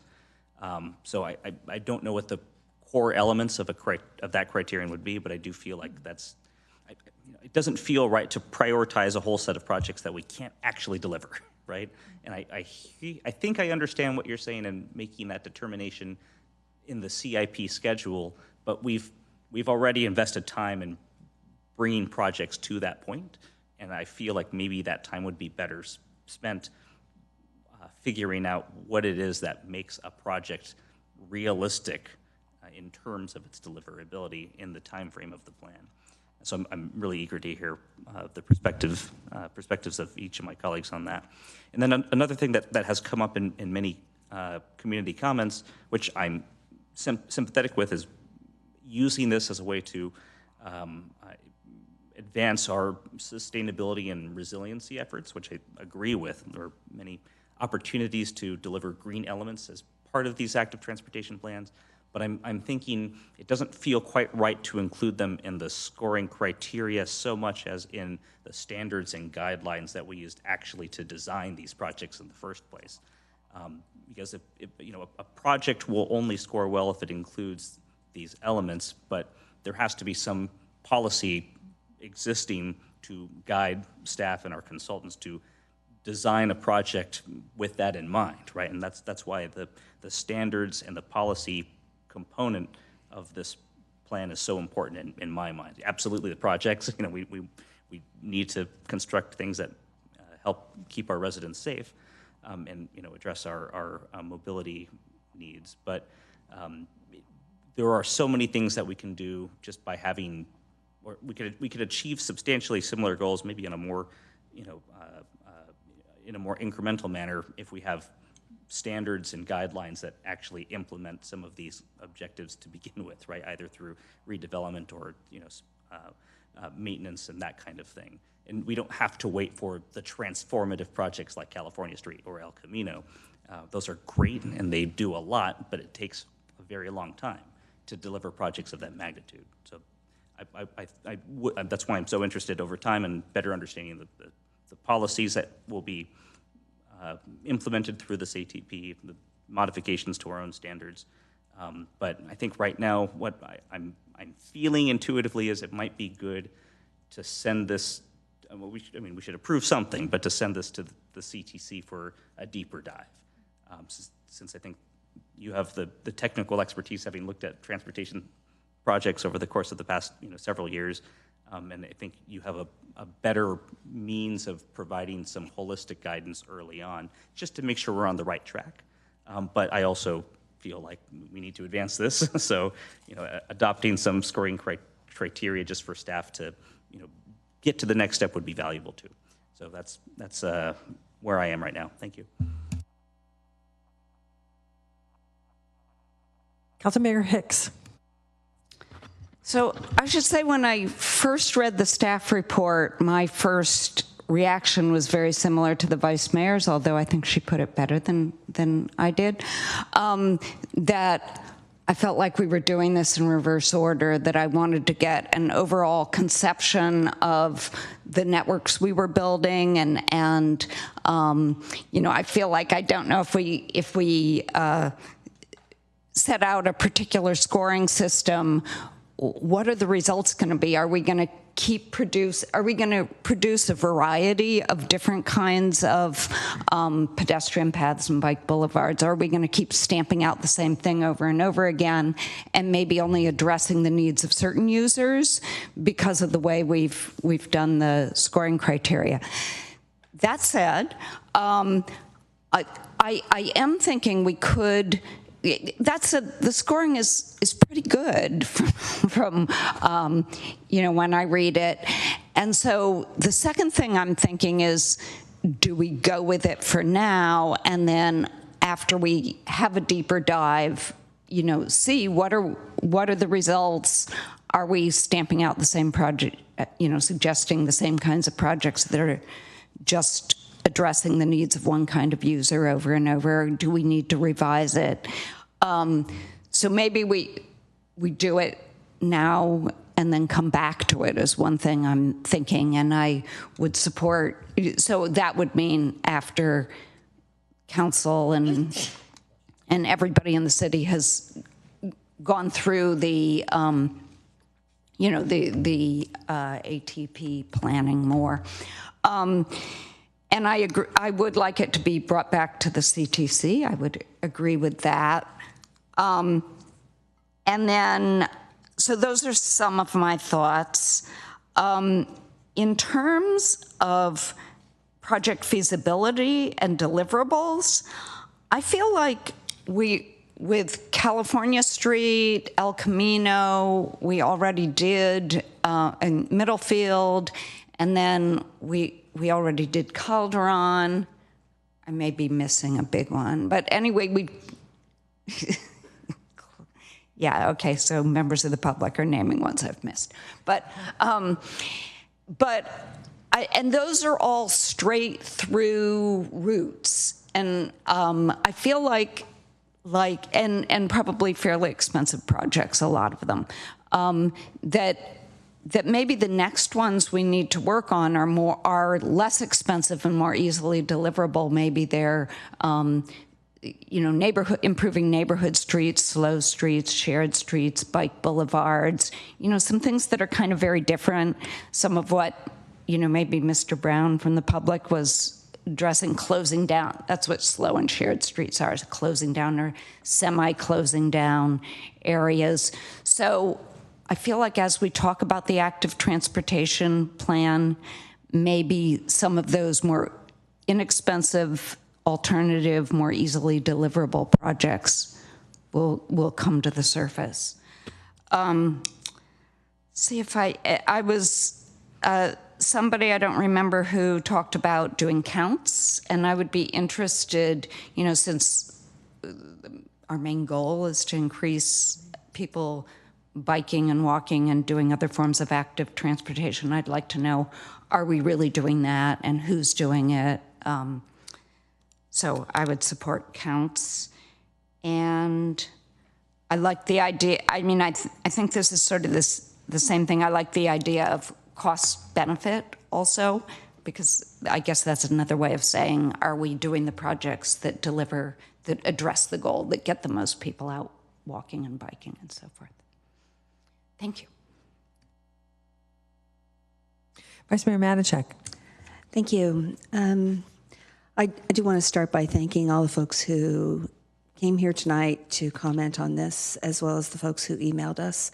As I was reading the material, I know I was having lots of different thoughts about it and feeling like I was looking for maybe something different. And I did appreciate all the input we got on how others would modify things, because it helped me think through what I was really looking for. And I still feel like I'm looking for the holistic view before we get into the details, because I think the holistic view of a network would maybe eliminate some of the criteria that would be used for scoring. Because I do think we need to think more creatively about what we're trying to create here.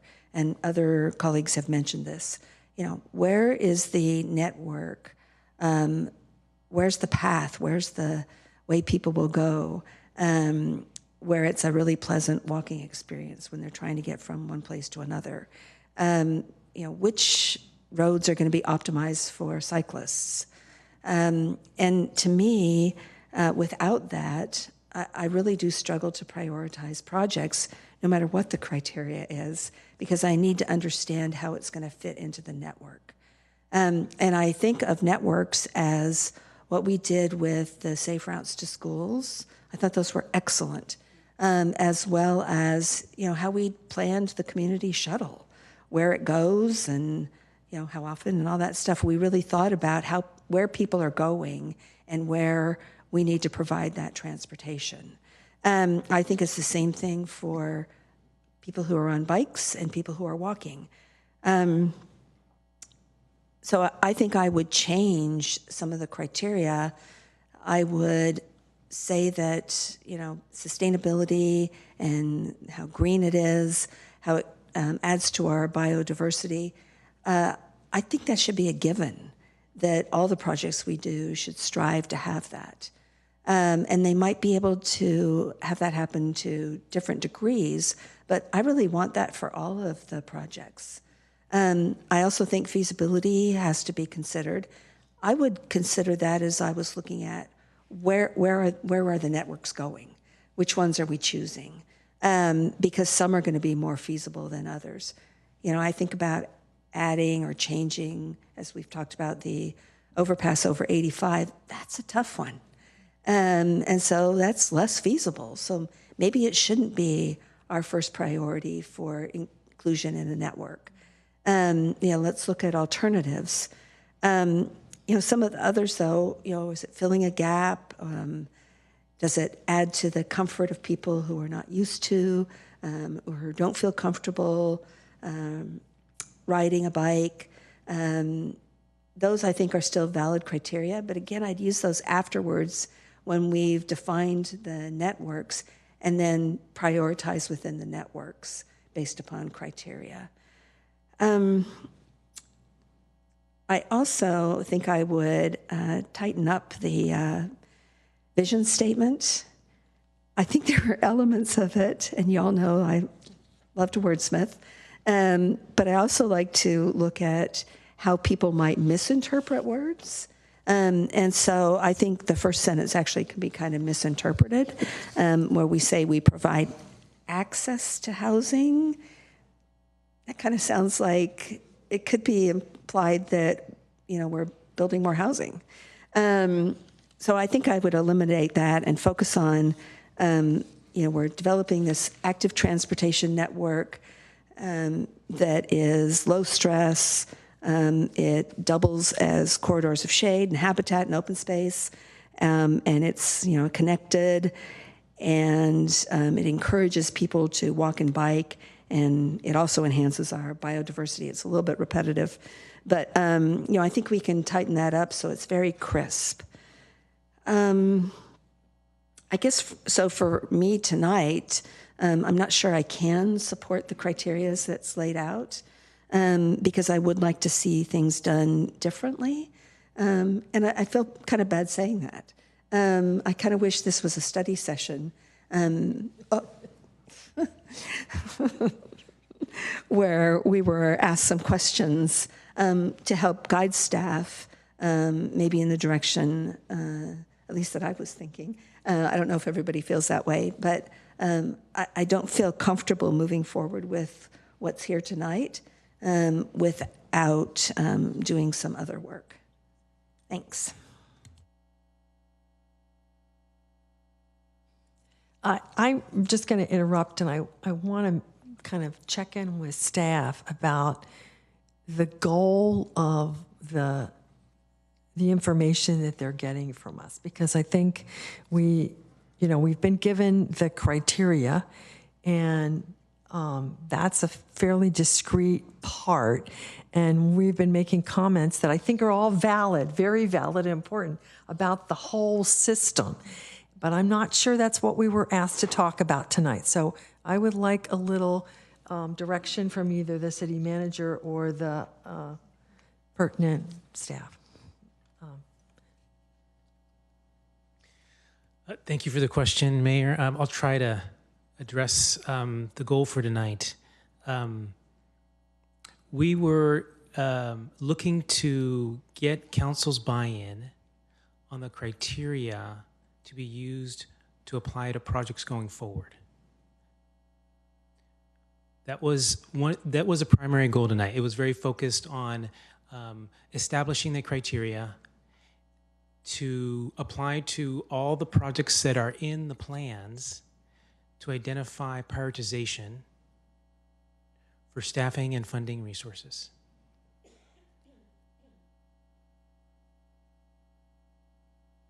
All right. Well, thank you for sharing that, because I think we have broadened the conversation somewhat. We haven't gotten to talk about bicycling writ large in quite a while, and we've taken this opportunity to share a lot of things. So, yes, of course.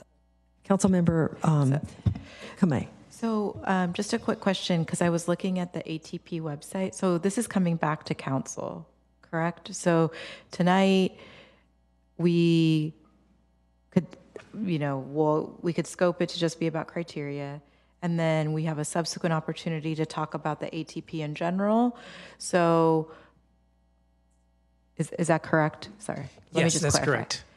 The ATP will come back to council. Again, it's a future dialogue. This is the one of the first steps, coming back with what staff had identified as policy recommendations, and then applying, once we apply the criteria to the projects, what that actually looks like.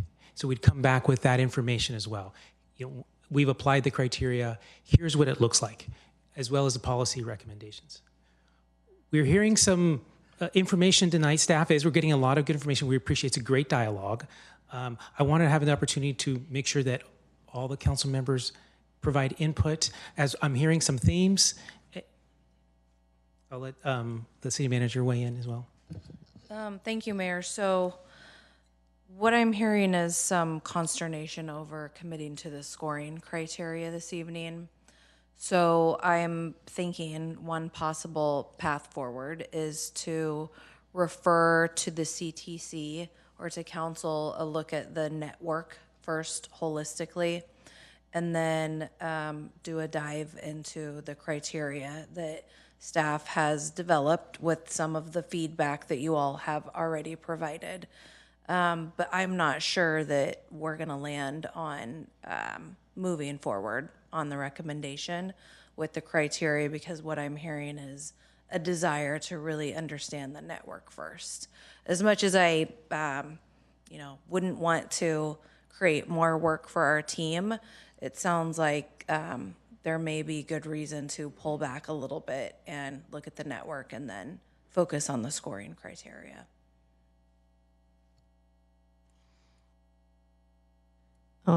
Thank you. Yeah, that makes good sense to me, and it does align with the comments that we've gotten so far. So I think it's logical to just go forward with our comments then, and then everyone will have gotten to make comments, and we'll be done. Okay, Councilmember Abekoga. Thank you, Mayor, and thank you, staff, and thank you for the clarification. I think that makes sense. I think I was having trouble with this because I had expected to see the plan, the full plan, and then based on that, I could have a better sense of what we were trying to build criteria for. And I understand the interest in neutrality, I guess, but I needed to have some context, and I didn't feel like I had that. And it would have also been helpful, frankly, to see the list of projects. I just felt a little bit blind moving forward without really much context on what we were going to be scoring. I think what you have here is a great foundation, the right categories. I would add, and I think Mr. Chambers, you hit it right. What I was trying to say, the cost-benefit analysis is key, and I think that is key to being competitive for funding opportunities. So to me, that should be another category. So I guess that's why I felt like I couldn't really say yes to these categories and the percentages, because I think we might have to add at least the feasibility, the cost benefit piece to this as well. So I agree with what a lot of other folks have said already. So that would just be my one request, is to add another category to that. I do agree with you. I think when we talk about active transportation, it's inherent that it is about sustainability and trying to get folks right out of cars and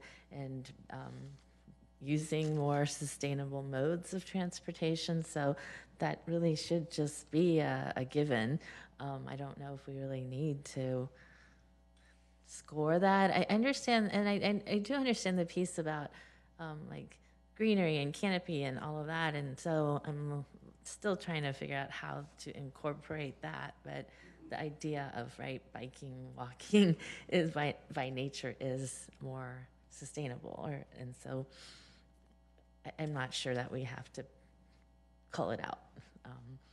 So yes, so those would just be my two requests when it comes back. Thank you. Great. Okay, next, Councilmember Ramos. Thank you, Mayor. I am in agreement with most of my colleagues, although I was prepared to vote on the scoring criteria with changes, with the understanding that we would have had the opportunity to change things once we got more information. But this might make us feel a little bit more. It's less building plane as we're jumping off of the cliff kind of feeling, by at least getting some time to deep dive and giving it to CTC and adding more thought to the full network and the pathway and which roads. I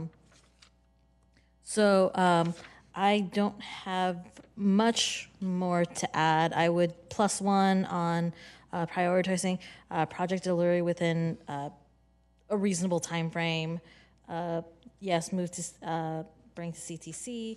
Cost benefit analysis should be among that. Opportunities for funding should be a criteria, because we just want it we're a very ambitious council, and so anything that helps us with that, to get more stuff done, which is things like funding and getting grants to get that funding, would be ideal, because it would allow us to do more than we initially thought or what we're constrained to our normal budgets. And other than that, I'm really happy I have very smart colleagues. Thank you. Councilmember Kamei. Great, thank you. I'm just going to be brief since this will be coming to CTC. I just want to thank staff. I know I hesitate by having it referred to CTC, although I sit on that committee because I don't want to hold anything up, and I want to continue the momentum. But what I've really appreciated is that staff has been so cognizant of the pulse of the community and has been bringing, I would say, items like this to CTC prior to council. And so I think that's been a method that's worked really well. And so looking forward to that further discussion, and I will hold my comments for tonight until we see it there. Thank you. Okay, well, Councilmember Ramirez? Do you have any thoughts, Mayor, that you want to share first? I do, actually. Thank you. I was just going to kind of go along with what many people have said. I think that you can do this lots of ways in different directions, and I can understand why people feel more comfortable looking at the network first, because I know I kept in my mind trying to remember back to that plan that I'd seen in 2015 and where those crash sites were. They just kept, I just kept wanting to see that. But the thing that as I read through it, that I kept coming back to is that I really feel like this list of criteria that you've put together is a good statement of our values about what are the things that are important to us in a plan, in a bicycle plan, and in a bicycle project. So I really applaud you for that. I think that's really well thought out. My first thought was, let's put more points in the sustainability, and another way to do that is just to say that the sustainability features, as of more trees, tree-lined streets, and incorporating stormwater features are inherent. You've heard that from everybody, so I would just echo that. I think that's really vital. And then the cost-benefit analysis. I think that doing that explicitly in an earlier phase is valuable. I know that cost-benefit analysis can be done at many levels, and I know that when you get to the CIP level, you do one that's much more sophisticated probably than what you would do as you're just going through lots and lots of projects together. But that said, still just giving a little thought and writing down, which are the ones that we think we get the most bang for the buck for. I think that's really, that's really a good criteria. So, so staff Councilmember Ramirez, what else would you like to add? Thank you, Mayor. Well, Abe, so this is agendized for action, so I'm going to attempt to make a motion. But first, I appreciate remarks by the Vice Mayor. I actually was very happy this is not a study session, but we have different perspectives on this.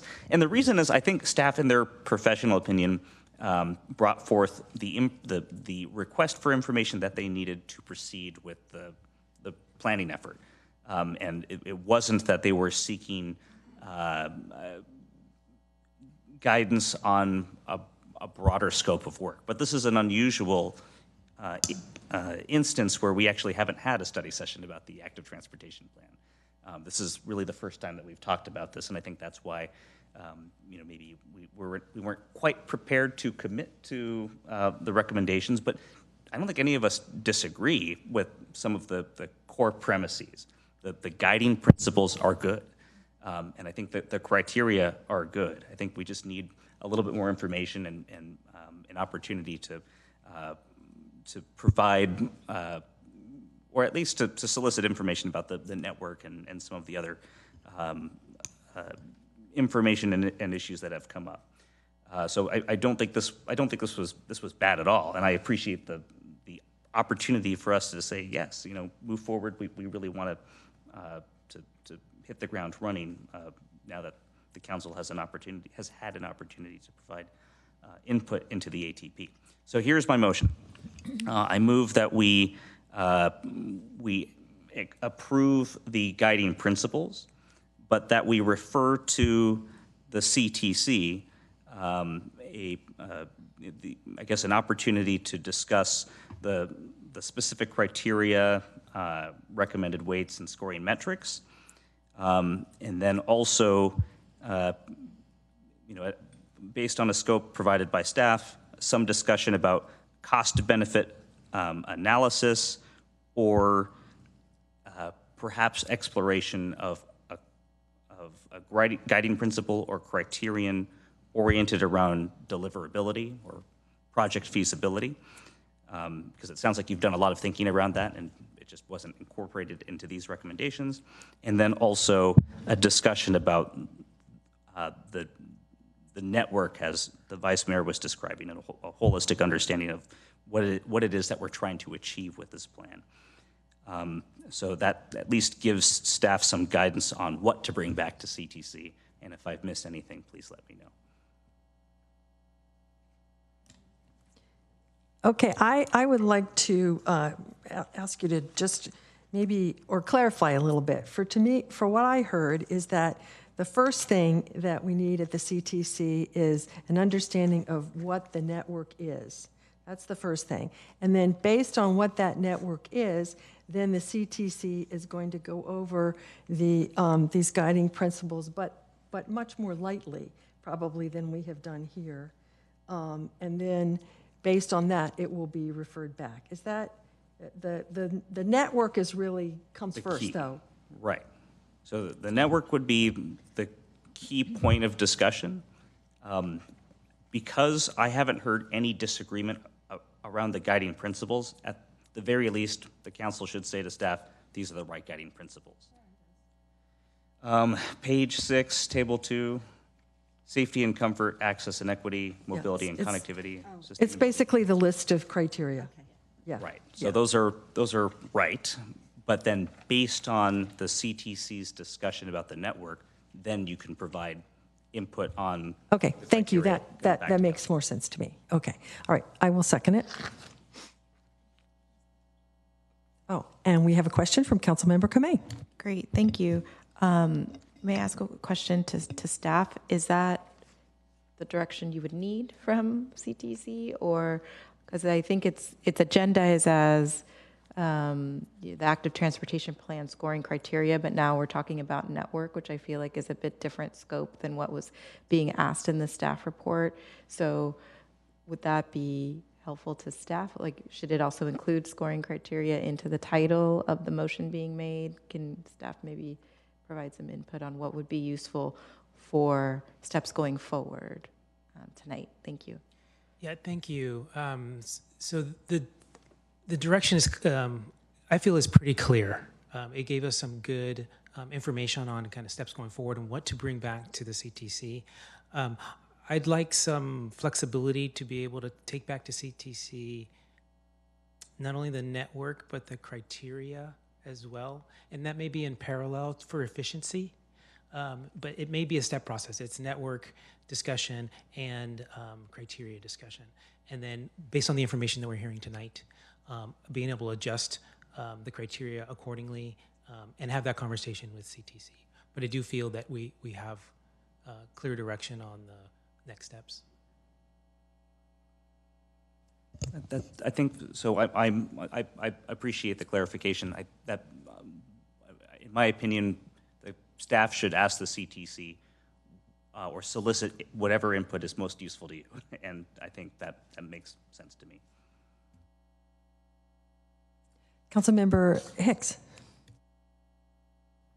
So I just wanted to ask the question of all of council, whether, before we vote, whether people think this really goes in the direction of what we were discussing, a more holistic view first. After our discussion, I didn't feel clear that we even, although I originally said, it's fine, why don't we just vote for this scoring criteria and then revise it later? I became, as more people talked, unclear on whether we even needed to do that. So that's what I'd like to, before we vote, to get feedback from people on whether they think we need to do that or not. Anyway, so that's my question. So through the mayor,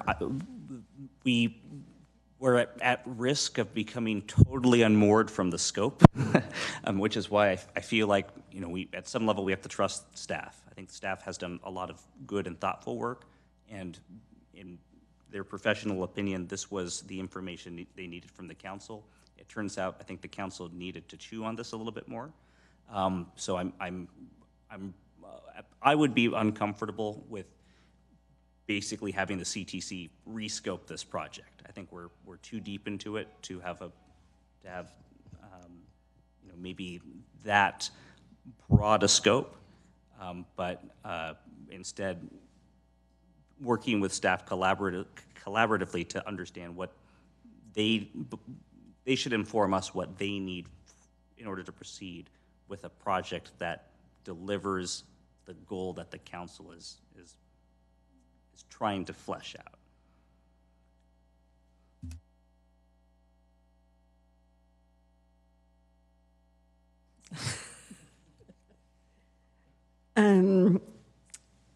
So I guess I'm back to your original motion and some of the comments you made after that. So I get referring this to the CTC. We would talk about the holistic network, but the criteria or guiding principles, would the CTC be able to adjust them? Is that what you said? I think our acting public works director did a good job articulating what he felt staff would need from the CTC. So I'm trying to be deferential to staff on their preferred scope for the CTC discussion. So it would be a discussion of the criteria, and it could be that some of them are different than what was proposed tonight. Yeah, I'm visualizing a review of the CTC of, again, the holistic network, as well as the criteria, with staff coming back with some recommendation based on the input we heard tonight, and having that conversation with the CTC on other revisions that the CTC would recommend that would ultimately be recommended to the full council going forward. Okay, thank you. All right, so we have a motion and a second, and we've answered questions, so it's time to vote.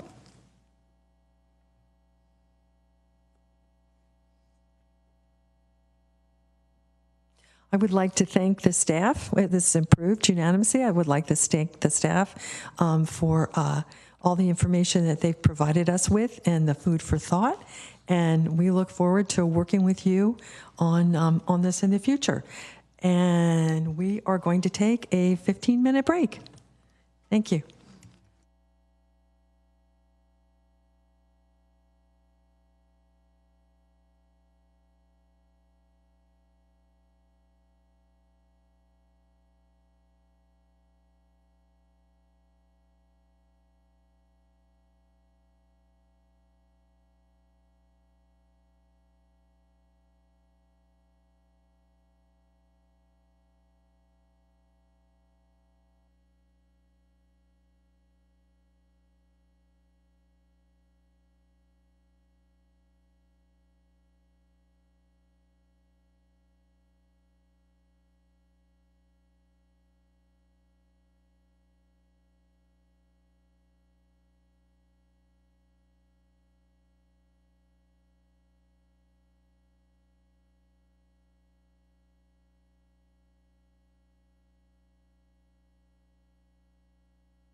Okay, welcome back, everybody.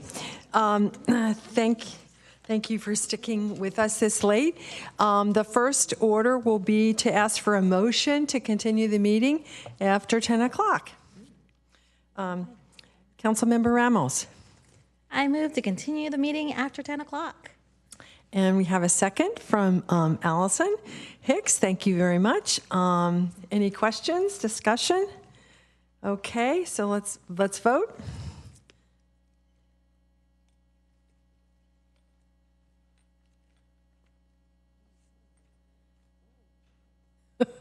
All right, the motion passes. Thank you. So now we are at item, I think it's 7.1, or is it 6.2? 6.2, okay. Flock Public Safety Cameras. Police Chief Michael Canfield and Captain Wahid McGee will present the item. If you would like to speak on this item in person, please submit a blue speaker card to the Assistant City Clerk now. Thank you.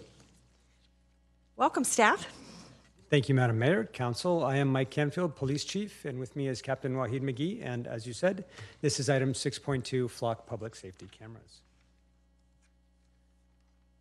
We will be providing a general overview of the Flock system, how it works, the benefits of the ALPR system, our data collection, release, and access, as well as an overview of our Policy 460. We'll cover our transparency portal, as well as a proposed audit, and then talk about our neighboring cities' use, review the public comments and the feedback from the Public Safety Advisory Board, and then finally the fiscal impact and the staff recommendations. As you can see in the slide, flock cameras mount essentially to poles as seen here, and these are the type that we are proposing. And what they do is they're an ALPR, or automated license plate reading system, and it's a combination of fixed and mobile cameras that capture images of the back of passing vehicles. The license plate numbers are captured and then automatically cross-referenced into our National Criminal Information Center database, the NCIC, and that provides immediate alerts to our staff, to our officers, and to our dispatchers for vehicles that have been flagged. The database is securely stored in the cloud and can be accessed only by our authorized MVPD staff. And then they use a powerful tool to research the information both in our database and potentially shared databases for investigations. That ALPR system that allows authorized partners to search, they can allow us to search. There are strict legal parameters surrounding how and when we are able to search and with whom we are able to share, but it greatly increases the public safety benefit of the system. This is a sample photograph of what you would expect to see from an ALPR camera, from a flock camera. This is an actual photograph. The license plate is blurred, but you'll notice that it is the back of a vehicle. You can't see the driver or the passenger's faces, but you can see if there are any distinguishing marks on the vehicle, whether it was fresh damage from a collision or a bumper sticker, etc. All right, some of the benefits of Flock ALPR data is getting that real-time alert to vehicles that are on our hot list, and those vehicles are going to be felonious crimes or people that are missing that are associated to vehicles, and we'll go into more specifics as we move on in the presentation. But being able to get law enforcement into the area to either locate that vehicle and make an apprehension or help that person that's missing or needing further assistance, or worst case, just getting them out of our town, out of Mountain View, to make sure they're not committing other crimes. Another benefit is getting the key data that comes from flock cameras. And so a lot of times we're either delayed in our notification of crimes. It happens. People are not sure if they should report it, if they when and how, or in progress crimes where we just don't have that information quite yet. And so flock cameras can actually kind of take us back in time to identify vehicles that came into the area as well as out of the area to give us that critical information and get us leads to solve crimes. Another thing is the regional coordination, working with our neighboring agencies. What's important to remember is crime doesn't always start and end in Mountain View. It's really fluid as it goes up and down through the Bay Area. And just as we work with our regional partners, it's important to also contribute to that information because sometimes we're not sure how we are connected to other agencies and how they're being victimized by crime. And so having that regional coordination again will be beneficial in helping us solve crimes that are occurring in Mountain View. An expandable search data set. This is something I'm actually really excited about Flock. It does far more than license plate reading. It can actually identify vehicles by make, by model, identify bumper stickers, damage to vehicles. And as you can imagine, being a victim of a crime, it's pretty intense. You know, you're feeling the adrenaline. You can't remember to look at a license plate. And so the benefit with Flock is if you could remember a piece of that information, Flock can help us put everything together to potentially identify a suspect vehicle. And again, intervention for repeat offenders. There's times where we have an idea of someone committing a crime in our town. We have an idea what they're driving, but sometimes we don't have enough to arrest them quite yet. So this custom kind of hot list that we can create in our own ecosystem is really, really critical for investigators to be able to follow up and know when that specific car is kind of driving around our town. As mentioned, our neighboring agencies have had a lot of success. I mean, we're hearing it day in and day out, but I do want to highlight some of the specific successes that our neighboring agencies are having specifically to vehicles through Flock in identifying Amber Alerts associated to vehicles, missing people that could be at risk with mental health challenges that need assistance. And I'm sure the chief will be able to give you an example of that happened recently this year. Mail and package theft investigations that are ongoing, catalytic converter thefts that have plagued our city on and off throughout the year, hit and run investigations, vehicles found at numerous crime scenes. Another thing that I love about Flock is that at times we believe crimes are connected. Maybe it's the time that the crime occurred, the method of operation, how they're committing that crime. And what's great is if we can identify areas where we believe it's connected, Flock can tell us what the common vehicle is in those areas and really give us another piece of valuable information in our investigation. Felony wants, as mentioned, that's part of the hot list, stolen vehicles, other felony wants tied to vehicles. And then the custom alert is something that I've mentioned, but I want to just mention again, it's so critical because often criminals might change their plates. Maybe they don't have a license plate, or maybe we just have limited information, but we know it's a make and model of a car. We can actually create a hot list where we know a specific car we're looking for is committing crimes, and that could be our alert. And especially if it's overnight hours where there's limited vehicles, that could be pretty critical in helping us solve cases. Yeah, Captain McGee, if you don't mind. Also, in my conversations with regional chiefs, I am hearing on a daily basis, the alerts are allowing them to intervene and chase out vehicles that are coming into their town to commit any number of those crimes. And they're able to interdict prior to the crimes happening by flooding an area that is being alerted by those Flock cameras, and literally on a daily basis in our neighboring cities. In regards to data collection, I want to make it very clear that any data that's not assessed, queried, we're not looking at that data, is completely purged in 30 days. At the 30-day mark, it is completely purged. It's important to also know that that data, if approved, belongs to the city of Mountain View. It doesn't belong to Flock. It doesn't belong to anyone other than the city of Mountain View, and we grant who gets access to that information. Records that are queried is stored for a year per the government code, plus our own auditing process where we do plan on having twice yearly audits on the information that's being queried to make sure that we're following our policy.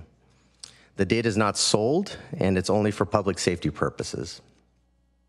Access to Mountain View Flock data is by request by law enforcement agencies only, and so no private entity will have access to our information, and that has to be approved by the chief or his designee. And there's also legal and policy limitations on who may be granted that access and the reasons that could be used for. And only trained Mountain View personnel will be granted access. They'll have their own username and password, which will help us not only in controlling who has access to the portal, but also for auditing purposes to be able to find out why certain people are potentially conducting queries in our database. And in that query, they're required to put the case number and the reason for the query so that we can verify that during our audit. And the audit will be included in the Mountain View twice yearly report on MVPD performance and feedback data made to the public and reported to the Public Safety Advisory Board. Before we go further with some more details related to flock safety cameras and ALPR, I just wanted to share kind of some common concerns and some misconceptions that I'm hearing and maybe illuminate some areas before we move forward. So flock ALPR is not facial recognition and has no ability to collaborate with facial recognition software. And to be 100% clear, our policy, the law, and Flock's policy prohibit the use of our ALPR data for anything related to immigration enforcement. It is black and white, there is no question. Out-of-state abortion investigations are against the law for our police department to support with ALPR or otherwise. And only California law enforcement are allowed to be granted access. If we choose to grant it, it can only be to California-based law enforcement, not to federal law enforcement, and not to other law enforcement in other countries. It is exclusive for California law enforcement, and that is the law. As Captain McGee mentioned, that flock ALPR data belongs to us. However, even though it belongs to the city of Mountain View, there are strict rules about how it can be disseminated and with whom we can share it, and those are specific to law enforcement-based ALPR guidelines. It is about vehicles and not people. So the photographs are designed not to capture people's images or likenesses. The NCIC system that ties into that vehicle does not say who is driving it or who it's registered to or if they have warrants. But it is specific to the car itself and not a human being. There are no citations associated to the flock ALPR systems. So if you park in a red zone in front of a flock camera, you won't receive a ticket in the mail. It's not like your bridge toll ALPR or a fast track ALPR. And that data that has been accessed, if it's not accessed, like Captain McGee mentioned, it is hard deleted after 30 days. We can't get it and Flock Public Safety or Flock Safety can't get it. If it has been accessed, we are governed by evidence codes, and it does have to be retained for 1 year, and that is the year period that will allow us to do those two annual audits that we present, that we would purport to present to council. There's concern that I heard about security of the data and the manner in which it's stored. Flock Safety stores their data in Amazon Web Services in the same format and the same level of security that Amazon Web Services stores NSA data and Department of Defense data. So it is a gold standard for data storage. The access to our Flock data, Mountain View's Flock data, is revocable. It is granted only by the chief or my designee, and only after they've acknowledged it to abide exclusively by Mountain View Police Department's policy when accessing Mountain View Police Department's Flock data. But it's important to point out that if we don't share our data, other agencies will not share their data with us. That is how the Flock system works, and there is just an expectation of reciprocity when it comes to Flock ALPR data. And so we know, in fact, just in the last couple of weeks, there have been cases from Stanislaus County and Napa County that have been solved because of Flock ALPR data just in our contiguous cities. We know cars come in from far outside of the area. They're not just going to be inside Mountain View. They're going to be passing through other cities, and they're going to be bedded down far away from Mountain View. We are a target area. There's no doubt about it. We also don't know where people that we're looking for may go. Recently, we had an at-risk missing person with her 2 children, and we were looking for her and had no idea where to look. We ended up finding her in the middle of the Mojave Desert, thankfully, but it just goes to show that you don't know what relationships you need to have and what reciprocity you need to have agreed to until you need it. So it would have been impossible for us to anticipate that this person would go there. And if we didn't have that, if we had Flock and we didn't have a relationship with San Bernardino Sheriff's Office, for example, we wouldn't have access to that information and we wouldn't know what we were missing. As it relates to privacy and a philosophical opposition to flock cameras, it's important to point out, and Captain McGee will share later another slide highlighting the regional flock use, but flock cameras are in virtually every city in this county. They are in virtually every county in the region and in the state, and growing in the country. There are ALPR cameras in every bridge toll and in every fast track. The supermarkets take your picture when you walk in. Our cell phones track our location and our purchases. Our debit cards track our purchases. There is a digital footprint to everything we do, and that digital footprint, regardless of whether or not we have flock public safety cameras, will be with us. So that will be here, and whether or not Mountain View has flock public safety cameras, we will be on a flock system just by the sheer number of flock cameras that will literally surround the police department. But what we won't have, if we don't have the system, is access to the public safety that it provides. We pride ourselves as a city and as a department as being leaders and as being at the forefront of things such as public safety.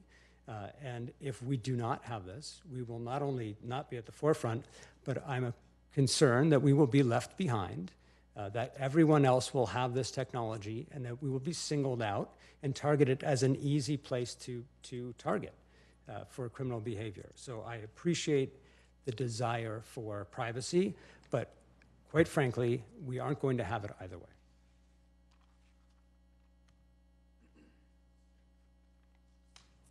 As mentioned in the previous slide, if approved, the department will establish a transparency portal for our flock data. That includes the number of hot list vehicles, the number of system searches, both that we do and that other agencies have done, our policy and the list of agencies with whom the department has granted access to our data. Our proposed audit will cover any policy changes, a review of our law enforcement agencies' use, so the reasons why they've used our data if we've granted it, a summary of policy violations, and an overview of the evaluation of the public safety outcomes from the program. The audit will be included in that twice-yearly reporting to the Public Safety Advisory Board. And Captain McGee. As you can see from this chart, Flock has grabbed some traction in our county and has been shown to be effective. And thus you can see the amount of cameras that are allocated to each city within Santa Clara County. San Jose is literally off the charts with 450 cameras. But as you can see, there's only 3 cities in Santa Clara County that does not currently have flock cameras. That is Sunnyvale, ourselves, listed there in the red bar, and Cupertino. And so as of last week, we were notified that Sunnyvale City Council approved flock cameras, so they are getting them installed here in the near future. I will also add that Los Gatos just recently approved another 15 cameras in their city, though it's not installed, and that recently happened. It wasn't added to this chart. I also want to highlight 2 cities here, Morgan Hill and Milpitas. They have the same footprint for square mileage for their city, though different populations. I think it's a good kind of representation of a layout of a city. Morgan Hill has 50 cameras, and Milpitas has 36. They're both looking to acquire additional cameras as well.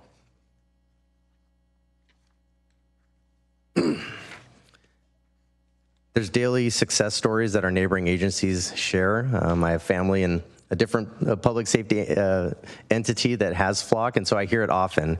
But I wanted to also share some specific case studies that have happened in the area. The first one is out of San Mateo PD in October of 2020. 3 subjects went into a house, did a home invasion with a firearm, took a 97-year-old woman at gunpoint and robbed her of her jewelry and various other valuables, and left the area. And there was a witness that identified a rough description of that vehicle. And fortunately, there was a flock camera that did capture that vehicle within that time frame. Obviously, a little bit more investigative work that goes into it, but they were able to actually identify all 3 suspects and to make arrest out of all 3 that were involved. The next one's out of San Bruno PD, and that occurred in January of 2022. a suspect committed 2 jewelry robberies. And so they identified their suspect. They knew the car the suspect was driving. And so they created a custom hot list because they weren't quite ready yet to make that arrest, to get an arrest warrant. But the vehicle came into town, and so they decided to act on it. And they did make an arrest just prior to another jewelry store that they believed that person was going to potentially rob. Another one's out of Campbell PD. In March of 2023, there was a shooting that occurred in the intersection of Hamilton and Creekside Way. Unfortunately, that person was killed in their vehicle. And through ALPR data, flock data, they were actually able to identify the suspect vehicle, which was stolen, and working again with some legwork and working backwards with some DNA and other techniques. They actually identified both suspects, and both are currently in custody facing murder charges. In April of last year, Morgan Hill was dealing with some gang-on-gang violence. There was a shooting that occurred near the downtown. Officers were responding, and a witness stated they saw a gold Honda that was associated. Dispatcher, doing some phenomenal work, identified the vehicle coming in and then identified the gold Honda that was the potential suspect vehicle coming out. And so with their well-established grid throughout the city, they followed the vehicle through flock data to the local hospital in Gilroy, St. Louis. And so as officers are actually responding, the suspect / victim that was shot was being dropped off at the hospital, and the hospital staff called in and said there was someone with a gunshot wound coming in. And so that just established even more probable cause. They detained the vehicle, got the co-conspirator, got the weapon inside the vehicle. So just another example of flock ALPR data being used by a dispatcher doing some great work. I'd like to share another example of a flock success story and an application for us here. Recently, a city employee was struck and injured by a vehicle in San Jose. That case would not have been solved were it not for the flock ALPR data. Because of that data, San Jose Police Department was able to identify the suspect vehicle and solve that case. It is not dissimilar from the fatal hit and run collision that we had at Clark and El Camino almost a year ago when Ms. Sanchez was walking across El Camino to the bus stop in the early morning hours after working a night shift to take the bus home, and she was hit and killed. That case is tailor-made, much like the case involving our city employee, tailor-made for the flock ALPR system. A low number of vehicles coming through the area, multiple cameras would have picked it up. We would have been able to see where it was coming to and where it went. I am very confident that that case would have been solved had we have had flock cameras in place and our neighboring agencies had flock cameras in place at that time.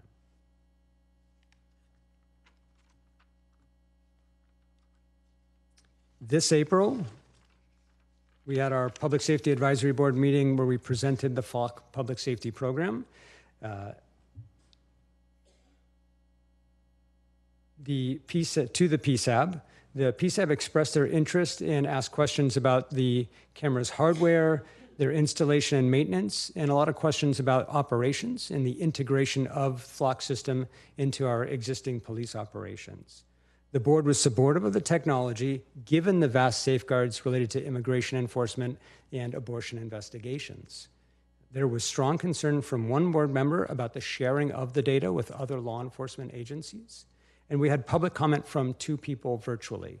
One commenter mentioned that they believe the funds should be redirected to mental health services, and that fear should not be a motivator when making this decision.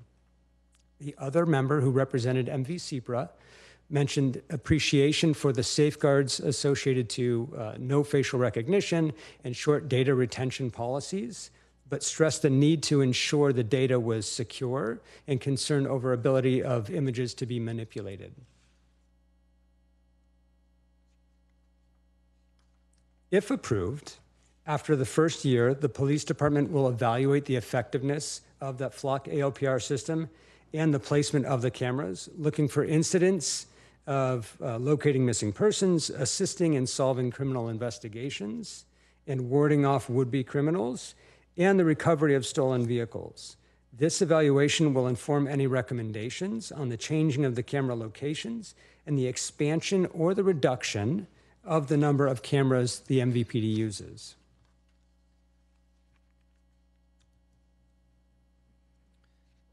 So the first annual cost for 24 flock cameras is $96,800.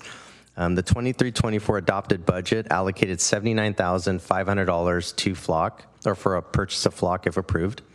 There's a difference of $17,300 that's available in salary savings. And if continued, the project cost for a full year, as long as there's no other increases, is $80,000. So that difference was the installation cost for that first year. Which brings us to staff recommendations. The first recommendation is to authorize the city manager to enter into a one-year agreement with Flock Safety.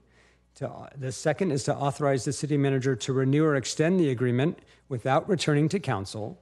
The third is to authorize the city manager to modify the location and number of cameras. And lastly is to authorize the city manager and the police chief to adopt the MVPD policy 460. And with that, Madam Mayor, I will turn the microphone back to you. Thank you very much. So the first step is to have council questions. Do we have any questions? Councilmember Ramos. Thank you, Mayor. So looking at, I appreciate a lot of the FAQs and the recognizing the concerns that a lot of members of our community may have on this. So I appreciate things like I'm sorry, I was deviating on, but one of the things, it says not for immigration enforcement, and I trust RPD, but as when we get to the sharing of that data with other police forces, are we going to require that those, wherever we work with, will we require that they will have the same policies? I know that we can criterialize the data itself, saying like this is not to be used for ICE or anything like that, but like, do we have a policy of like, if they do have a policy of working with ICE, are we still okay with sharing our data with them? So two things. So that if they agree, or if we agree to allow them to have access to our data, they have to sign and agree, an administrator from their police department, like a captain or chief, have to sign and agree that all of their use of our data will be consistent with our policy. So they receive a copy of our policy and they acknowledge and accept that. Further, if that agency were to share our ALPR data or their ALPR data with federal immigration, they would be violating the law. So they would be breaking the law. And in our twice yearly audits, as we look at the reasons why people are accessing it and we're researching those cases, if we come across examples where people are violating that, not only would the policy be rescinded, but we would be notifying the district attorney and the Department of Justice or the Attorney General's office. Thank you for that. The other question I have is, do you know how many police officers will be using access to this? I know that you're going to track that, but do you have an idea of how many police officers will be at what level? Like specifically, like would they be detectives or anything? I'm not as familiar. Yeah, that's a very good question. And certainly in this case, you mean related to other agencies' access, is that correct? No, in terms of our access. Oh, that's an easy one to answer then. So our officers have to pass a DOJ-approved course, which gives them access to CLETS and other data systems and to be able to access that NCIC. Only officers that have passed that test are able truly to do their job, but only officers that have passed that test would be able to then access our ALPR data in a similar manner, and they would have to pass a DOJ audit similarly to how we're audited now for our other data systems. But I would expect, absent an injury or some other reason why somebody was not able to take and pass their DOJ certification, that it would be virtually all of our officers would have access, as would our dispatchers, because they need to have access to that ALPR notification when they're sitting in the communications center so that they can direct resources. So I would expect All of our sworn officers, absent one or two, maybe for an injury until they can return, and all of our dispatchers and some of our record staff, which is consistent with the numerous law enforcement-based data systems that they have access to now. There would be nobody additional that would be accessing and reviewing that data that doesn't have access to those systems. So if you don't have access to those systems, you don't have access to flock data. And so the likelihood of all sworn officers accessing this, like what is like do you anticipate 100% of your force having, like, I don't know, like how rare are you using it versus how like frequently your officers would be using it? Well, I think it certainly would be contingent on the number of hot list activations. Most alerts and hot list activations would be handled by our officers in the field, so our uniformed officers. And you would see a higher distribution for use of research and investigation by our detectives, but not exclusively. Our officers do a lot of investigation and a lot of follow-up to provide high levels of service. So there will be some across the board. And in fact, our detectives respond to emergencies as they happen as well. But in general, you'll see our uniformed officers handling mostly the cases that pop up. And as we audit, I expect that we will see mostly our detectives doing much more research and searching the database. That would be consistent with my expectations. And how will you deal with, I've heard a common issue sometimes with certain criminal activity, switching license plates. That's the beauty of this system, is that unlike an exclusive ALPR, just a license plate reader, we can look for vehicle specific. So if we know, and it's not uncommon for people who come to our downtown to break into vehicles or come to other places to break into vehicles or commit crimes, steal mail, take catalytic converters, etc. These are things that happen with too much frequency. They switch license plates on cars, but they often use the same vehicle over and over again. And when that's the case, we can enter in, let's say it's a black Acura or a black Audi that's targeting a certain area in downtown. We can cordon off those specialized searches and create a little ecosystem there where we just get alerts for black Audis that tend to be hitting in that area. Now, we'll get black Audis that are uninvolved, but we will absolutely, if that black Audi that is involved comes in, we'll get an alert for that too. So it helps us redirect our resources in that area.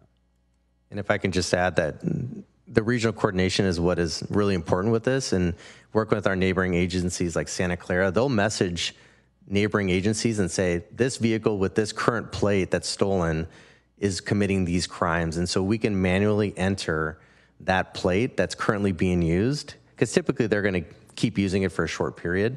So just like the chief said, we could do it by the vehicle, or we can do it by the stolen plate and then make our own custom hot list for that vehicle that might be coming into town.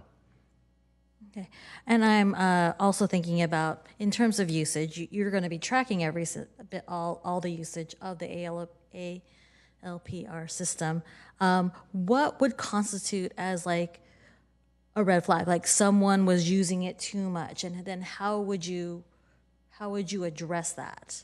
Yeah, so I think that I don't know about a red flag per se, but I would say that what we would be looking for in our audits, much like how the DOJ audits our standard use of all the other data systems, are either not descript or not qualifying descriptions of why they're searching. So something when they're explaining what their case is or what they're investigating, because every time somebody logs in, they have to enter their unique ID, their unique user ID, and then they have to explain why they're searching that system. If those searches didn't make sense, if they seem to not match the reason for what would be acceptable in policy, a criminal investigation, then we would be searching those specific. And as we audit, we would be looking and seeing if, when we're actually looking at the case and seeing what was done, if something doesn't make sense, then we would dig further. But it is important to note that there are numerous data systems that the police department has access to that have a lot of personal information that is confidential and protected by law, but accessible by law enforcement. And this is no exception. It's not different. In fact, there's a lot of other data. There's a lot of greater data that is accessible, not usable in this same way, but a lot of data out there that law enforcement has access to.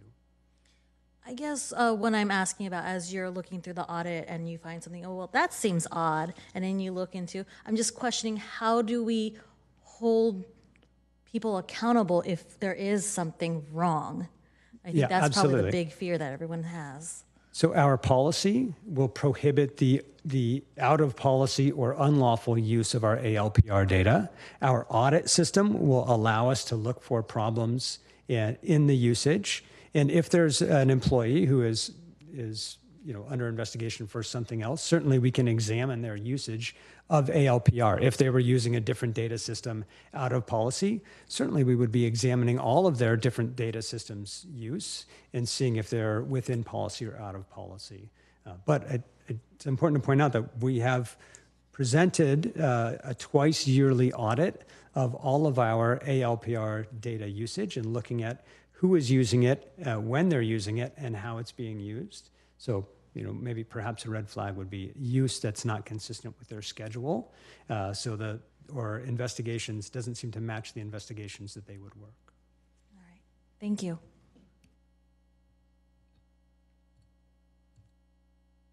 Councilmember Hicks. Thank you. So I'm going to go through a few things that, we had kind of council received sort of a robust response from the public to this particular item, and I'm going to go through a few things that people have asked. First, someone said that other departments, other police departments are selling the data to commercial data brokers. Have you heard anything like that? So I can tell you, no, it's a fair question and it's a fair concern. I respect the concerns about privacy, and I think it's important to ask, but it is illegal for law enforcement ALPR data to be sold. In fact, we can only share it with other governmental agencies, and even then under strict confines. California has some of the strictest rules related to ALPR data and specific to law enforcement ALPR data. So it cannot be sold in that manner. Okay, so a second question. So Councilmember Ramos had some questions on federal immigration law, on ICE, and using the data for immigration enforcement. And you said that federal law prohibits that. But I mean, we may have, by next year, a president who would change some of our federal immigration law, and what would happen in that case? I'm so glad you asked that question. If I said federal law, then I misspoke. It is state law specifically that prohibits the sharing of ALPR data with federal law enforcement or other states' law enforcement. Now, our policy also prohibits us from sharing it, and Flock's corporate policy also prohibits it. So there are kind of three different variables in place. Okay. We probably won't have a governor who changes it. So let's see, next question. Since this is a pilot program, do you have or do you expect to develop metrics or criteria for what you would consider a successful implementation? Or, have you already ways to evaluate the effectiveness or maybe lack of effectiveness of the pilot program?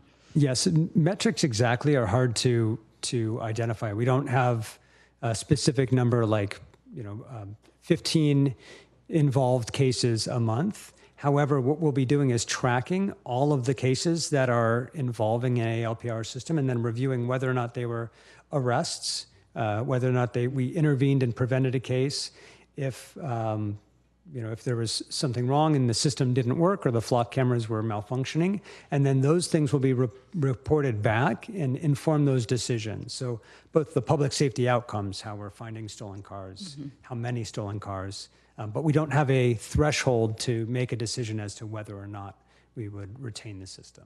So you don't have a threshold, but you would have some way of figuring out whether it was cost effective, like if there was only one case or something. Absolutely. So our records management system can track the number of cases that involve the Flock ALPR system, if approved.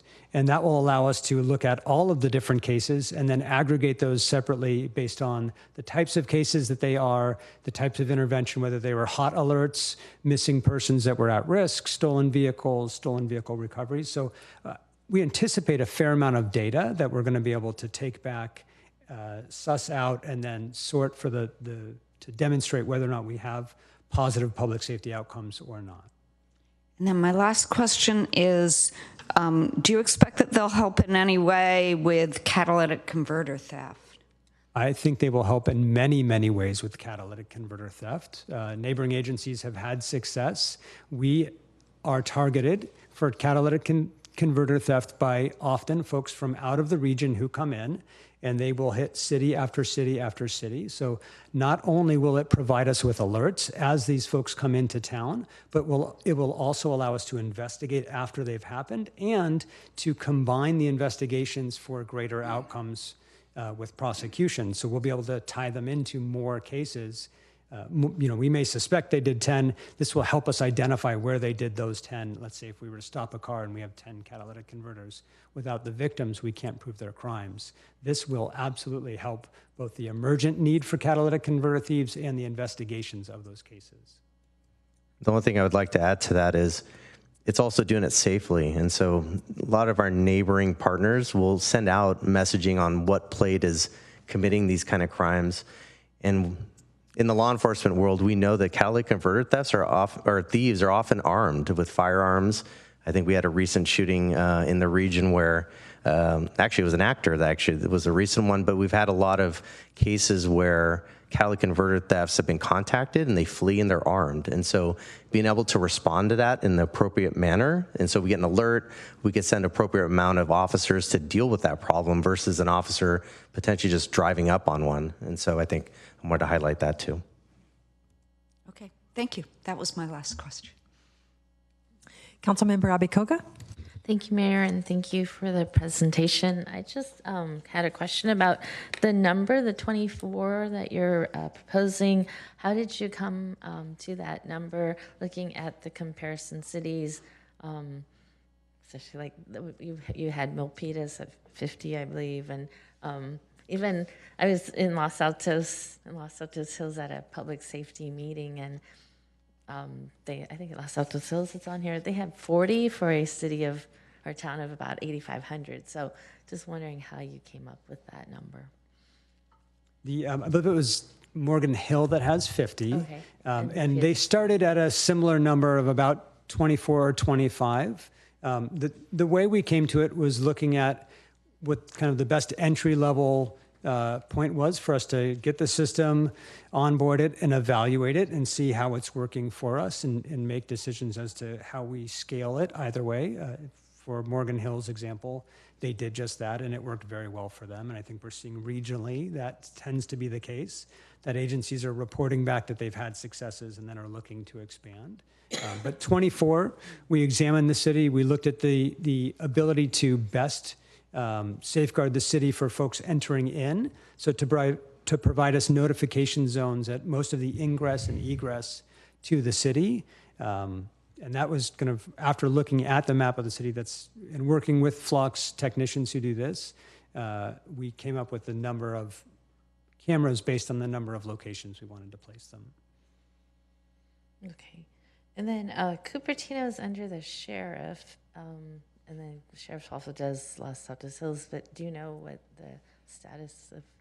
So to your point, Cupertino has contract policing service with the sheriff's office. The sheriff's office has ALPR data, so that can inform how they police. However, at this time, the city of Cupertino or the town of Cupertino has not put in any ALPR flock cameras themselves. I don't know if they're planning on doing that or not, but if they don't, and we do, they will be the last city or town in the county of Santa Clara to do such.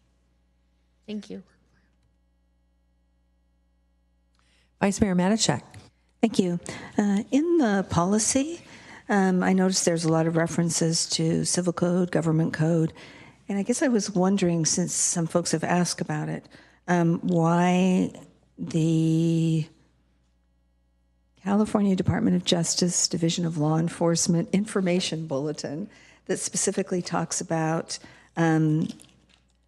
state law or state, I guess it is state law, you can't share data outside of California government agencies. Why is that not referenced in the policy, or could it be? I think it could be, but the policy was drafted in partnership with the city attorney's office. And the goal was to extract the code sections that were directed by the Senate bills and identify how best to describe the requirements of the ALPR policy. I certainly can defer to the city attorney. Good evening, City Council members and Vice Mayor. To address your question, it's certainly possible to insert the specific requirements into the policy itself, but the draft policy that was put together was really just to articulate how the data would be controlled and disseminated where appropriate. But for background purposes, it's completely fine to include it into the policy if you so desire. Okay, thank you.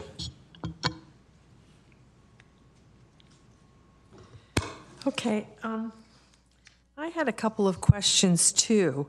My question is really, one of my questions is about the fact that Flock is a private corporation and they're providing us with this service, and how reliable are they? How long have they been in business, that kind of thing? So I can tell you, in talking to our partner agencies, they have found them to be very reliable.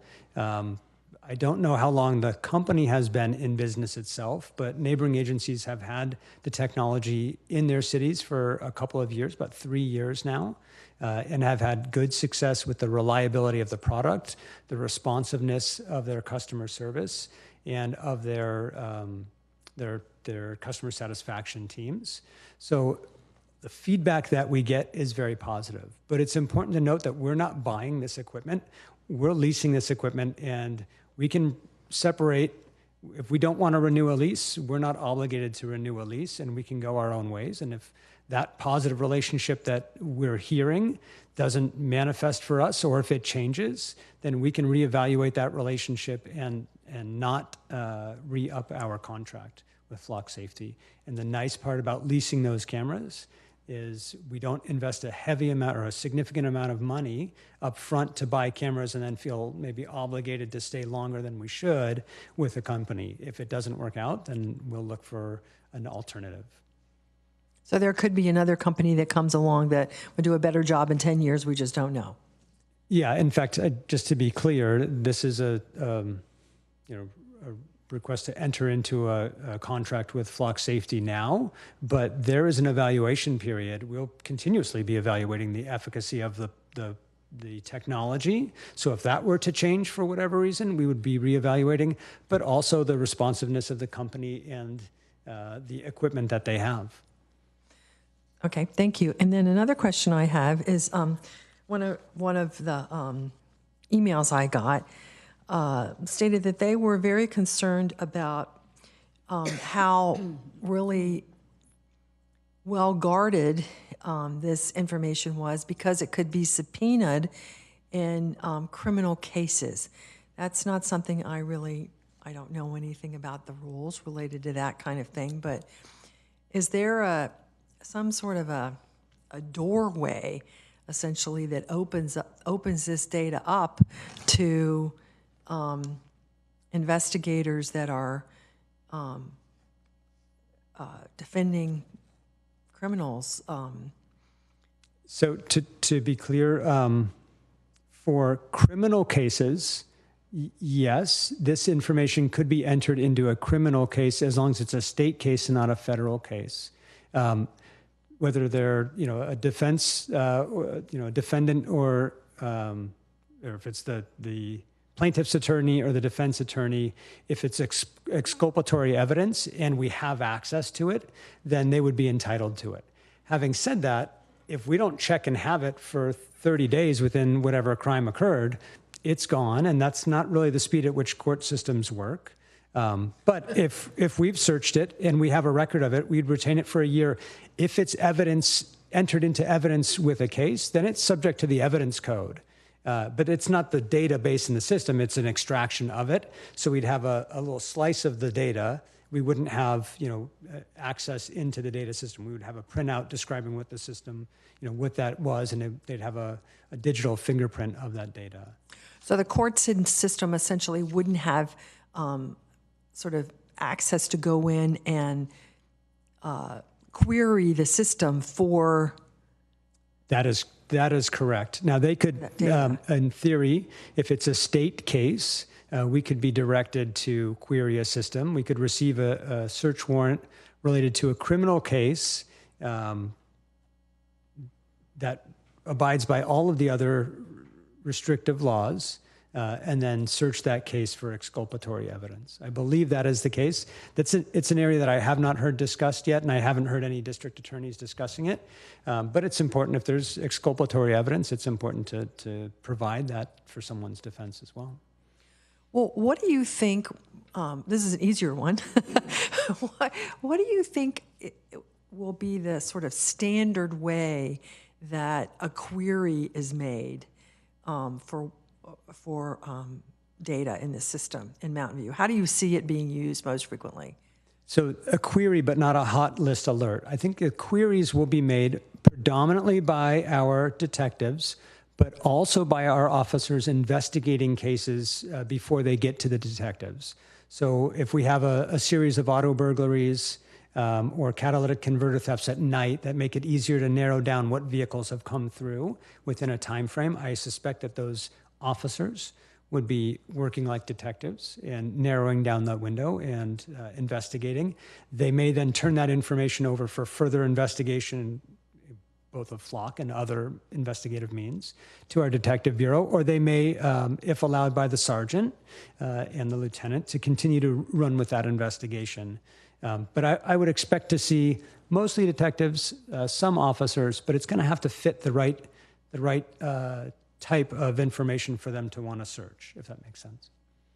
Okay, so mostly you see it being done on sort of time frame kind of relationships. You wouldn't be, like look for all the black Hondas that have a bumper sticker that says. I think if we had a suspect, let's say we were downtown and we had I won't even pick the crime. I don't want to jinx us. But let's say we had a crime downtown and the vehicle was described as a white panel van with a bumper sticker on the back. Well, then I would expect our officers to do some research in the field, not just our detectives, but our officers, to utilize that tool and see if they can't find that license plate associated to that vehicle or find the vehicle itself, depending on where it was traveling. But I suspect, it'll be interesting to see, but I suspect we'll see more from the detectives than we do from the officers. But it may be that it's such a powerful tool that our officers are really effective with it in the field as well. Thank you. And I see Councilmember Ramos, you still have your light on. Do you have some more questions? It was just the one more that kind of jogged my memory of this question. What is essentially the lowest level of offense that you would use this system for? I think there was in the staff report that we're not using it for traffic citations or anything like that, but what would murder? Sure, let's use it for that. But I don't know. I'm assuming catalytic converters. That seems to be a very well-known topic, and that's fine. But is there I kind of want to know the scope of what we would use it for. Yeah, so any kind of hot list, something that we would get an alert for from a vehicle coming into town will typically be a felony crime. And so in theory, if there's a misdemeanor offense, such as a domestic violence case where we're trying to link a person to a car and we're trying to figure out where they're headed because of the sensitivity of the crime, something like that, a misdemeanor, would definitely be something that we would use Flock to try to locate the person. And so I think it's really dependent on the sensitivity of the case, but in theory, they could use it for any misdemeanor crimes as well. If we have a vehicle and we're trying to identify a pattern or try to locate where they're at. And so Again, it could be a misdemeanor, but for the alerts, it's going to be felonies. Okay, thank you. Well, we've asked lots of questions, so now it's time to have the public comment. And the first person who put in a blue card was Tim McKenzie. After that, Alex Brown. Hello, Council. As a doctor of philosophy, I'm going to bring up some of those philosophical objections that were just mentioned.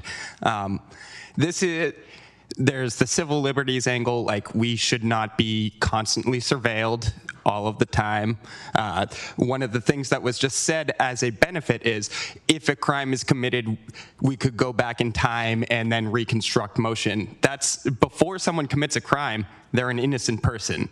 Like there's the reason that we have due process, the courts and things. These are hard fought liberties. That's one piece. We heard a lot about benefits, not so much about negatives. Like about 10 or 15 years ago in San Francisco, the police pulled someone over from an ALPR ping that came up, and they held a person at gunpoint for 30 minutes before realizing that they made a mistake and this was a completely innocent person. We only heard, here's all the lovely, great things we'll be able to do, with a complete eliding of the concerns. The ALCU released a report where they mentioned that apparently flock cameras are incorrect on getting the state of the license plate 10% of the time. That doesn't seem reliable. That doesn't seem like that's something that we should be looking at going through. The data security aspect is a huge one. But also just with this being a so-called pilot program, we just spent a long time talking about clearly defined metrics, but that didn't quite get at what council wanted to do and passing on that. By admission of the police, there are zero metrics for telling what success looks like. I'm sure after a year, they'll be able to pull their data and be like, oh, look, here's all the things that we did. Woo! But if we don't have predefined metrics, which was just what you all were talking about, then we can't really make a decision. And also the recommendation from staff says to give authority to the city manager to not just continue, but to expand the program without this ever coming back to council. That seems completely wrong. I'm fundamentally opposed to this. I don't think we should be doing it at all. Even with that, there's other concerns like that we're being rushed into this. This is a private capitalist company selling fear and trying to make the Mountain View taxpayers pay for it so that they can make a profit. It's not about safety. They'll sell it as safety, but they want to make a profit. Also, data storage. The state of New Hampshire only saves data for 3 minutes. 30 days is too long. Shorten the time. Thank you. Thank you. And our next speaker is Alex Brown. Hi, friends. 2017, Flock has been caught flouting laws with their camera installations, cherry-picking massaging data to generate shady pseudo-studies that declare illusory benefits related to crime prevention, and slowly rolling up cities, calling on them to jump on the bandwagon. They want city councils to spend public money to spy on the city's own residents. There's no evidence that unbiased academics have vetted, and there's a lot of evidence that has been found to be not published by Flock, that Flock ALPR cameras reduce crime, but a lot of evidence the company is manipulating city officials and publishing marketing disguised as science to secure contracts. Flock is trying to build out a virtual monopoly that drains municipal funds while making lofty promises and stoking a culture of fear that justifies expanding the surveillance state. I do trust our MVPD, but I can't support partnering with this vendor. I'm sure you've all done some research since the proposal was put on the agenda, so I'm probably just reiterating things you already know. Otherwise, Mike can share all the relevant articles. He's got them. Thanks. And I love the image of someone studying cities to see which ones have Flock safety contracts to decide where they're going to commit crime. Just sitting there checking, target. Right. Thank you. Next speaker is Sherry Imring, and then after that, Todd Nagengast. Welcome, Sherry.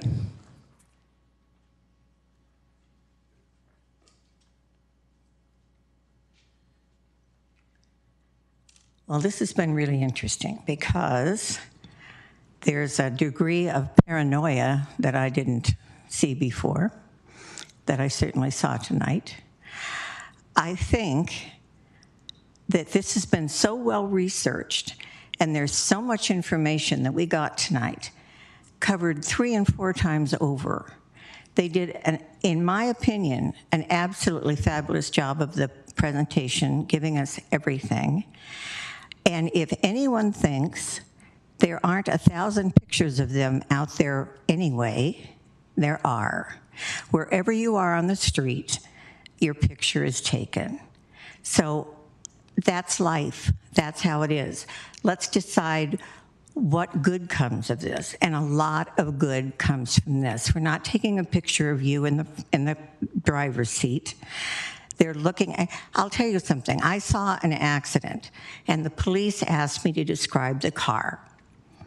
I said it wasn't a white van, it was one of those other kind of cars with, and they looked at me like, oh, you're really a big help. And I don't know anything about cars, so I really couldn't tell them anything. This way, they're gonna have pictures, they're gonna see that. And yes, things might be held for 30 days, but in those 30 days, other cities might be able to contact and get that person who has been stealing the catalytic converters or something. I'm just saying, we need to ease this down. There are people that are going to be angry no matter what you do. But I want you to concentrate on what's best for this city and the people in this city who want the crime to be cut down. And I think this is a tremendous help.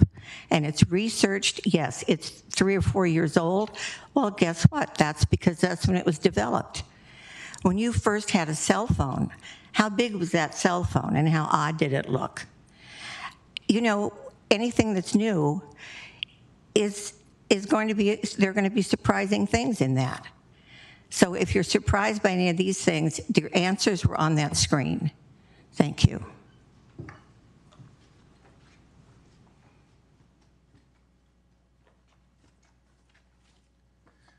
Welcome, Todd. Thank you. Good evening, honorable members of the Mountain View City Council. Thanks for staying so late and really considering this proposal. I'm a 25-year resident of the city of Mountain View, and I'm here today to encourage you to vote against the installation of automatic license plate readers in our city. They represent an unacceptable invasion of our community's privacy and a risk to all who visit Mountain View. The staff report on the use of ALPR outlines a few cases where it's been useful in an investigation, but it neglects to mention how it's traumatized innocent people who are mistakenly caught up in its dragnet. These cameras, they make mistakes. A 2018 study in Vallejo to the north of us found that more than a third, that's 1 out of every 3 license plates that are read by the ALPR system there, had an error. And we aren't even talking about the image recognition of cars. I can't imagine that that is as effective as license plates, but you know, when there's a hit from ALPR, the police department policy 460 directs officers to confirm by their own inspection a match, but the police officers, like the rest of us, can make mistakes too. And when those mistakes happen, innocent people are harmed. In August 2020, in Colorado, a family was pulled out of their SUV because of an erroneous ALPR hit. They were held at gunpoint, handcuffed, and it was only after several minutes that an error was detected that they weren't actually in the vehicle that was associated with the license plate that was on the hot list. In June of 2021, a second-grade school teacher in North Carolina was detained because of a mistake made in looking for a criminal. Why? Because an error had been made in updating a hot list with a license plate belonging to a person of a similar name, but not her. In 2014, as we heard earlier, the city of San Francisco paid a settlement of $495,000 to a woman who was erroneously detained due to a mistake using ALPR. These are just a few of the real consequences that this technology has wrought upon innocent law-abiding citizens. We as a community should not support its implementation because of the potential for this harm. In addition to the very real tangible impact of this technology, there's a more fundamental yet harder to grasp problem here, and that is that philosophical issue of the surveillance state. We should not accept that our every movement is tracked. It was talked about vehicles, but also those vehicles were tracked back to people. And if you're in that black Audi in downtown Mountain View, I hope it's you I hope it's not you that is erroneously caught when we're looking just for a car. So again, I urge you to vote against this contract. Its risks outweigh the benefits to our community. But if you must, please retain the data for a shorter period of time. Do not allow it to be shared outside of Mountain View. Do not allow the ALPR vendor to let it be used elsewhere. Okay, I've been proud to live in a city that doesn't have this, and I'd like it to remain that way. Thank you very much. Thank you. Okay. Now we have two virtual speakers, Bruce England and April Webster. Bruce? Thank you, Mayor. Bruce England, Wisman Station Drive. I'll be fairly brief. I have several things I wanted to say, but a lot of really good comments have already been made. And it's interesting to me that the presentation by PD was highlighted all the pros and how wonderful the technology can be to help them fight crime and all of that. And yet the public speakers mentioned some examples of where the technology has been misused and where the problems are. I think I would feel more comfortable if the presentation had been more broad and taken into account, these are the risks. We need to go into this with our eyes wide open.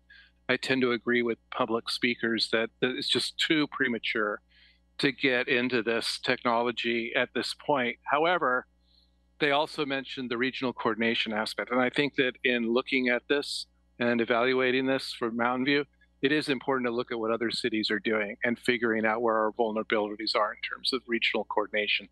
We do need to do that. But I don't think we should be at the forefront. That was mentioned in the presentation that we want to be at the forefront. Well, we do for things like active transportation, but not for things like this. We should be very cautious, and that's what I ask you to do, is to proceed extremely cautiously and to require for sure that this comes back to City Council. I don't understand why the recommendations fall short of that requirement. So those are the two things I would like to see. And also, the question should come up about in-house expertise. Looking at data and scrutinizing it, that's a very specific skill set. And I don't know if Mountain View and PD have that skill set in place to adequately do it. You could turn this fire hose of data on and not really be able to handle it properly. And I think the last commenter's point about our trusting technology too much can really be a problem. If you're pulled over and the officer, whoever's pulled you over, says, well, look, the technology says that you did this. You're sort of pushing back or fighting against technology. And that's a hard fight to win. So I'm not comfortable with this, the way that it's being put forward so far. I get the points that PD is making about that it could work to their advantage. I do understand it. I do appreciate that. But I don't think that we should do this. Thank you. Thank you. April?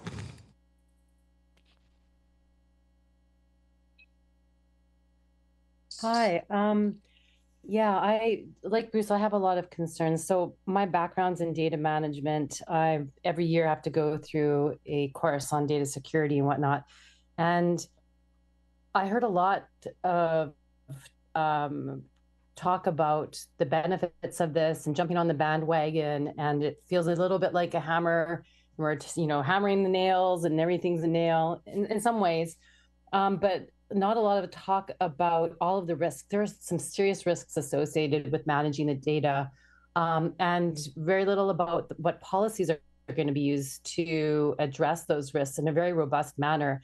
And as Bruce pointed out, I don't think we have that skill set within our cities. It's not a common skill set. Even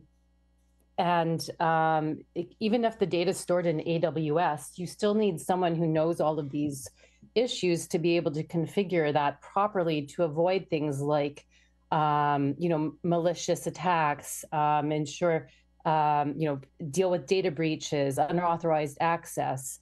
there are all sorts of things that can go wrong with protecting data. Someone pointed out that I know that I think it's the city of San Ramon has actually, let me just find it, a committee, an innovation and technology advisory committee to help advise on some of these issues related to cybersecurity, data security, data privacy. It is not an easy thing to address. I know we've had issues just managing our near miss data. How do we hope to protect data that's on the cloud in an AWS database, not on-prem? There's just so much more that could go wrong. I really think we need to slow down and consider this and bring some experts in. And I think there's just, as often happens with technology like this, there's a lot of Kool-Aid and people want to jump on the bandwagon before really assessing the risk. We've seen this with AI, and the bias that's been introduced in those models. There's a lack of statistical literacy. We've just seen this in so many ways. I think we really need to slow this down and reconsider. I see the rest of my time. Thanks. Thank you. All right. So that brings us to the end of our public comment period. So I close that and I bring it back to council for deliberation. And Councilmember Ramirez has put his light on first. Thank you, Mayor. I have a question based on some of the comments from the public. If there is a technology failure that results in some substantial risk to the city, are we liable, or is there an indemnification clause in the contract with Flock? That's a good question. I need to touch base with the city attorney and have them weigh in.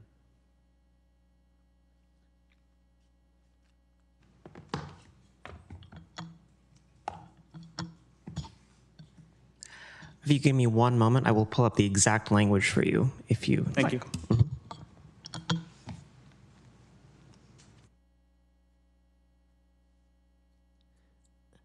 Councilmember Ramirez, do you have another question? No, that's all. Thank you. Okay. So while the attorney is looking that up, we'll go to Councilmember Hicks.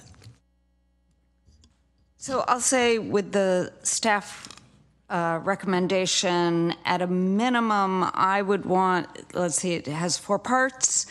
But part number 2 says authorize the city manager or designee to renew or extend the agreement with Flock Safety in subsequent years without returning to council. And I would not be able to support it in that way. It would, for me, have to say in subsequent years with a return to council, because I don't think we want changes to be invisible to us, including possible increases and a review. It would be a pilot year, and I think council should review the results of the pilot year. So I would not be supporting it unless that change was made. Councilmember Ramos. Thank you. I guess I'm just gonna go all out there. I do trust MVPD, and I think if it was just MVPD with some form of cameras, I think I could live with that. I have concerns. I have less trust of Flock as the company. I have less trust of other organizations that we may share it with, the other law enforcement organizations. And I think a lot of it is, I do believe that our police force has done a lot of work of community outreach, a lot of work answering our litany of questions, a lot of work holding themselves accountable to the community and to us in order to serve. I actually think very highly of MVPD. Other police forces, there are news stories that you hear, and I'm glad I don't hear about it with our force, but I hear it with other cities like San Jose, had their settlement with, after the George Floyd's protest, and then they fired into the crowd with non-lethal weapons, but it was like a $500,000 thing, and it's something that I was like, well, it's San Jose, but it's something that I knew that our police department are held to higher standards than that. So when we talk about sharing data, and it is a different thing in general, but it's more of a principal point of how much I trust RPD so much more than the other jurisdictions. And so that is a cause for concern for me. Councilmember Hicks mentioned before, I do think number 2, I can't support recommendation number 2. I think it should come back. Now, I know in the questions it says that it could even come back as a consent calendar item. I think depending on how the city manager feels about that, that could be something here. The extension, yes, it could return to council on consent if council provides that direction. And we can see how that looks holistically. It could be on consent calendar. I'm fine with that. I would not want to give that that authorization immediately until we actually see it run and then get the full data of how well is the program doing, how many arrests did it lead to? Have we had any incidents? Are we seeing certain personnel overusing it comparatively and figuring out we can adjust our policy based on that. So those are a couple of things that I am looking at. I am concerned about I've seen some news stories about when a mistake happened with a misread license and it led to bad scenarios that has led to lawsuits against cities and whatnot. I do trust our police department to have cooler heads than other police departments on some of those factors. But like I said, the issue is when it's outside and that data is sent outside for cost sharing things. And I would also, that's a trust but verify. So making sure that if there is technology is never not faulty. It's never faultless. So I would love to know when the reports come back, oh yeah, it came back with a wrong license plate, but this is how we handled it. And I think that would really help with a lot of the anxiety that a lot of people in our community feel, a lot of anxiety I feel about something like this. And I think overall, those are my thoughts. Authorize 2, 3, and 4. I'm not quite ready. Oh well, 4 I'm good. 4 I'm generally good. Oh, but I did like the vice mayor's question about hard coding some of those protections in about instead of using government code. So we are not sharing it outside our state. We are not sharing it with immigration officials, things like that. I think those are overall my things. I hope that was understandable to everyone else. Thank you. Thank you. Vice Mayor Matichak. Thank you. One quick question.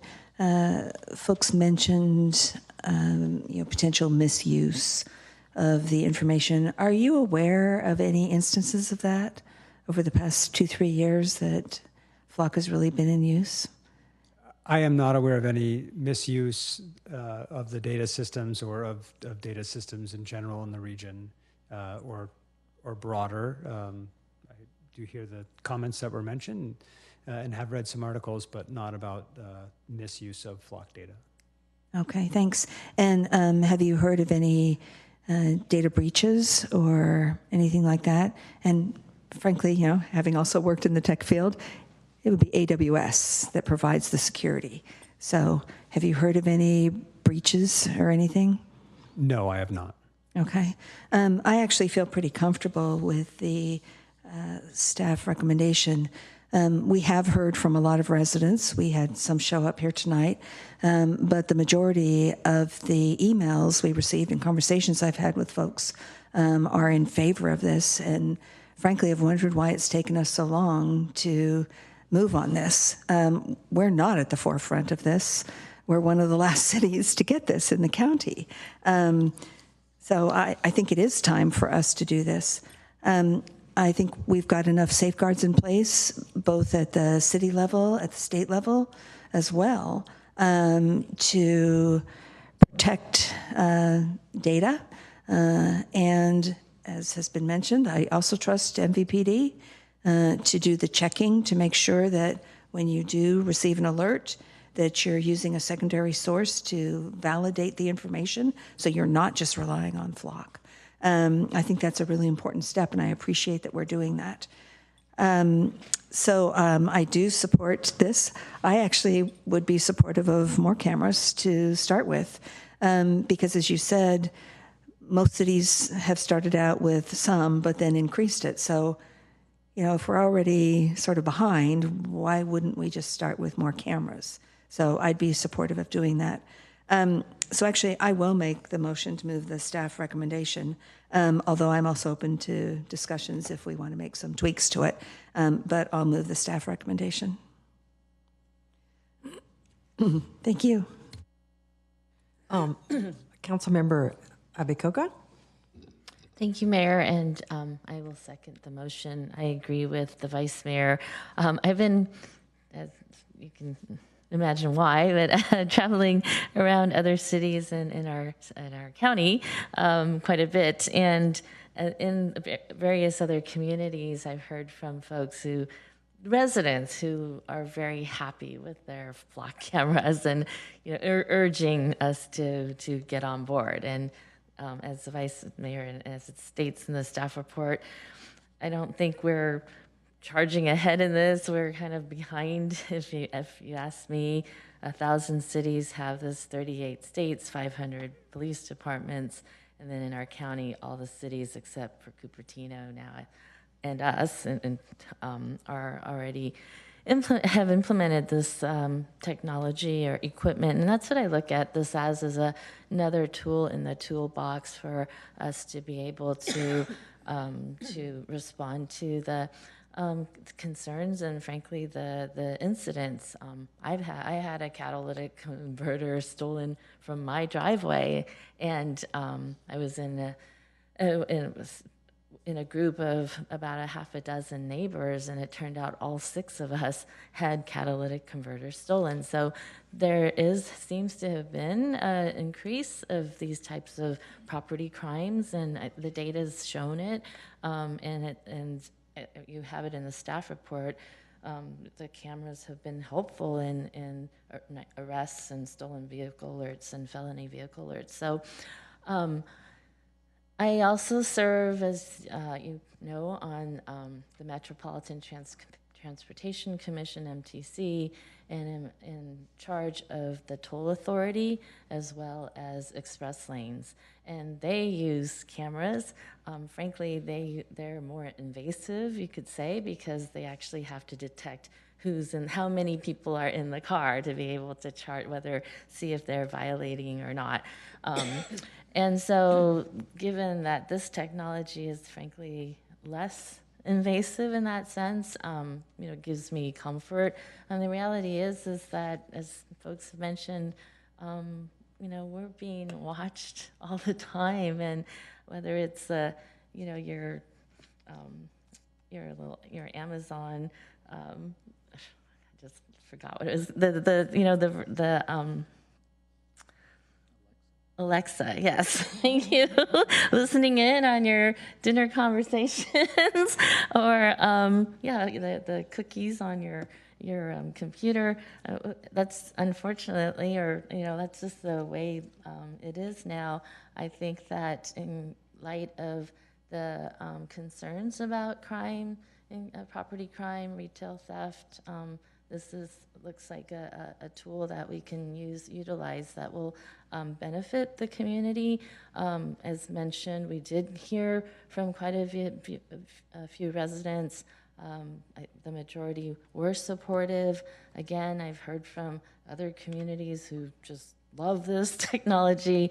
I was curious as to why we were starting with a fairly low number compared to Saratoga, Los Altos Hills, that are smaller communities but have many more cameras. But I trust our chief and our captain to to discern what they think is an appropriate number. I thought we gave the city manager authority of $100,000 or less items to be able to just authorize it. Is that right? Is it 250,000? Okay, so this falls under that. I'm comfortable with moving forward with that and with that policy. So, and then I just wanted to mention, in terms of regional coordination, I do think that is very valuable. I know that the sheriff has recently convened a retail theft ad hoc committee working with all of our police departments. He came and presented to our cities association and asked that we encourage our police departments to participate in that, and they've been very successful in in being able to solve many crimes. So I think that is key, and that's why being able to participate and contribute to the regional network of cameras, I think, is very important. So I fully support the motion. Thank you. Councilmember Kamei. Oh, do you have an answer? I just wanted to address Councilmember Ramirez's questions briefly, and Councilmember Kamei, I can also just wait if you'd like to. Okay. So to just briefly touch on the protection that Flock provides to the city, in addition to a general mutual limitation of liability, for the sort of fairly obvious things that between Flock and the city, the different actions that we take, Flock does provide some limited protection to the city for certain types of data corruption that may occur over time as databases naturally age. However, as the Vice Mayor pointed out, the actual security is provided by AWS. So it's very likely that in the event of a major breach incident, the city would have a claim against multiple different parties and not necessarily Flock itself. So that's helpful, and I appreciate that, but I'm thinking about an instance where the technology itself produces, for instance, a false hit, right? It identifies a vehicle as a match when it isn't, and it could result in an engagement that is problematic. In that case, I don't even know if that happens, but technology is fallible. Is there anything in there that protects the city? Not to be too blasé about it, but in general, no, because the database doesn't report in the way that we casually say in black and white terms, this was a match. It reports confidence intervals, and the chief can speak more to how it's actually reported, but it isn't like a light switch in the conventional sense. So the possibility of there being an error is there, but that's why we highlighted in our policy that they need to verify that plate with our database. So if there's a stolen vehicle system match on that vehicle that Flock believes is matched to that vehicle, it's the duty of the officer as well as the supervisor that's going to be involved to make sure the officer's seeing that plate, not with the Flock data, with the car they're seeing in front of them, with the stolen vehicle database to make sure that's a match. And so Flock is just kind of like a tip. It's just a tip line telling us to a direction of a car they believe is a match. But it's our job at the police department to verify that plate matches the car that we're going to potentially stop. Okay, I understand now. So because our officers are doing that check, we would be fully liable if there is an engagement that results in some difficulty. It's not actually the technology's fault.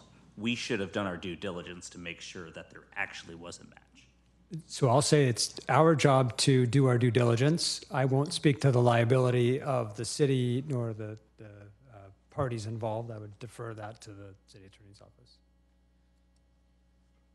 Good evening, Jennifer Logue, City Attorney. I think the best way to think of this is the flock camera won't supplement or alleviate the duty to have probable cause to make an arrest, right? It will provide information that will assist in making an otherwise lawful arrest. So if in the event that the flock camera comes back with bad information in the same way an eyewitness could come back with bad information in the same way a telephone tip would, could come back with bad information. If it resulted in an unlawful arrest and there was a lawsuit that resulted from that and a court found that we did something wrong, then we would be liable for that because the police officers or the police department still has a duty to follow Fourth Amendment requirements and, making an arrest. So yes, I think liability in that sense would probably fall to the city in the event there was an improper arrest resulting from flock camera information. Okay, and I guess just to state it very explicitly, are you comfortable with the level of protection for the city in the contract that we're likely to approve? In general, this is fairly typical for any kind of, not just for any kind of police equipment, but for most technology contracts, the level of protection that is provided to us is industry standard. So it does not deviate from what I would anticipate for this kind of service. Thank you, it's very helpful. Councilmember Kamei. Thank you. So I will be supporting the motion that's put forward, and I just wanted to share what compels me to support the motion. So there are three key things that staff has shared with us that I feel enable me to move forward with the pilot. One of those is transparency, having the transparency portal, having, and that goes into the second part, which is the twice yearly audit.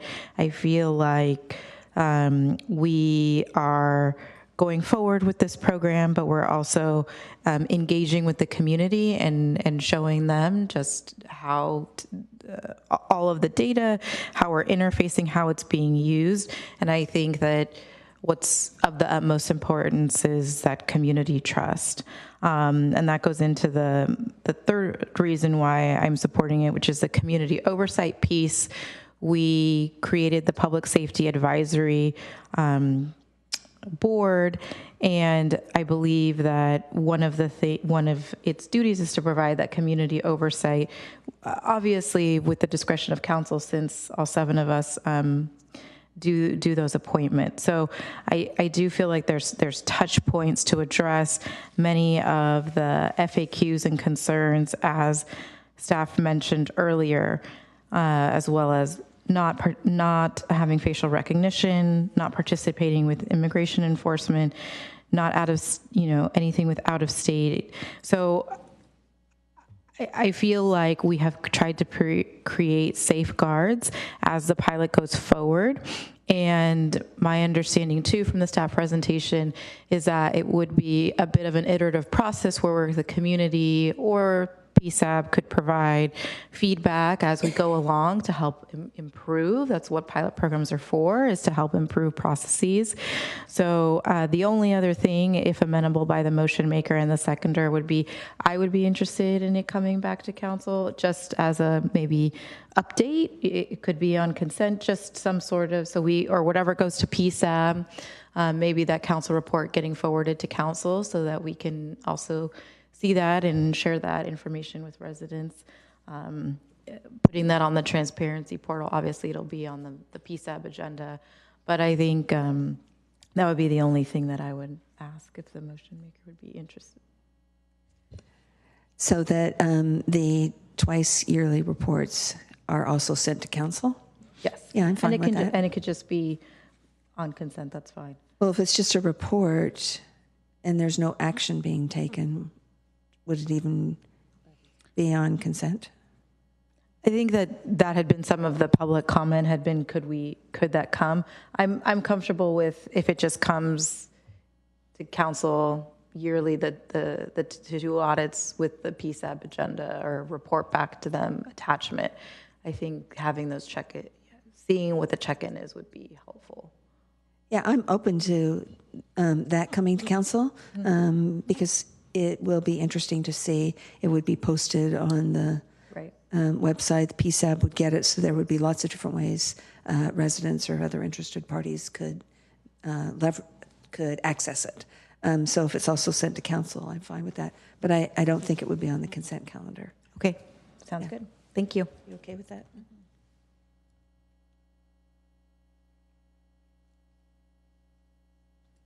Yeah, I would really, the idea of a pilot is that you try something out and it's not that you're setting it in stone, you're trying it out and you see if it works. So I would really like for this first year it to come back to council. I would feel much more confident about that we had responded to the people who are concerned about this if we also bring it back to council. I think after that, after the first year, well, then going the PSAB route is really just the kind of thing that PSAB was designed to take care of. But I would really like it to come to council this first time. So I would appreciate it if you would change that to it would return to council.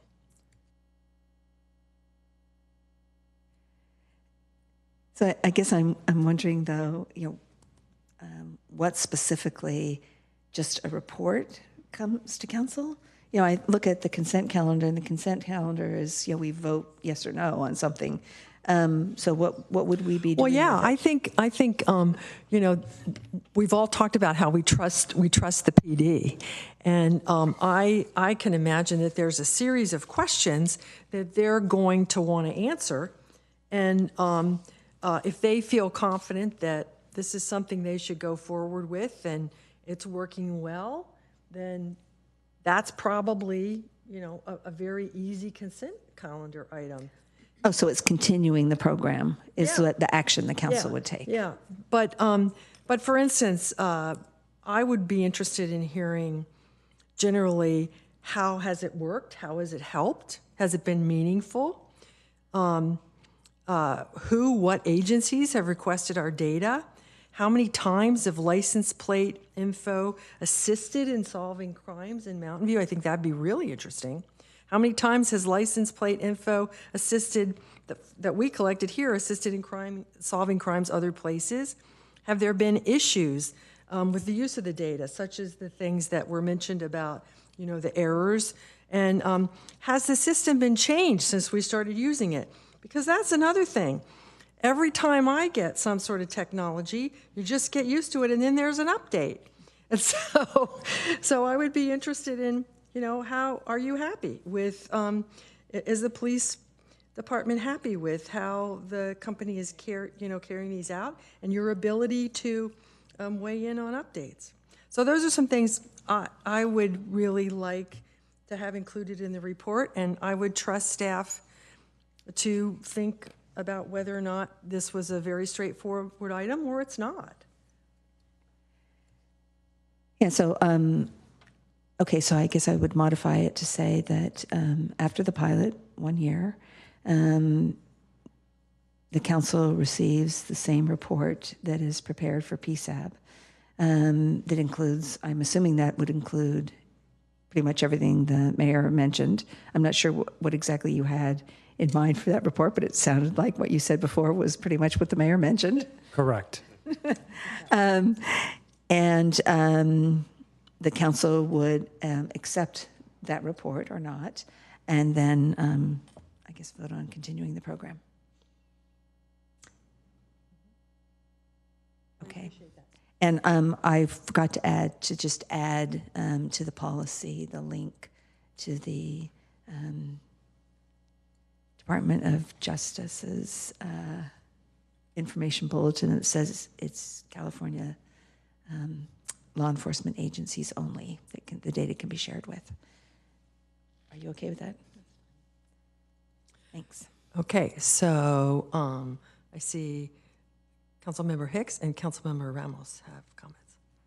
So you basically covered basically I wanted what the mayor had said, and I just want to, because if we have that, I will vote for it, and if we don't, I'll vote against it. And I just want to make sure it's more than just reading the report. You know, I want it to be, it can be on consent, but I want to be able to approve the continuation after the pilot year or not, depending on what's in the report. So I assume that's what you're... That's what I said. Okay, I just wanted to double check. Okay, thank you. Councilmember Ramos. Thank you, Mayor, and thank you for addressing my concerns with item number 2 in the recommendations. The other question was item number 3.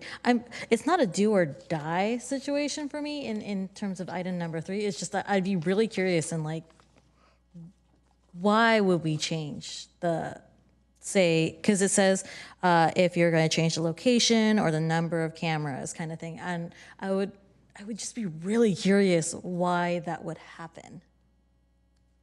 So as we would look at the program, if there was perhaps a hole, if you will, in the camera coverage, and there was an area that we wanted to, we're seeing, you know, maybe folks that are coming into town to commit crimes are entering through, and there's an area, a gap, we might want to add cameras into that location. Or if we're noticing a location isn't effective with the cameras, we might want to shift them out of that location. So the ability really to adjust the program to the needs and to what we're seeing is important. And I think that really, that item speaks to that. So would that adjustment be during the pilot or after the pilot? I think it could be during the pilot as written. It would authorize during the pilot to adjust it. But like, okay. So when the authorized the city manager to modify the agreement, the number of flocks. So like during the pilot, we could add more flock cameras. Is that what we're authorizing? Okay. All right. Thank you. City Manager McCarthy. Thank you, Mayor. So yes, I was just going to confirm that. So I think one of the things we've seen in other cities is that we have the map that is in the staff report now of where the cameras are going to go. I've looked at the map and I've said to myself, I can see about 5 other locations where if cars come into Palo Alto and they stay in a certain area, for example, Montaloma, they could go back into Palo Alto and never be seen by any of our cameras. Vice versa with some other entrances and exits from places that are in southern Mountain View. So I think that that information and data will need to be assessed in the first few months that the program is operating. So it's possible that we may want to change the location of cameras. We may need to add a couple, 2 or 3 more if we're getting requests for information or crimes are committed and we actually don't have cameras in that area. So it's just going to be hard to say without actually experiencing it. But I think that would all be part of what will be reported out in a very transparent manner. Thank you. I don't see any more council questions or comments, so I think it's time for us to vote.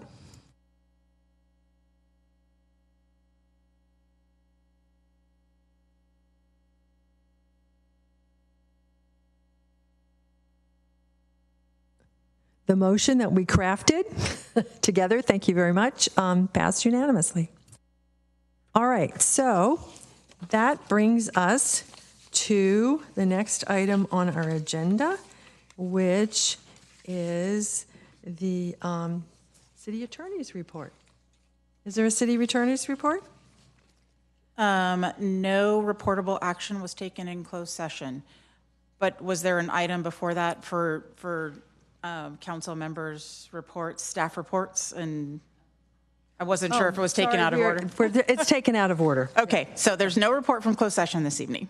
Very good. Okay, so then we come to, we'll go back to item 8, council staff reports. Does anyone have a staff report they'd like to share? Councilmember Ramos. Thank you, Mayor. I don't know if this was part of the things where if the city pays for it, then we have to report out, but like I went to the chamber gala. That was cool. We got to see a lot of our community leaders get honored. I just didn't know if the city paid for that. And then I want to report that we had a council youth committee today, right before this council meeting, and we voted on recommending for a new swath of youth advisory committee members. We had like 3 of them that were seniors that graduated, and I think 2 of them were the ones that accepted the proclamation earlier today. So it was a fun meeting. Thank you. Councilmember Abekoga. Thank you, Mayor. I also wanted to report attendance at the Chamber Celebration of Leaders. Congratulate our fire department, our fire chief on their 150th anniversary. The parade extravaganza was probably one of the largest events I've seen in our downtown. And so it was really great to see so many community folks come out for that. I attended Congresswoman Eshu's Service Academy ceremony. Quite a few students from Mountain View were nominated to the various military academies. So it was quite a emotional event with the families, very proud, and good reason to be proud of their young folks who are moving on to service on behalf of our nation. Attended the Leadership Mountain View graduation. Our Vice Mayor presented certificates there to the graduates. Thank you to our staff, Public Works, Assistant City Manager Don Cameron, Mr. Rango. We had the Wisman Station Neighborhood Light Rail Noise Community Meeting. It was our second meeting, and we had one about a month ago. VTA staff came out in full force, actually made quite a bit of progress on some of the improvements that they identified. And there's more work to be done, probably it'll take another 3 to 6 months. But I think there was some good progress made. So I really appreciate our staff and the VTA staff for putting that meeting together and working on these issues. As you all have received updates on, I got a call from Caltrain, as I'm on the Caltrain board, about our Rengsdorf grade separation project, state funding that was awarded to us being on the chopping block because of the state budget deficit. And so we thank you to our staff for working with Caltrain and VTA to put together a letter, and thank you to Senator Becker for being a strong advocate to maintain the funding. It may be delayed, but our hope is that it stays in the budget in the next year or 2 so that we can continue with our federal grant application that requires the full funding and the state funding to be able to qualify for the federal funding. Did a lot of transportation with MTC. You may have read about SB 1031, the regional transportation measure enabling legislation. Our agencies here, VTA, Caltrain, continue to oppose the measure. It has moved out of the Senate and it's going to the Assembly, and our agencies continue to advocate for continue to oppose the measure. It does put serious challenges to our continuing funding of our VTA and Caltrain transportation agencies. And then Memorial Day, I attended our Memorial Day service, and then I got to represent Mountain View and at a memorial service for the original Japanese immigrants who came to the United States. There at Alta Mesa, there's a monument there dedicated to the immigrant Japanese who didn't have families to memorialize them. So the community has been having this ceremony for 85 years to honor the we call them Issei, the first generation Japanese Americans who came to Mountain View and Palo Alto and Los Altos and settled here and created communities. So that was a real honor for me to be able to be a part of that. Thank you. Vice Mayor Matichak. Thank you. I did also attend the Celebration of Leaders event. I also attended the Bosque Bay Area Water Supply and Conservation Agency board meeting on May 16th, and we are still in a very good position in terms of water supply from the Hetch Hetchy system.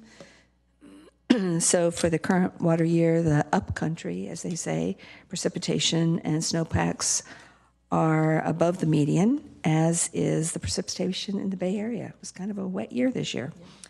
And Bosque is working on a change to the minimum purchase agreement with the SFPUC that 4 jurisdictions have. And I think they're hoping that that can be accomplished this year, which would be terrific. And the CEO of Bosque is retiring at the end of this year, or toward the end of this year. And so they've retained, or they put out an RFP for an executive search firm to help them find the replacement.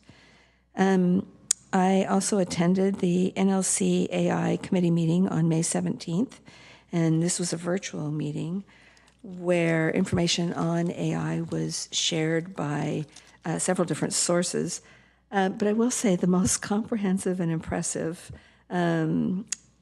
work that has been done came from the Gov AI Coalition, and Mountain View is a member of that. And our CIO, Roger, was participating in the meeting, and he participates in the coalition as well as he participated in the NLC meeting, and did a terrific job. So it's nice to see Mountain View in there working on this and producing great stuff. It's manuals, templates, drafts, all kinds of things, and it's just growing tremendously. And I think there's about, 150 local, county, and state jurisdictions that are part of this. It feels like a great base that can be leveraged by lots of different cities. Also, we had the Council Finance Committee meeting on May 20th, and this has been a very interesting year for the CFC. We have taken action on things that we don't typically, such as a new auditor a few meetings ago. This time we heard about the city's approach to insurance and managing risk, and it was, once again, really interesting. And that's it. Thanks. Thank you. I was gone for a week, and so I didn't go to a whole bunch of things, community events that would have been lots of fun, but I did have a great time at my college reunion with 194 of my classmates. So that was pretty amazing. Anyway, we had the night before I left, we had a neighborhood meeting with, and I was joined by Councilmember Ramirez and Ramos, and it was very well attended. I think there were 50 plus people there, and they peppered the staff with questions, and our police chief won the prize of answering the most questions. Followed in a short second by the transportation inquiries. Anyway, these last few meetings, we've really gotten to the past COVID, back to the pre-COVID phase, where we're having more people join the meetings, and I think that it's worth the effort. But I just really want to send a thank you to Anna Reynoso and the rest of the staff that organized the meeting, because they really upped the outreach this time to make sure that a lot of people came, and that was great. Then I took part in Memorial Day at Eagle Park that we've been having there for, I think, 10 or 15 years at least, and it was a beautiful ceremony, as it always is. So I think that does it for me. Thank you very much. With that, are there any more reports? Okay, well, I will adjourn the meeting at 12:22, and our next meeting is scheduled for June 11th. Everyone stay safe. Thank you.